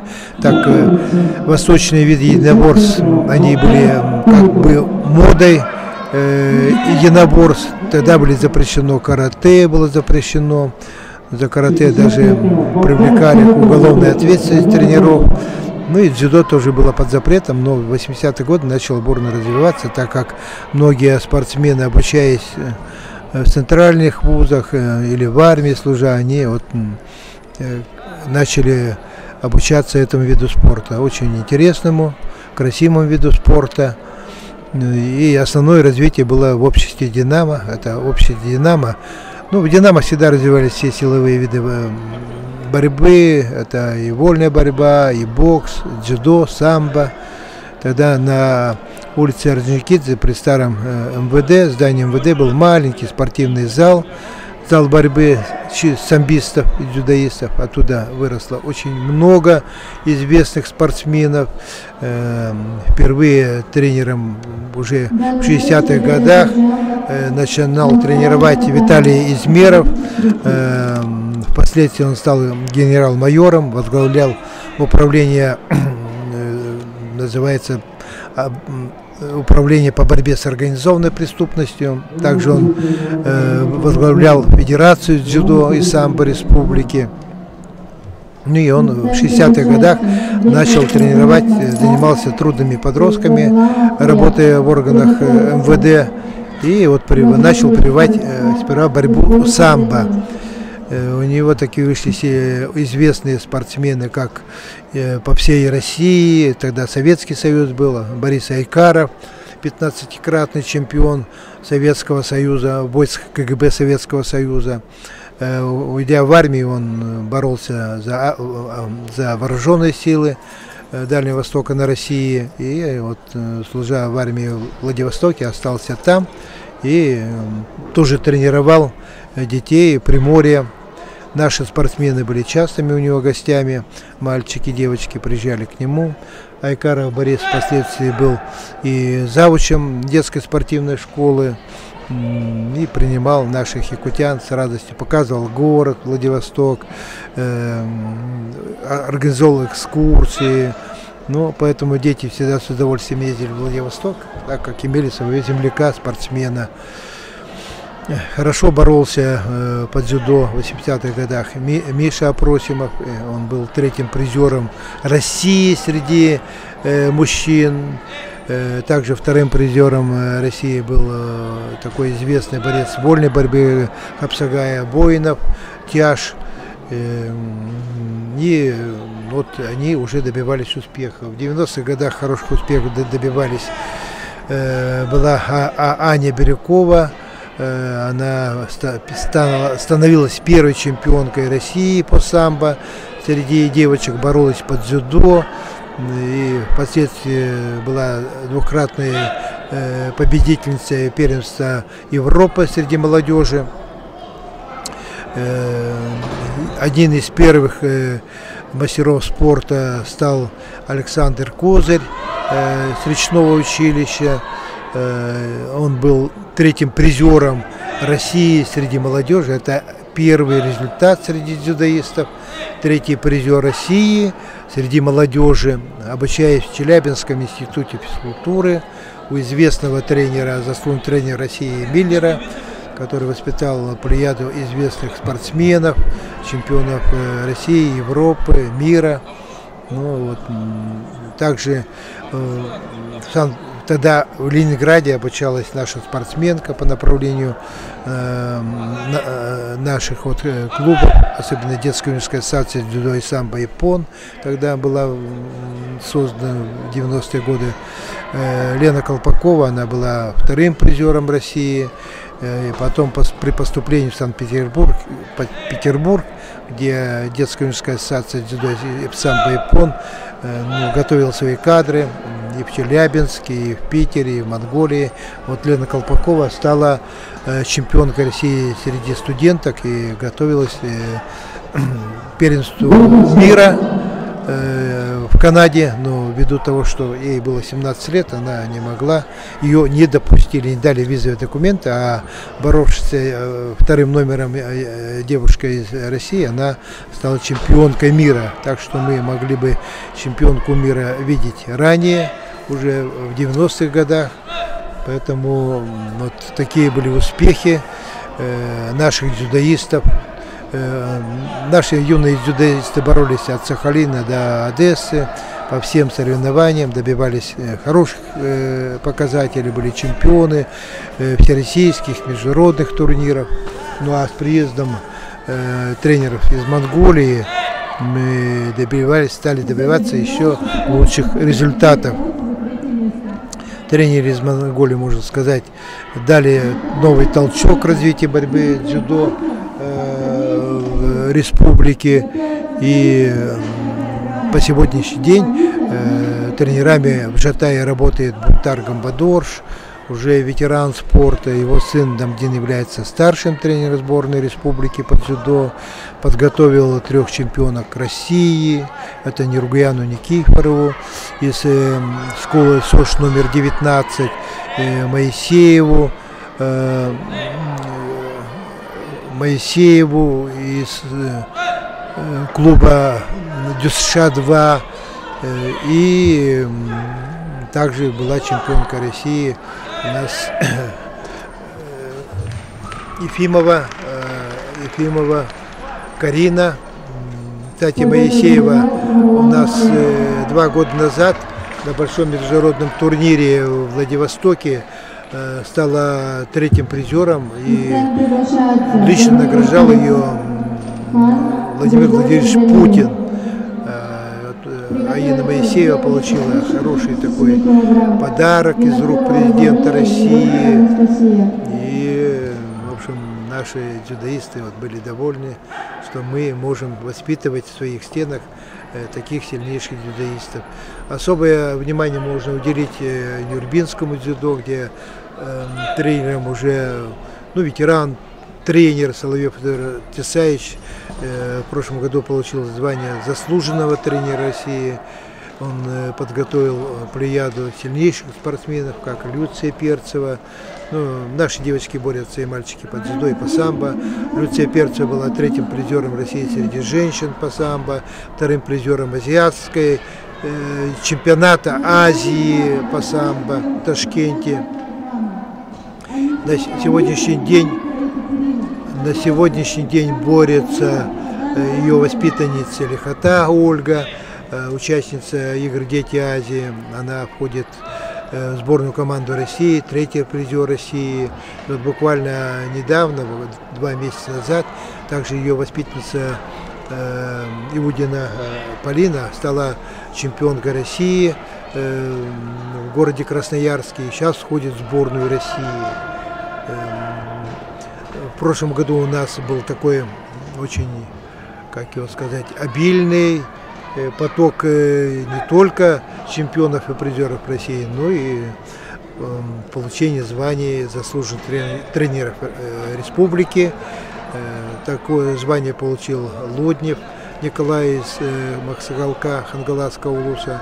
И также 2 года назад звание заслуженного тренера республики получил Диденко Николай, тоже уже ветеран спорта из удачного город Мирный, где спортсмены,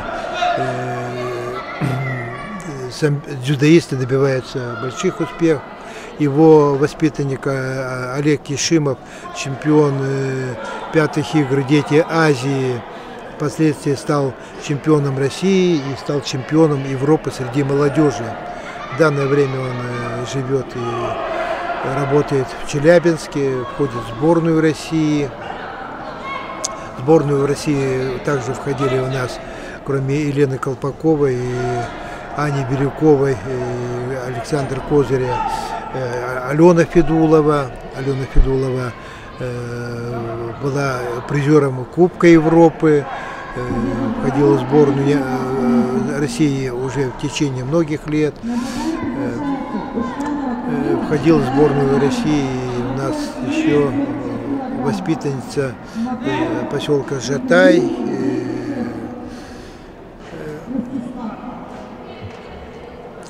И многие спортсмены, добиваясь успехов уже на выезде в других регионах, обучаясь в других городах России.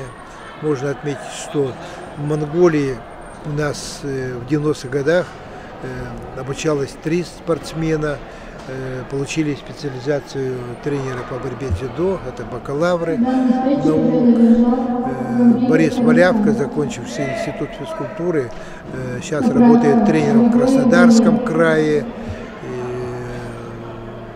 Малышев Евгений, он также сейчас в Краснодарском крае, его дочка уже борется. Буквально вчера она стала 2-м призером Краснодарского края по борьбе дзюдо. И можно сказать, что вот такая плеяда сильнейших спортсменов в 90-х годах, в 2000-х годах дает свои плоды, так как уже начинает бороться и наша молодежь, маленькие девочки, мальчики, дающие результат на соревнованиях не только дальневосточного, но и всероссийского уровня. Буквально месяц назад, 3 недели назад на Сахалине проходило первенство России, первенство Дальнего Востока до 23 лет. Там чемпионка стала Амонт Юлия, тренер Роман Борисов, Роман Джабаев. Он уже, Юлия Амонт становилась 2 года назад чемпионкой России до 21 года. И вот Роман Джабаев, личный тренер, буквально до Нового года открыл свой личный спортивный зал, где занимаются дети округа, Сайцарского округа. Он сам вложил свои деньги, где дети занимаются не только дзюдо, но и тренажерный зал. И сейчас очень много маленьких детей посещают спортивный клуб. Да, на Сахалине также 2-е места заняла у нас Капралова Диана из села Тако, далекого села Тако, национального села Тако, Алекминского района. Она также была участницей 6-х международных спортивных игр «Дети Азии». В данное время в Алекминском районе работает тренер из Сербии Милан Уйтич. С Алекминского района подготовлено очень много спортсменов известных, уж как Бояркина Кристина, чемпионка многих турнирах дальневосточных, 3-й призер игр «Дети Азии», 2-й призер финала спартакиады России по дзюдо, 3-й призер финала спартакиады России по самбо. В свое время являлась одной из лучших, входила в десятку лучших спортсменов республики. Также Солёкинского района 3-м призером финала спартакиады России была Виолетта Павлова.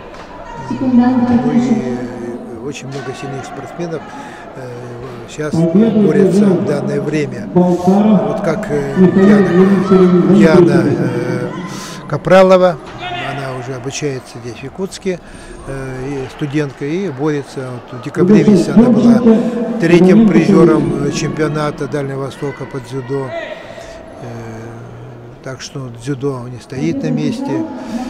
Также в Южно-Сахалинске на первенстве до 23 лет 2-е место заняла очень такая начинающая, как перспективная спортсменка из Намского ЛУСа Саина Петрова. Она стала 2-м призером.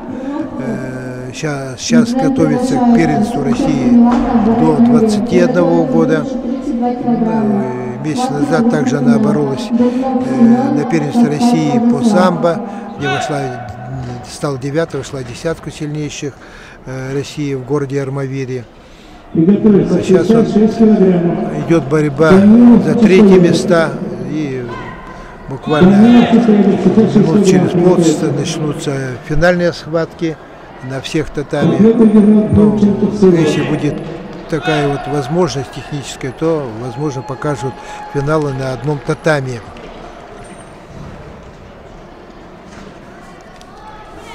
Сегодня в гостях вот в студии хорошо комментировал Игорь Лойк, вице-президент, первый вице-президент Федерации дзюдо республики, директор спортивного клуба Славутич Владимир Вячеслав Литавин, и вот комментатор Валерий Герасимов, который комментировал последние игры «Дети Азии» и предыдущие 4-е, 5-е игры «Дети Азии».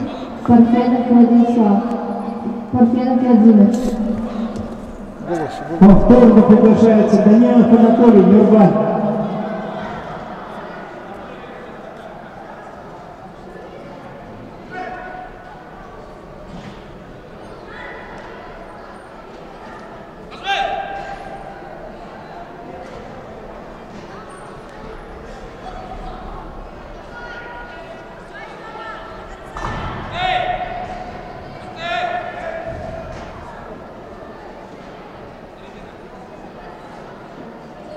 Повторно приглашается Данилов Анатолий Нурбан.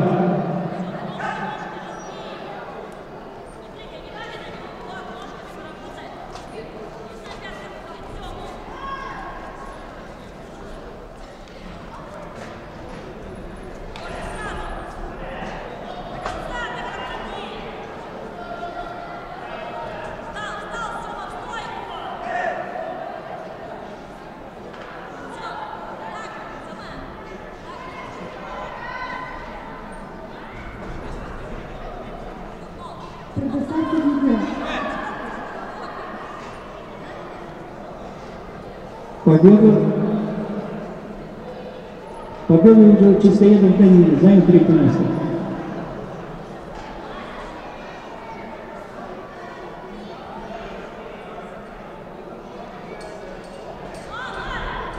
Приглашается Рак Михаил Магадан, Соловьев Денис. Победу одержал Барнов Семен и вышел в финал.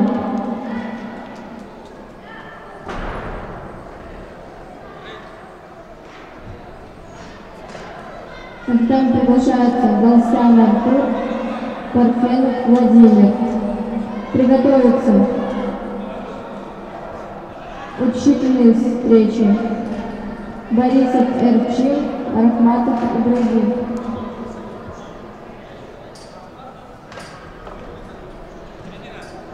Приготовиться 55 килограммов.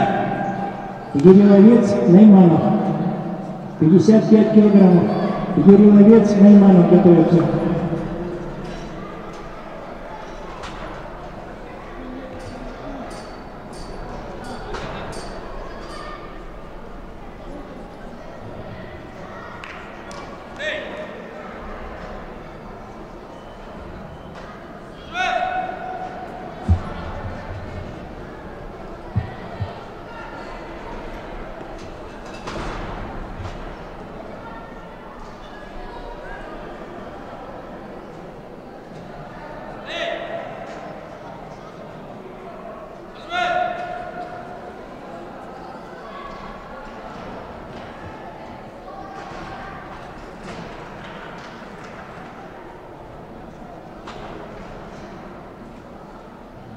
Первый лежал Соловьев Денис, да, занял третье место.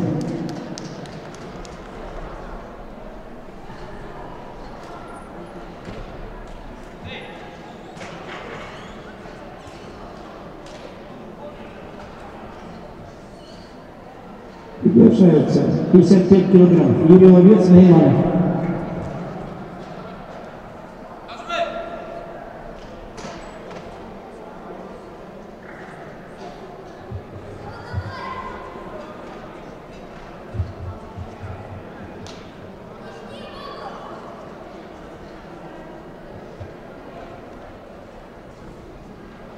Готовятся Слепцов, Барковский. Слепцов, Барковский, 55 килограммов готовится.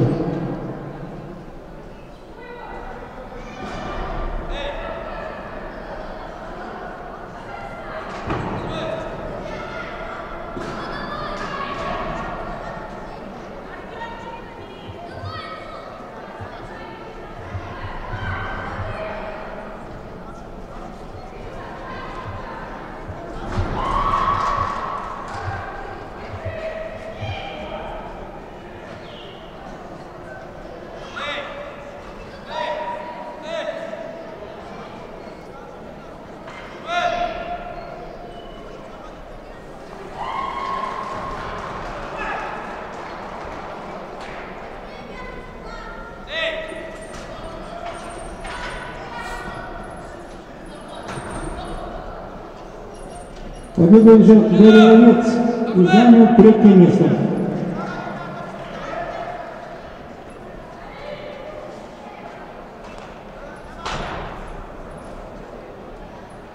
Слепцов, Барковский приглашаются.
Победу одержал чешского боя Даниил и занял третье место в категории до 42 килограмм. Татарный внутри Болбунского. На татами приглашаются Степиков Марков, Крылов на 23 место. Готовятся девушки 52 килограмма. Винникова Екатерина, Шадарова Елена.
Приготовиться. Плюс 73 килограмма. Садыков, Папаян.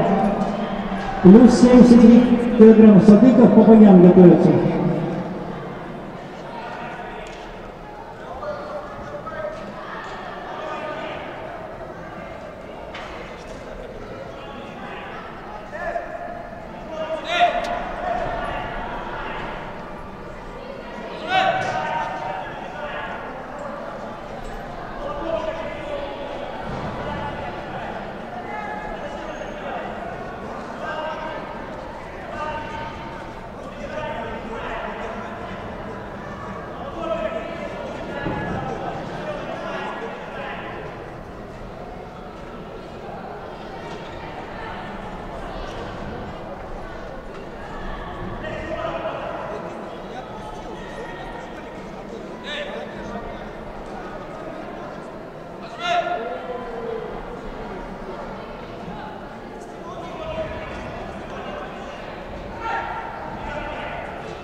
Победу одержал Барковский Иван и занял 3-е место.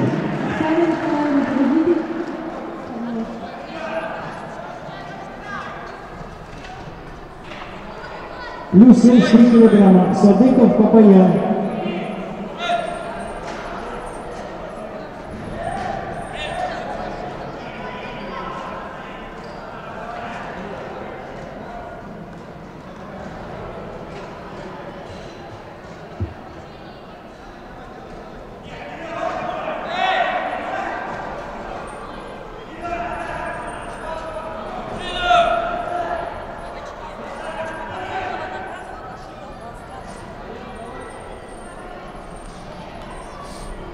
Готовится Силин Мурадов. Готовится Силин Мурадов. Плюс 73.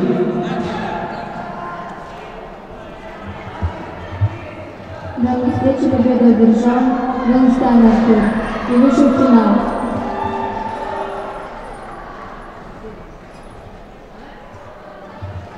На татами приглашаются учительные схватки Борисов, Эрчил, Рахматов и Байбин.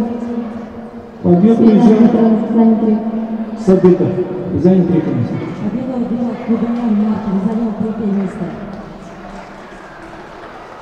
Силин Мурадов. Кубаков, извиняюсь.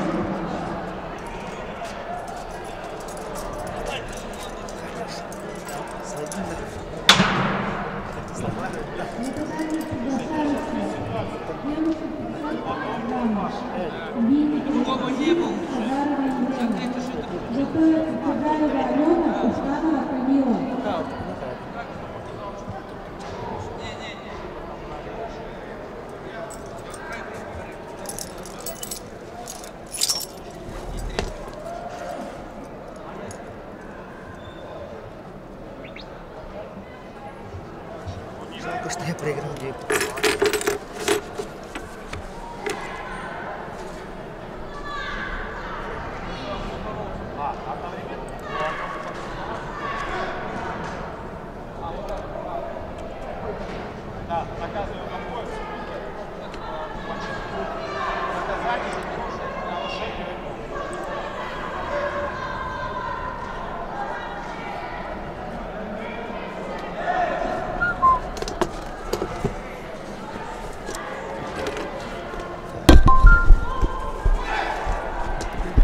Итак, мы снова возвращаемся в студию. У нас идет прямой репортаж спортивных соревнований на призы клуба «Славутич». У нас в гостях судья всероссийской категории Власов Александр из города Владивостока. Роман Власов из города Владивостока. Слово ему. Вы, Роман, пожалуйста, расскажите вот развитие борьбы дзюдо на Дальнем Востоке, как у нас в Якутии это развивается, вот сравнить на сегодняшний день, как идет развитие дзюдо. Хочется порадоваться за что? За то, что мы прошли, во-первых, трудный период пандемии, был большой упадок ни соревнований, ни тренировок. Сейчас мы уже начали и тренироваться, и выезжать на соревнования. Первые соревнования было видно, что ребята, конечно, за время пандемии потеряли практику. Вот, и было им сложновато бороться, потому что переживания, это естественно для спортсменов. В данном случае мы уже видим прогресс, это хорошо. И стало больше соревнований, а чем будет больше соревнований, значит мы будем получать больше практики. Дети будут уверенней не только в борьбе или в сборах, в соревнованиях они могут становиться сильнее, сильнейшими. Это очень радует. А по развитию, конечно, на Дальнем Востоке, в Якутии хорошо, что есть такие возможности, как вот на данных соревнованиях, такой прекрасный спорткомплекс, 3 татами, замечательно для детей, которые приезжают из других регионов, для спортсменов, которые выступают на таких площадках, это определенные переживания, определенные волнения и сам сама атмосфера спортивная, вот это, она и впечатление для них, это, конечно, будет памятно. Выступать в дальнейшем на более больших площадках для них будет уже проще. Вот. Ребята показывают на данных соревнованиях неплохую борьбу, есть на что посмотреть. Кто-то, конечно, в начале пути соревнований, кто-то уже занимается много времени.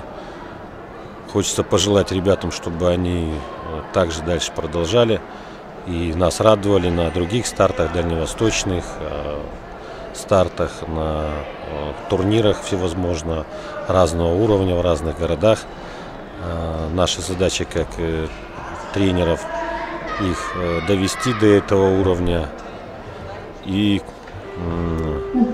чтобы они, естественно, защищали наш Дальний Восток, представляли, и чтобы у нас за них была гордость, как за дальневосточников. Я думаю, что у них все впереди, и они нас будут этим радовать. А массовость приобретает на Дальнем Востоке дзюдо. Дзюдо очень красивый, очень динамичный вид спорта. Это плюс то, что дети первое выступают, второе они знакомятся с другими спортсменами, с других городов, обмениваются телефонами, у них появляются связи, крепкая дружба в дальнейшем, а это очень надежная, хорошая дружба, спортивная поддержка, когда уже вырастая, так скажу по своему опыту, да, став взрослым, даже юношей, да, находясь в каком-либо городе или можно позвонить своим знакомым спортсменам, пообщаться, это и помощь, и общение, и встречи всегда на соревнованиях, это где-то и сборы, всегда радостно увидеть своих коллег по спорту. В общем, только позитив дает спорт, здоровый образ жизни, здоровые отношения, целеустремленность. Хочется пожелать детям, чтобы они также продолжали в этом направлении, чтобы их поддерживали их родители во всем, потому что это действительно нужно много терпения, усердия. И, конечно, здесь должна быть одна команда, это тренер, спортсмен и родитель. Тогда будет самому спортсмену, ребенку будет проще достигать каких-то результатов в спорте, потому что он будет чувствовать мощную поддержку, что называется, от своей команды. А команда, еще раз повторюсь, это родители, тренер и сам ребенок. Хотелось бы пожелать вам дальнейшего хорошего просмотра этих прекрасных соревнований. Сегодня у нас первый день соревнований. У нас борется сегодня 2007-2009 год. Это по правилам дзюдо до 15 лет. А завтра у нас будет бороться 2004-2006 год. Будет не менее интересно. Это ребята, которые уже будут бороться по правилам до 18 лет. Я вам желаю хорошего просмотра, хорошего настроения, масса позитива. Ну и удачи, конечно, чтобы ваши дети вас радовали. Приводите детей в спорт, дайте им как бы эту возможность, и они найдут очень много себе хороших по жизни друзей, подруг, коллег, потому что это очень сильно объединяет. Ну, а мы поблагодарим Романа Власова, главного судью этих соревнований, что он был у нас в гостях, что встретился с нашими дзюдоистами. И, конечно, на позитиве все это. И дети получают не только вот заряд такой бодрости, они все-таки знакомятся с другими своими сверстниками городов. И, конечно, приезжая в другие города, они уже будут знать не только как соперников, как друзей. Это самое главное. Спорт объединяет, спорт – это мир, дружба, это здоровье.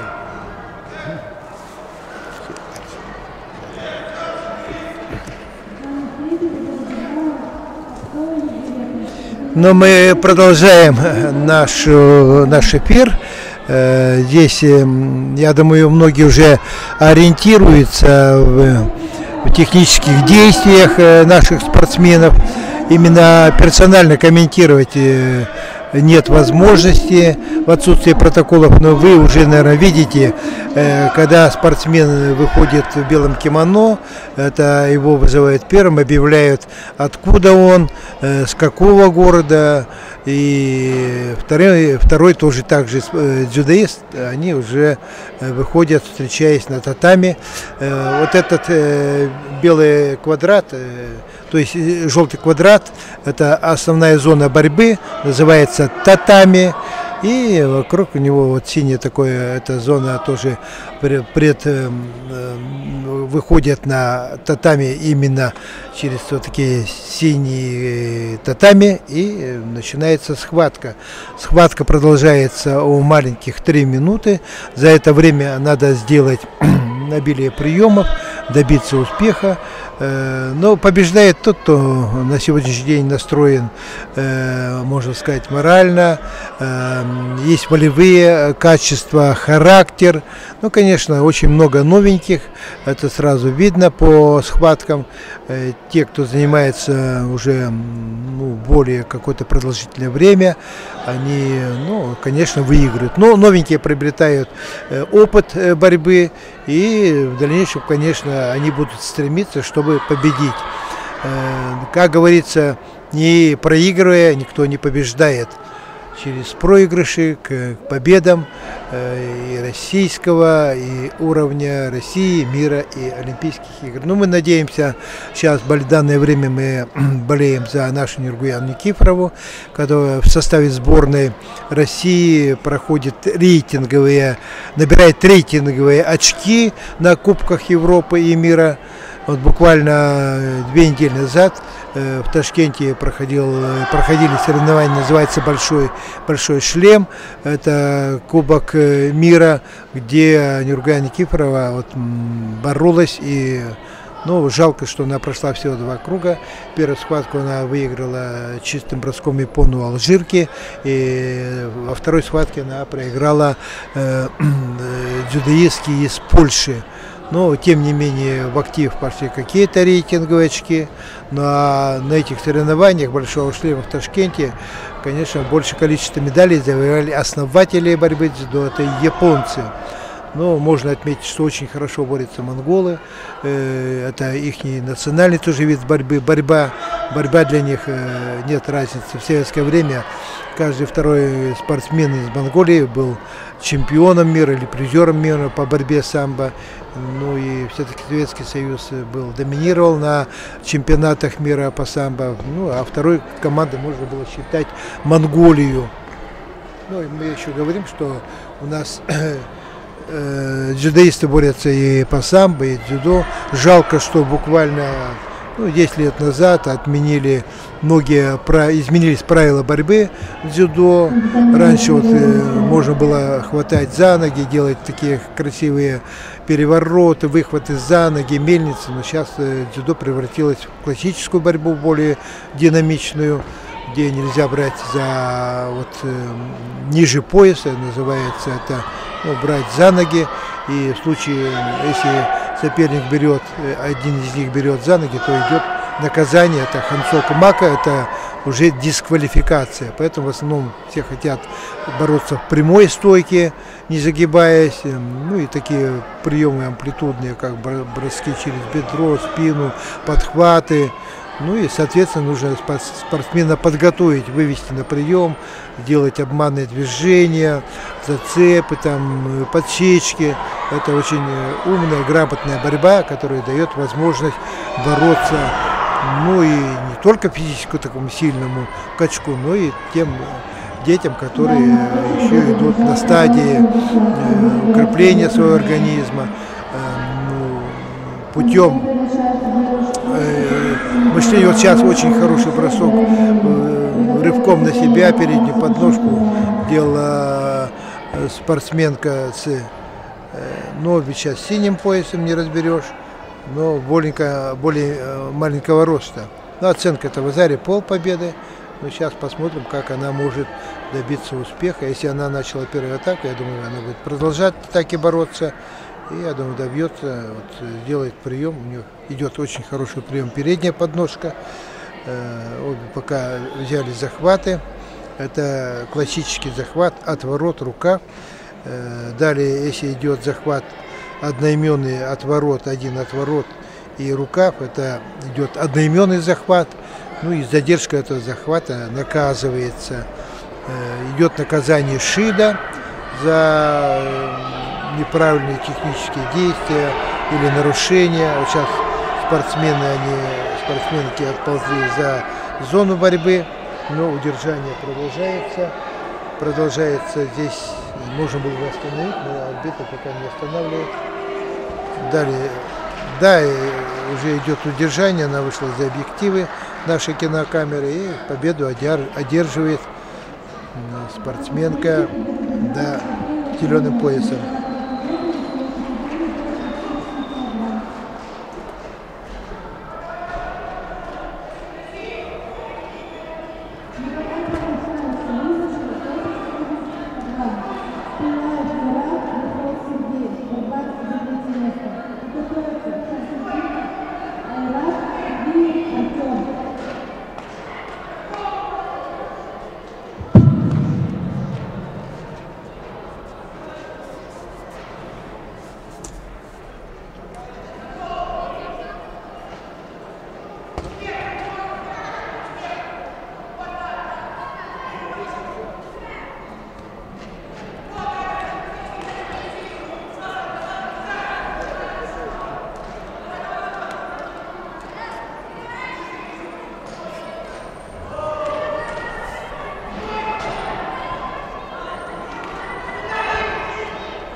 На встрече победу держала Бородина.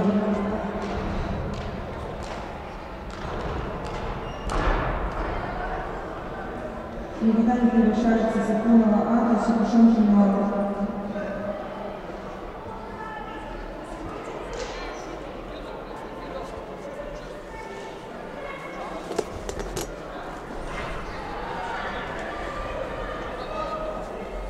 Итак, мы возвращаемся в эфир. Это идут схватки у нас на втором татаме. Арбитр на татаме, арбитр республиканской категории, уже всероссийской, Хатамов Мустаким. Но у нас в студии сегодня тренер чемпионки России Амант Юлия. Амант Юлия 2 года назад стала чемпионкой России среди девушек до 21 года. И вот он возглавляет на сегодняшний день еще клуб «Титан». Я вам рассказывал, что он собственными силами построил спортивный зал, где занимаются дети микрорайона Сясяра. Ну, мы зададим Роману Борисовичу вопросы, вот как идет развитие дзюдо, в перспективе, что мы можем увидеть, как наши дети могут бороться на всероссийском, может даже на мировом уровне, потому что Роман Борисович на сегодняшний день является еще аналитиком нашей борьбы дзюдо, очень много конспектирует, пишет, и я думаю, мы должны этому много учиться, а зрителям он расскажет о перспективах развития нашего дзюдо. Здравствуйте, уважаемые зрители, любители дзюдо. Вот.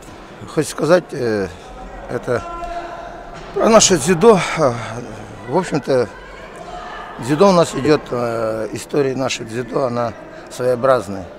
И во многом не всегда адекватно его результаты с его настоящим положением. В данный момент у нас как бы юношеское дзюдо на спаде, хотя результаты за прошедшие годы на чемпионате России, на первенстве России по молодежи, они очень хорошие. Вот. То есть парадокс, разрыв между нижними и верхними, как говорится, слоями вот этих категориями спортсменов. В чем это отражается? В чем это? Ну, во-первых, развитие дзюдо взяло как бы немножко небольшой перекос. Сейчас идет как бы погоня за медалями и вот эти двойные зачеты, которые спортсмены ведущие выступают, тренируются, готовятся в других регионах, в другом регионе конкретно, дает свои результаты в медальном отношении. А внутри республики вот, юношеское, молодежное дзюдо и даже взять взрослое дзюдо внутри республики, она, конечно, желает лучшего. У нас единственная спортсменка, которая сегодня выступает от Якутска без двойного зачета, это Аман Юлия, которая была подготовлена, готовится чисто дома. Вот, то есть мы должны, конечно, пойти по этому пути. То есть через массовость, а массовость это основа, то есть через массовость к вершинам спорта. Этот девиз был всегда актуален, и он остается сегодня актуальным. Но, к сожалению, это у нас не наблюдается. Было время, когда у нас это было, но, как я скажу, руководство это не подхватило, не поддержало, и много ведущих спортсменов ушли, уехали выступать в другие регионы и показали, и показывают хорошие результаты, но они чисто зачет дают за другие регионы. Это взять того же Ишимова Олега, который чемпион России 100 килограмм среди взрослых, взять Бориченко Илон, взять много еще других спортсменов, которые выступают в других регионах. Вот. Но я думаю, на сегодня у нас руководство федерации, у нас возглавляет Марынчев Павел Алексеевич, на правильном пути. Федерация сегодня показывает хорошую работу в плане организации, в плане финансовой поддержки. Такого у нас не было ранее. Это радует. И очень немножко, к сожалению, что раньше такого не было, когда у нас был действительно хороший юношеское дзюдо на всех уровнях. Вот. Но, думаю, как говорится, все в руках самих дзюдоистов. И в ближайшие годы это, конечно, наверное, мы эти недочеты устраним. И снова, думаю, будем на Дальнем Востоке наши юноши и девочки будут лидерами. К сожалению, сегодня мы это утратили. Вот. То, что было ранее, это, думаю, восстановим. Вот все, что я хотел сказать по вопросу Валерия Максимовича.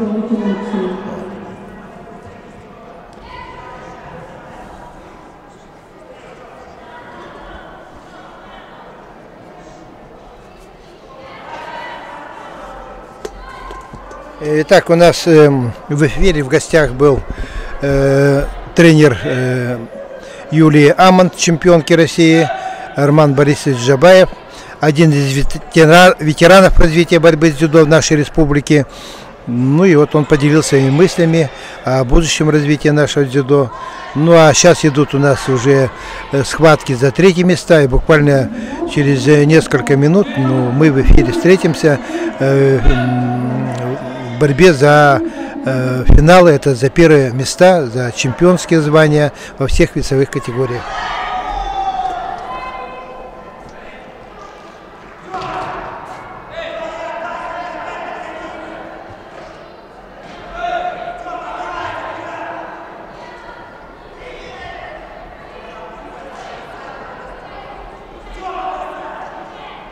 секунданты потише.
Извините, что вещание нашей студии идет не постоянно. Есть небольшие перерывы, но сейчас вот монитор на татами, двух татами идет перерыв.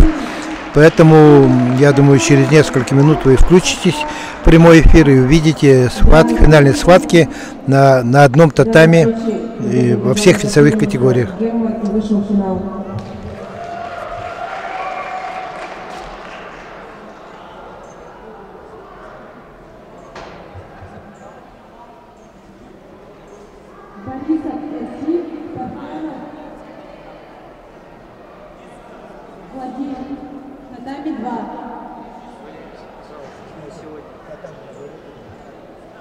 На татами номер 3 приглашается Ласов Алексей, Галыкин Алексей.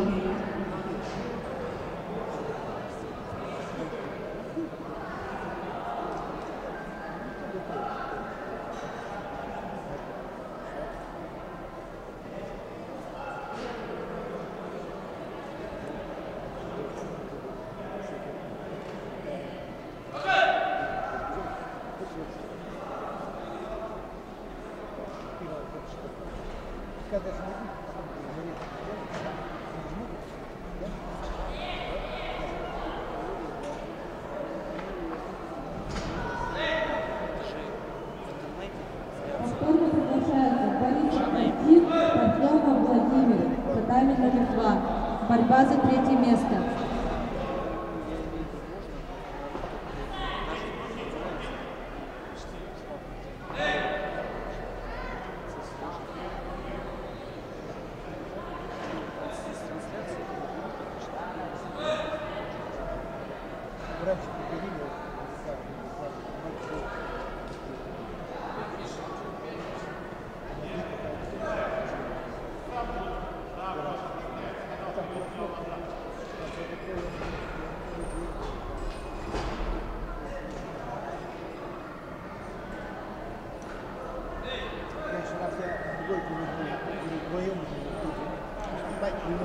Поехал по работе.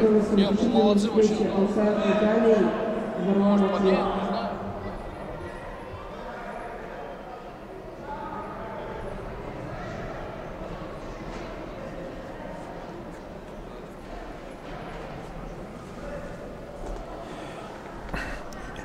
Итак, мы снова в студии. У нас идет показ схваток на втором татами, где схватку судит Хатамов Мустаким Мукимович. Он у нас является судьей, уже аттестованным, судья всероссийской категории, и имеет право судить соревнования и дальневосточные, всероссийские, обслуживал уже соревнования первенства России. Ну а буквально несколько минут назад у нас здесь очень хорошо прокомментировал о развитии дзюдо, это Джабаев Роман Борисович, ветеран спорта, ветеран борьбы. Ну а у нас Мы планомерно говорили о развитии борьбы с дзюдо. Дзюдо особенно развивается в промышленных районах, как город Мирный, Мирнинский район, где буквально во всех, в городе Мирном, в поселке Удачно, поселке Айхал, тренировки для детей ведут в городе Удачном заслуженный тренер Республики Диденко Николай, мы об этом говорили, в Айхале Степан Степанович Кельзин, в Мирном Дмитрий Иванов, но это уже молодой тренер, который буквально подхватил вот эту эпопею развития дзюдо в Мирнинском районе. Про Алёкминский район мы говорили, что были там очень интересные борцы, добивающие успехов не только на республиканских соревнованиях, но и дальневосточных, всероссийских и всероссийских соревнованиях. Были чемпионы и призеры финала Спартакиады России, как Бояркина Кристина, которая 5 лет назад была вторым призером финала Спартакиады России и по дзюдо, и третьим призером финала Спартакиады России по самбо. Ну, в данное время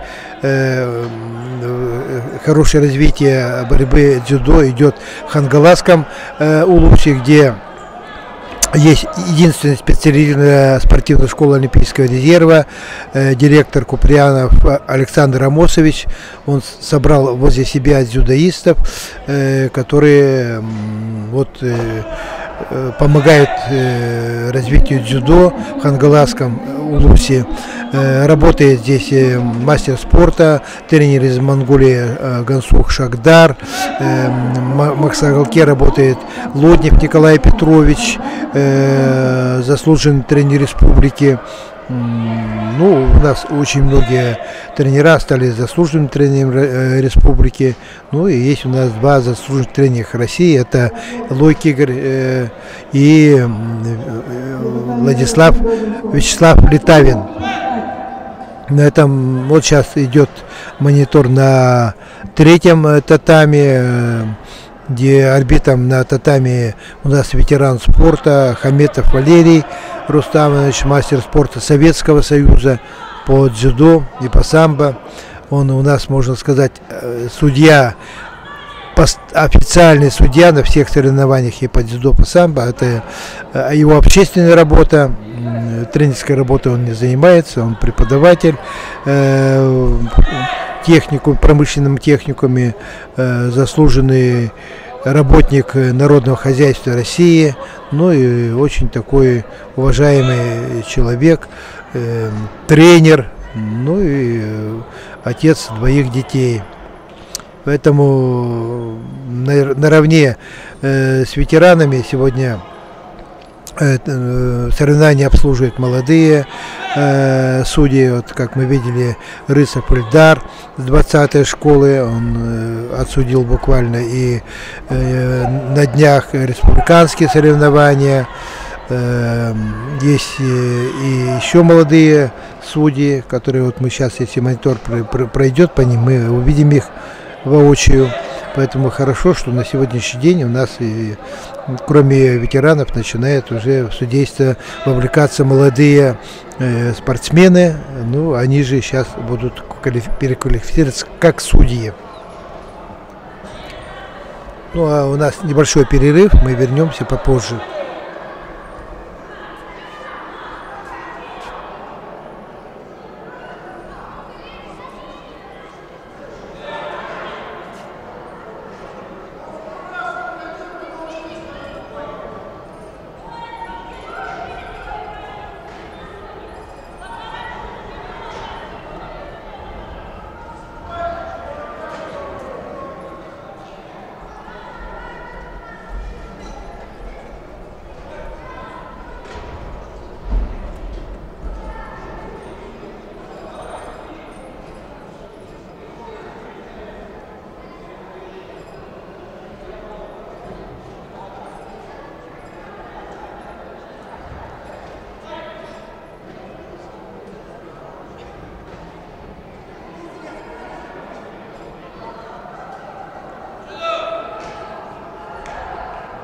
В данной встрече победу одержал Алексей вышел в финал.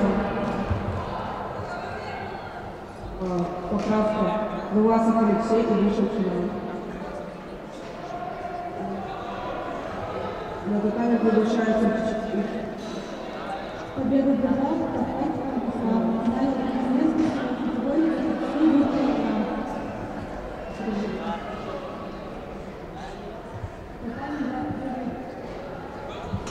на татами приглашается Алсаев, Виталий Варламов, Лев.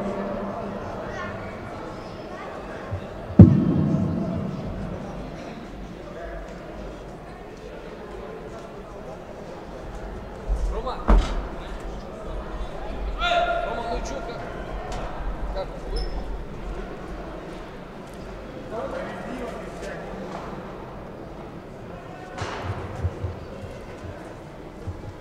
Приготовиться Васильев Алексей и Григорий Филипп.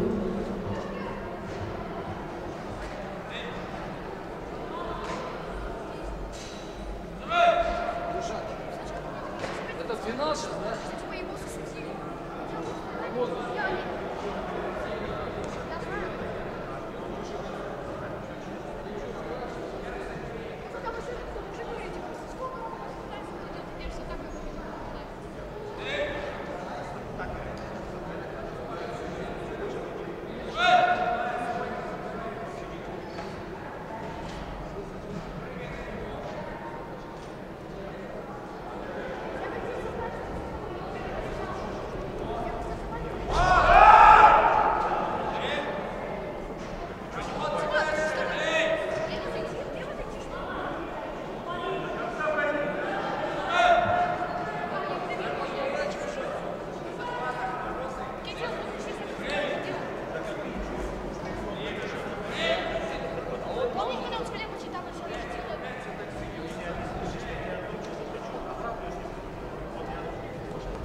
встречи победу держал Варламов Лев.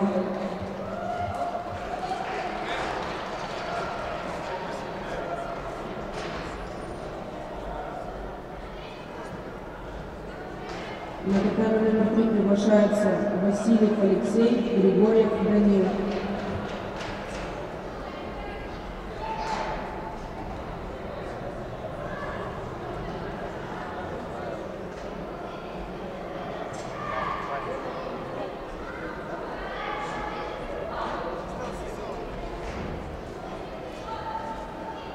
Так бывает в России везде. Все, он ведет человека, плохо стало.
Уважаемые спортсмены, зрители, родители.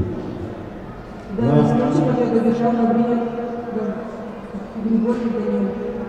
Во втором татаме сейчас начинается у нас борьба за первое место. На татаме номер 3 10 минут перерыв.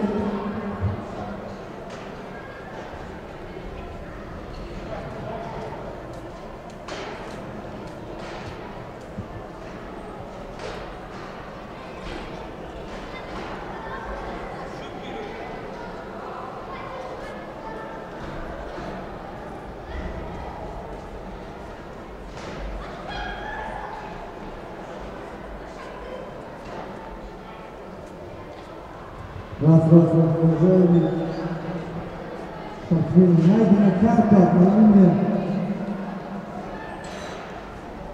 Балкарова Ольга. Пожалуйста, заберите. Сейчас все будет снимать. Балкарова Ольга. Тут написано, пожалуйста, подайте есть. Оксана Николаевна. Ваша карта. И как вы начали на 11 миллионов? Пожалуйста, выйдите.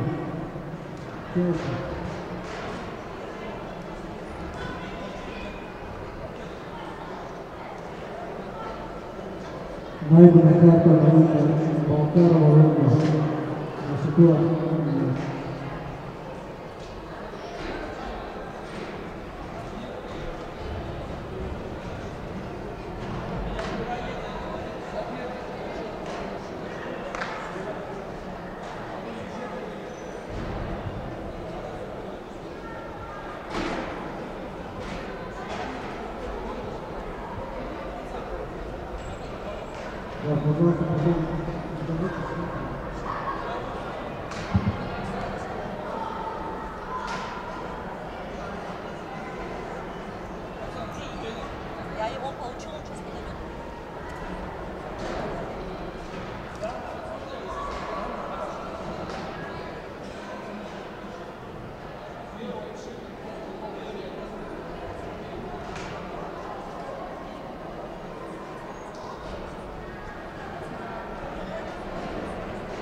Захват, бросок, Ева.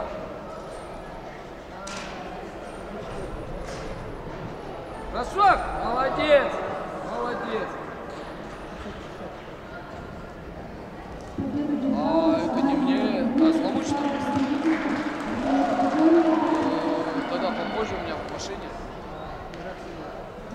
Миша, у тебя нету печати? Юноша до 62 килограмм. Дурнов Семен, Волчанов Курс. Готовится юноша 39 килограмм. Горячий Данил, Монастырев Егор.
Судьи Татарстана заняли свое рабочее место.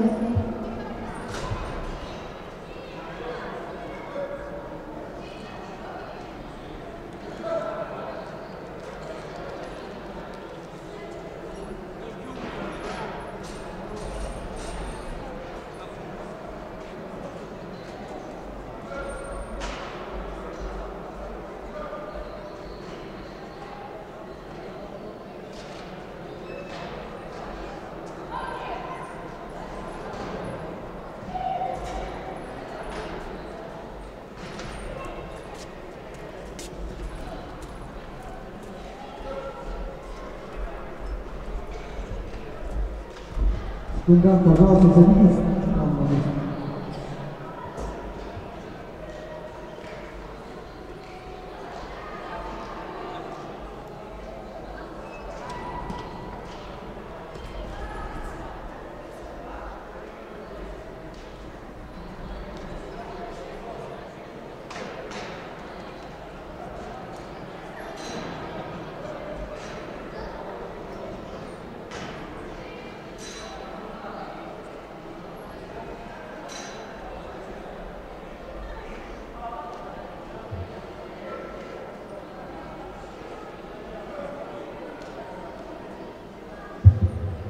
Рысов Эльдар, победитель Татарстана 3.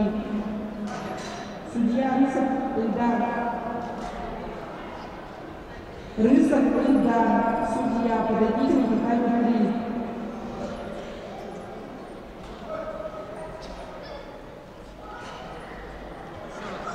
Судья Рысов Эльдар, победитель Татарстана 3.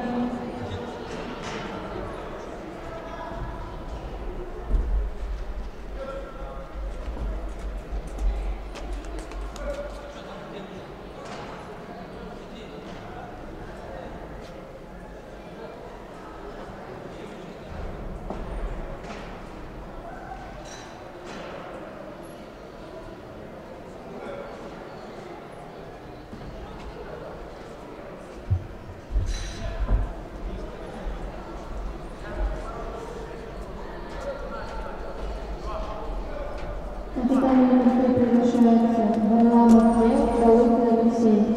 Готовится Григорьев Данил, Хайлов Степан.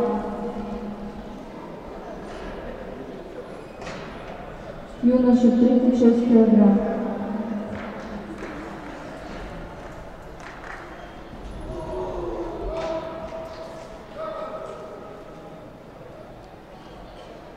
Победу держал Данил Семен. И стал победителем до 50 килограмм.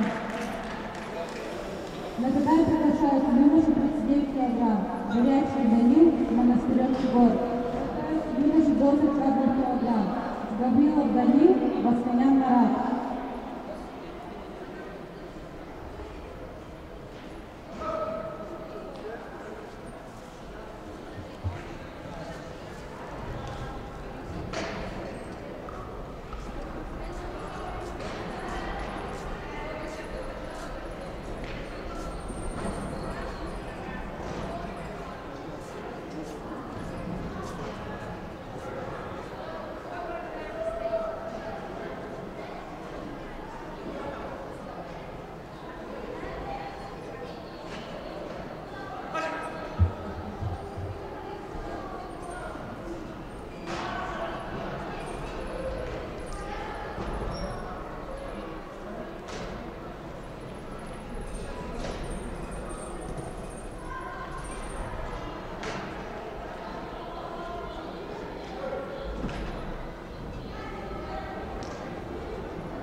В данной встрече победу одержал Волохин Алексей.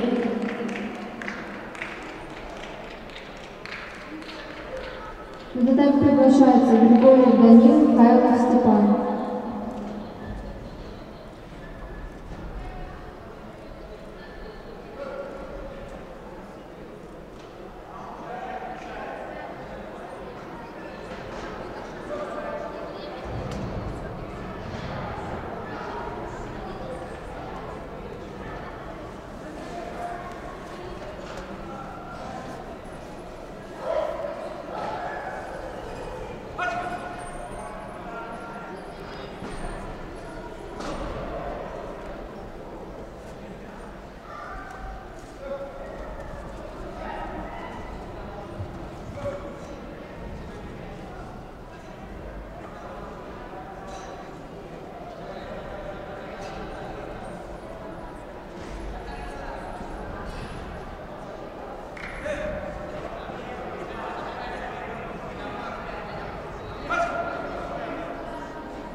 Данную встречу победил Михайлов Степан.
Можно поставить, да?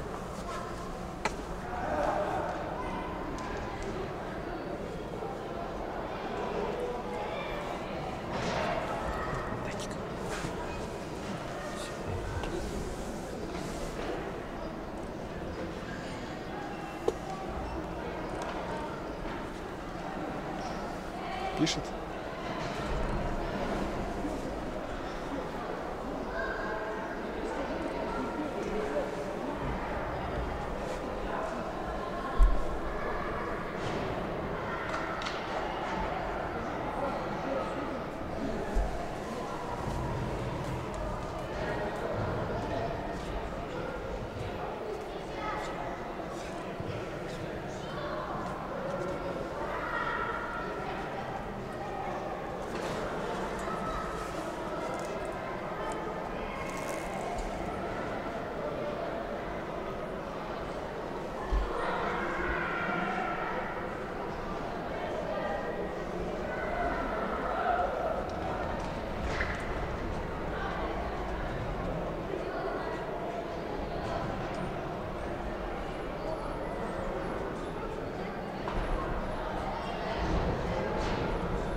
здесь нету, где в прямом эфире? Никто не матерится, где? Да это бред какой-то, кто тут матерится? Говорят, позвонили, тут кто-то матерится в прямом эфире. Не может такого быть, нету у нас такого. Спасибо, что сказал, нету ничего, никто, эфир даже никто не выходит. Ну это наговоры, никто не матерится. Спасибо, пидорасы. Звонили, типа, говорят, прямой эфир, потом матерится, кто у нас здесь матерится?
Победу одержал класс Франции. Стал победителем целой другой физической программы. Приглашается юноша до 120 килограмм. Андрей Мачев и Татьяна Колет. Юноша до 50 килограмм. Мишенко Максим и Шевченко Ярослав.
Татами 2 Golden Sport.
Победу держал Татьяна Колесова. Стал победителем в категории до 50 килограмм. Приглашаются юноши до 50 килограмм. Лысенко Максим, Сингапур Ярослав. Готовятся юноши до 55 килограмм. Кузьмов Даниил, Паращенко Ростислав.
Итак, дорогие болельщики и зрители наших соревнований, Заканчивается сегодня первый день соревнований 29-го республиканского турнира на призе клуба «Славутич».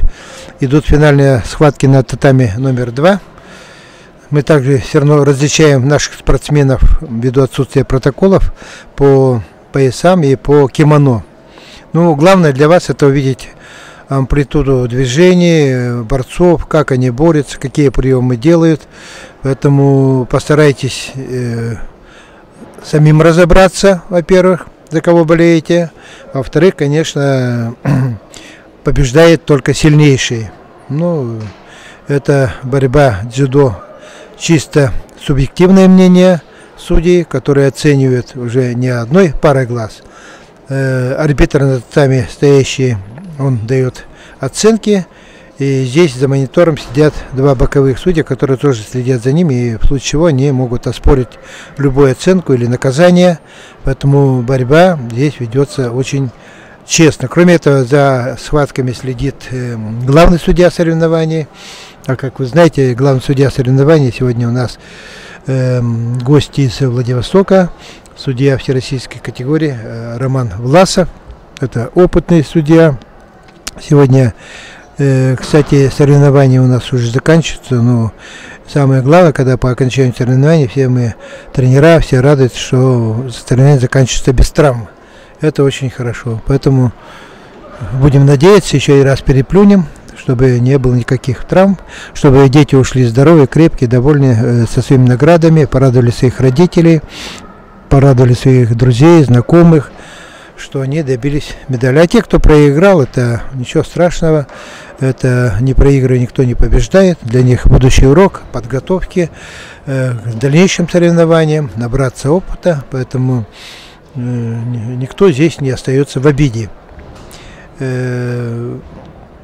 Дзюдо начинается с приветствия на татами. Два соперника, выходя друг к другу, дают поклон, это они приветствуют друг друга. По окончании схватки рефери, судья, арбитр на татами дает, показывает в сторону победителя, и оба борца кланяются, дают друг другу поклон. Первый, кто победил, он мысленно говорит, что спасибо, что вышел со мной бороться. Тот, кто проиграл, мысленно кланяясь сопернику, мысленно говорит, что спасибо, что ты меня научил. Вот это заповедь дзюдо. Это основа канона дзюдо.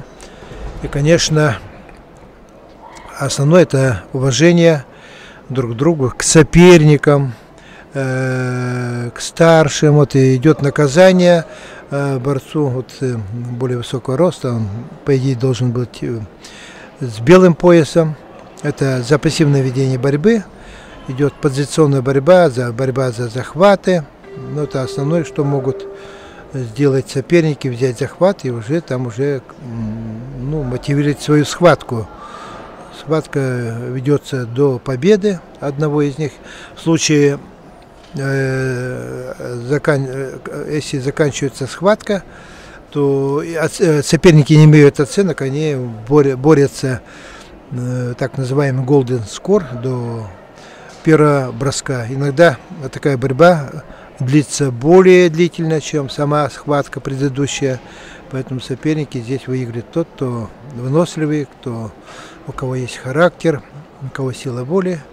Поэтому побеждает все равно сильнейший. И нет такого, чтобы кто-то из них оба проиграли или оба не имеют оценок. Оценки должны обязательно иметь. И в крайнем случае дается оценки за пассивное ведение борьбы. Шиды — это замечание. Плюс неправильные там захваты. Выход свободный из зоны борьбы. И также дается шида. И если соперник, то есть одному из них дается 3 шида, это оценка Хансока Мака, это вот второй шида дается. Если третий шида дадут этому спортсмену, борцу, то да, уже Хансоку Мака 3 шида, да, и до неведения борьбы победа присуждается борцу с синим поясом.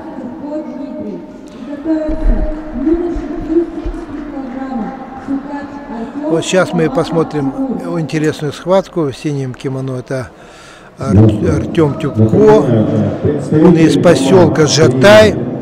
можно сразу отметить, что он уже прияда молодых спортсменов. Его сын, его отец Сергей, братья Тюбко, это целая плеяда борцовская, дзюдоистская, жатайская. Вот он, один из этих сыновей, сын Сергея, который боролся раньше на татами.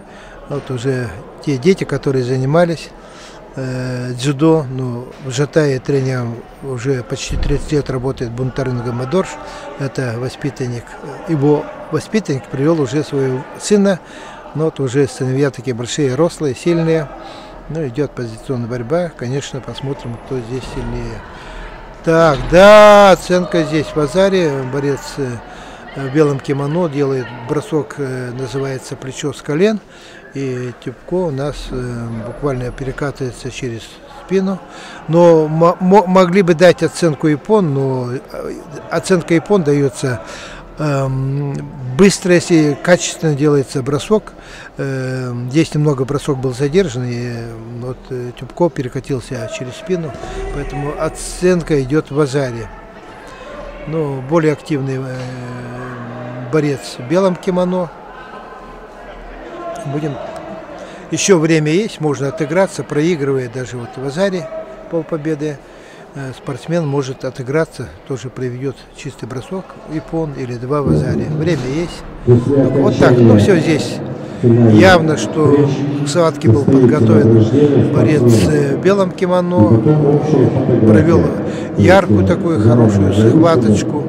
И двумя бросками с колена выиграл оценкой япон. В Азаре Васет япон. Арбитр на татами Роман Джабаев. Ветеран спорта, ветеран борьбы. Он тренер чемпионки России Юлии Амонт. 2 года назад Юлия Амонт стала чемпионкой России до 21 года. И вот Роман Джабаев воспитал свою чемпионку в домашних условиях, не выезжая очень много за пределы республики. Сейчас есть тенденция, что имеющие деньги очень часто находятся в отъездах, борются с сильнейшими, готовятся с сильнейшими. Ну а Роман Джабаев здесь, в общем, подготовил свою девочку буквально у себя дома, это в местных условиях. Так что есть задел, что тренера, находящих здесь, эти работают очень грамотно и плотно со своими спортсменами, то можно готовить в домашних условиях своих чемпионов России. Но сейчас Юлия Амонт находится на учебно-тренировочных сборах со сборной России и готовится к первенству России до 21 года, которое пройдет в городе Санкт-Петербург 7 апреля. Также на эти соревнования еще готовятся 3 наши спортсменки. Они под руководством старшего тренера Дамдина Гамбадоржа находятся в Екатеринбурге. И будем надеяться, что татами Санкт-Петербурга нам подарит новых чемпионов России.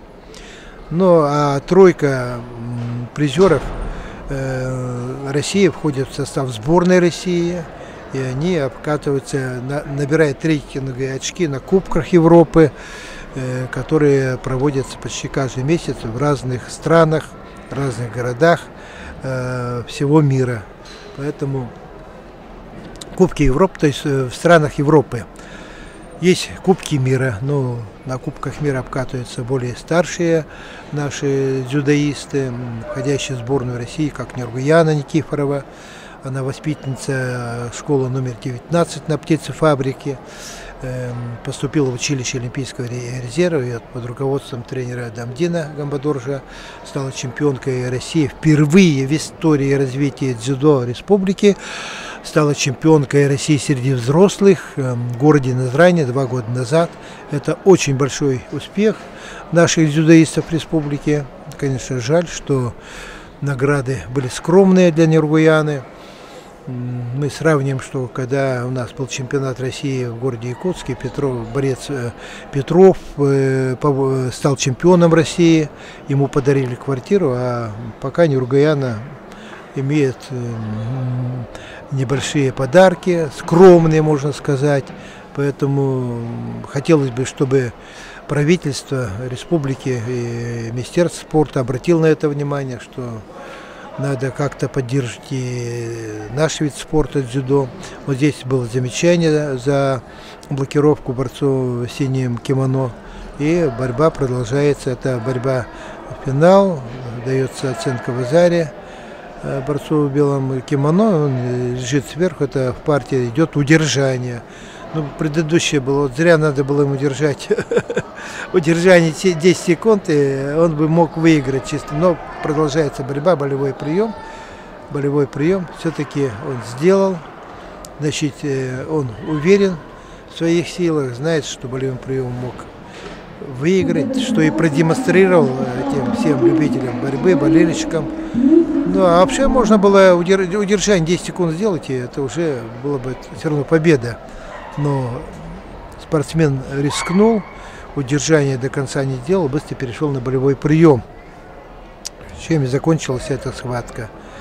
Но есть технический перерыв на татами, и, возможно, все схватки закончились. В некоторых весовых категориях была борьба по круговой системе, где 5 человек, все боролись друг с другом. Это 5 схваток, и борьба определяется, победитель определяется по очкам. Ну, а через некоторое время будет произведен такой ритуал награждения победителей, призеров 29-го республиканского турнира на призы клуба «Славутич», куда съехались все сильнейшие дзюдоисты Дальнего Востока, с Приморья, Амурской области, Магадана и районов и улусов нашей республики. Ну а сейчас перерыв технические, так что вы смотрите награждение, где очень красивые медали, грамоты, и вообще это, когда идет награждение, это церемония, такая торжественная церемония награждения, это апофеоз соревнований, и, конечно, дети радуются, что завоевали медали, вместе с ними радуются и тренера, и их родители, и родственники, и друзья. Я думаю, дзюдо сегодня мы показали очень красивое, эмоциональное, интересная. Ну а завтра будут бороться более старшие ребята, это 2004, 2005, 2006 годов рождения. И будет очень интересные схватки, более с амплитудными бросками, потому что они более опытные. И я думаю, мы завтра увидим очень интересную, красивую борьбу дзюдо, которая развивается в нашей республике и дает плодотворные успехи. А самое главное, это занятие спортом, это здоровье детей и, конечно, приобретение опыта на сегодняшних соревнованиях. Но сейчас перерыв небольшой технический, хотя прямая трансляция идет, вы можете через 10 минут увидеть церемонию награждения победителей, призеров 29-го республиканского турнира на призы спортивного клуба «Славутич».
Так, участники. Покинуть татары.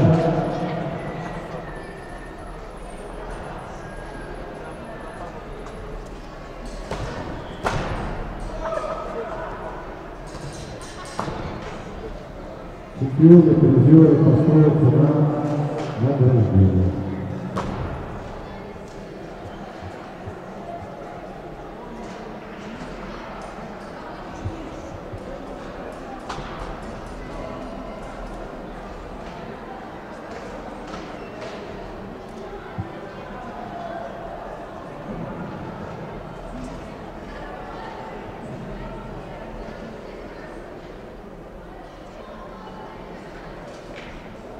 Форма на награждение Димонов.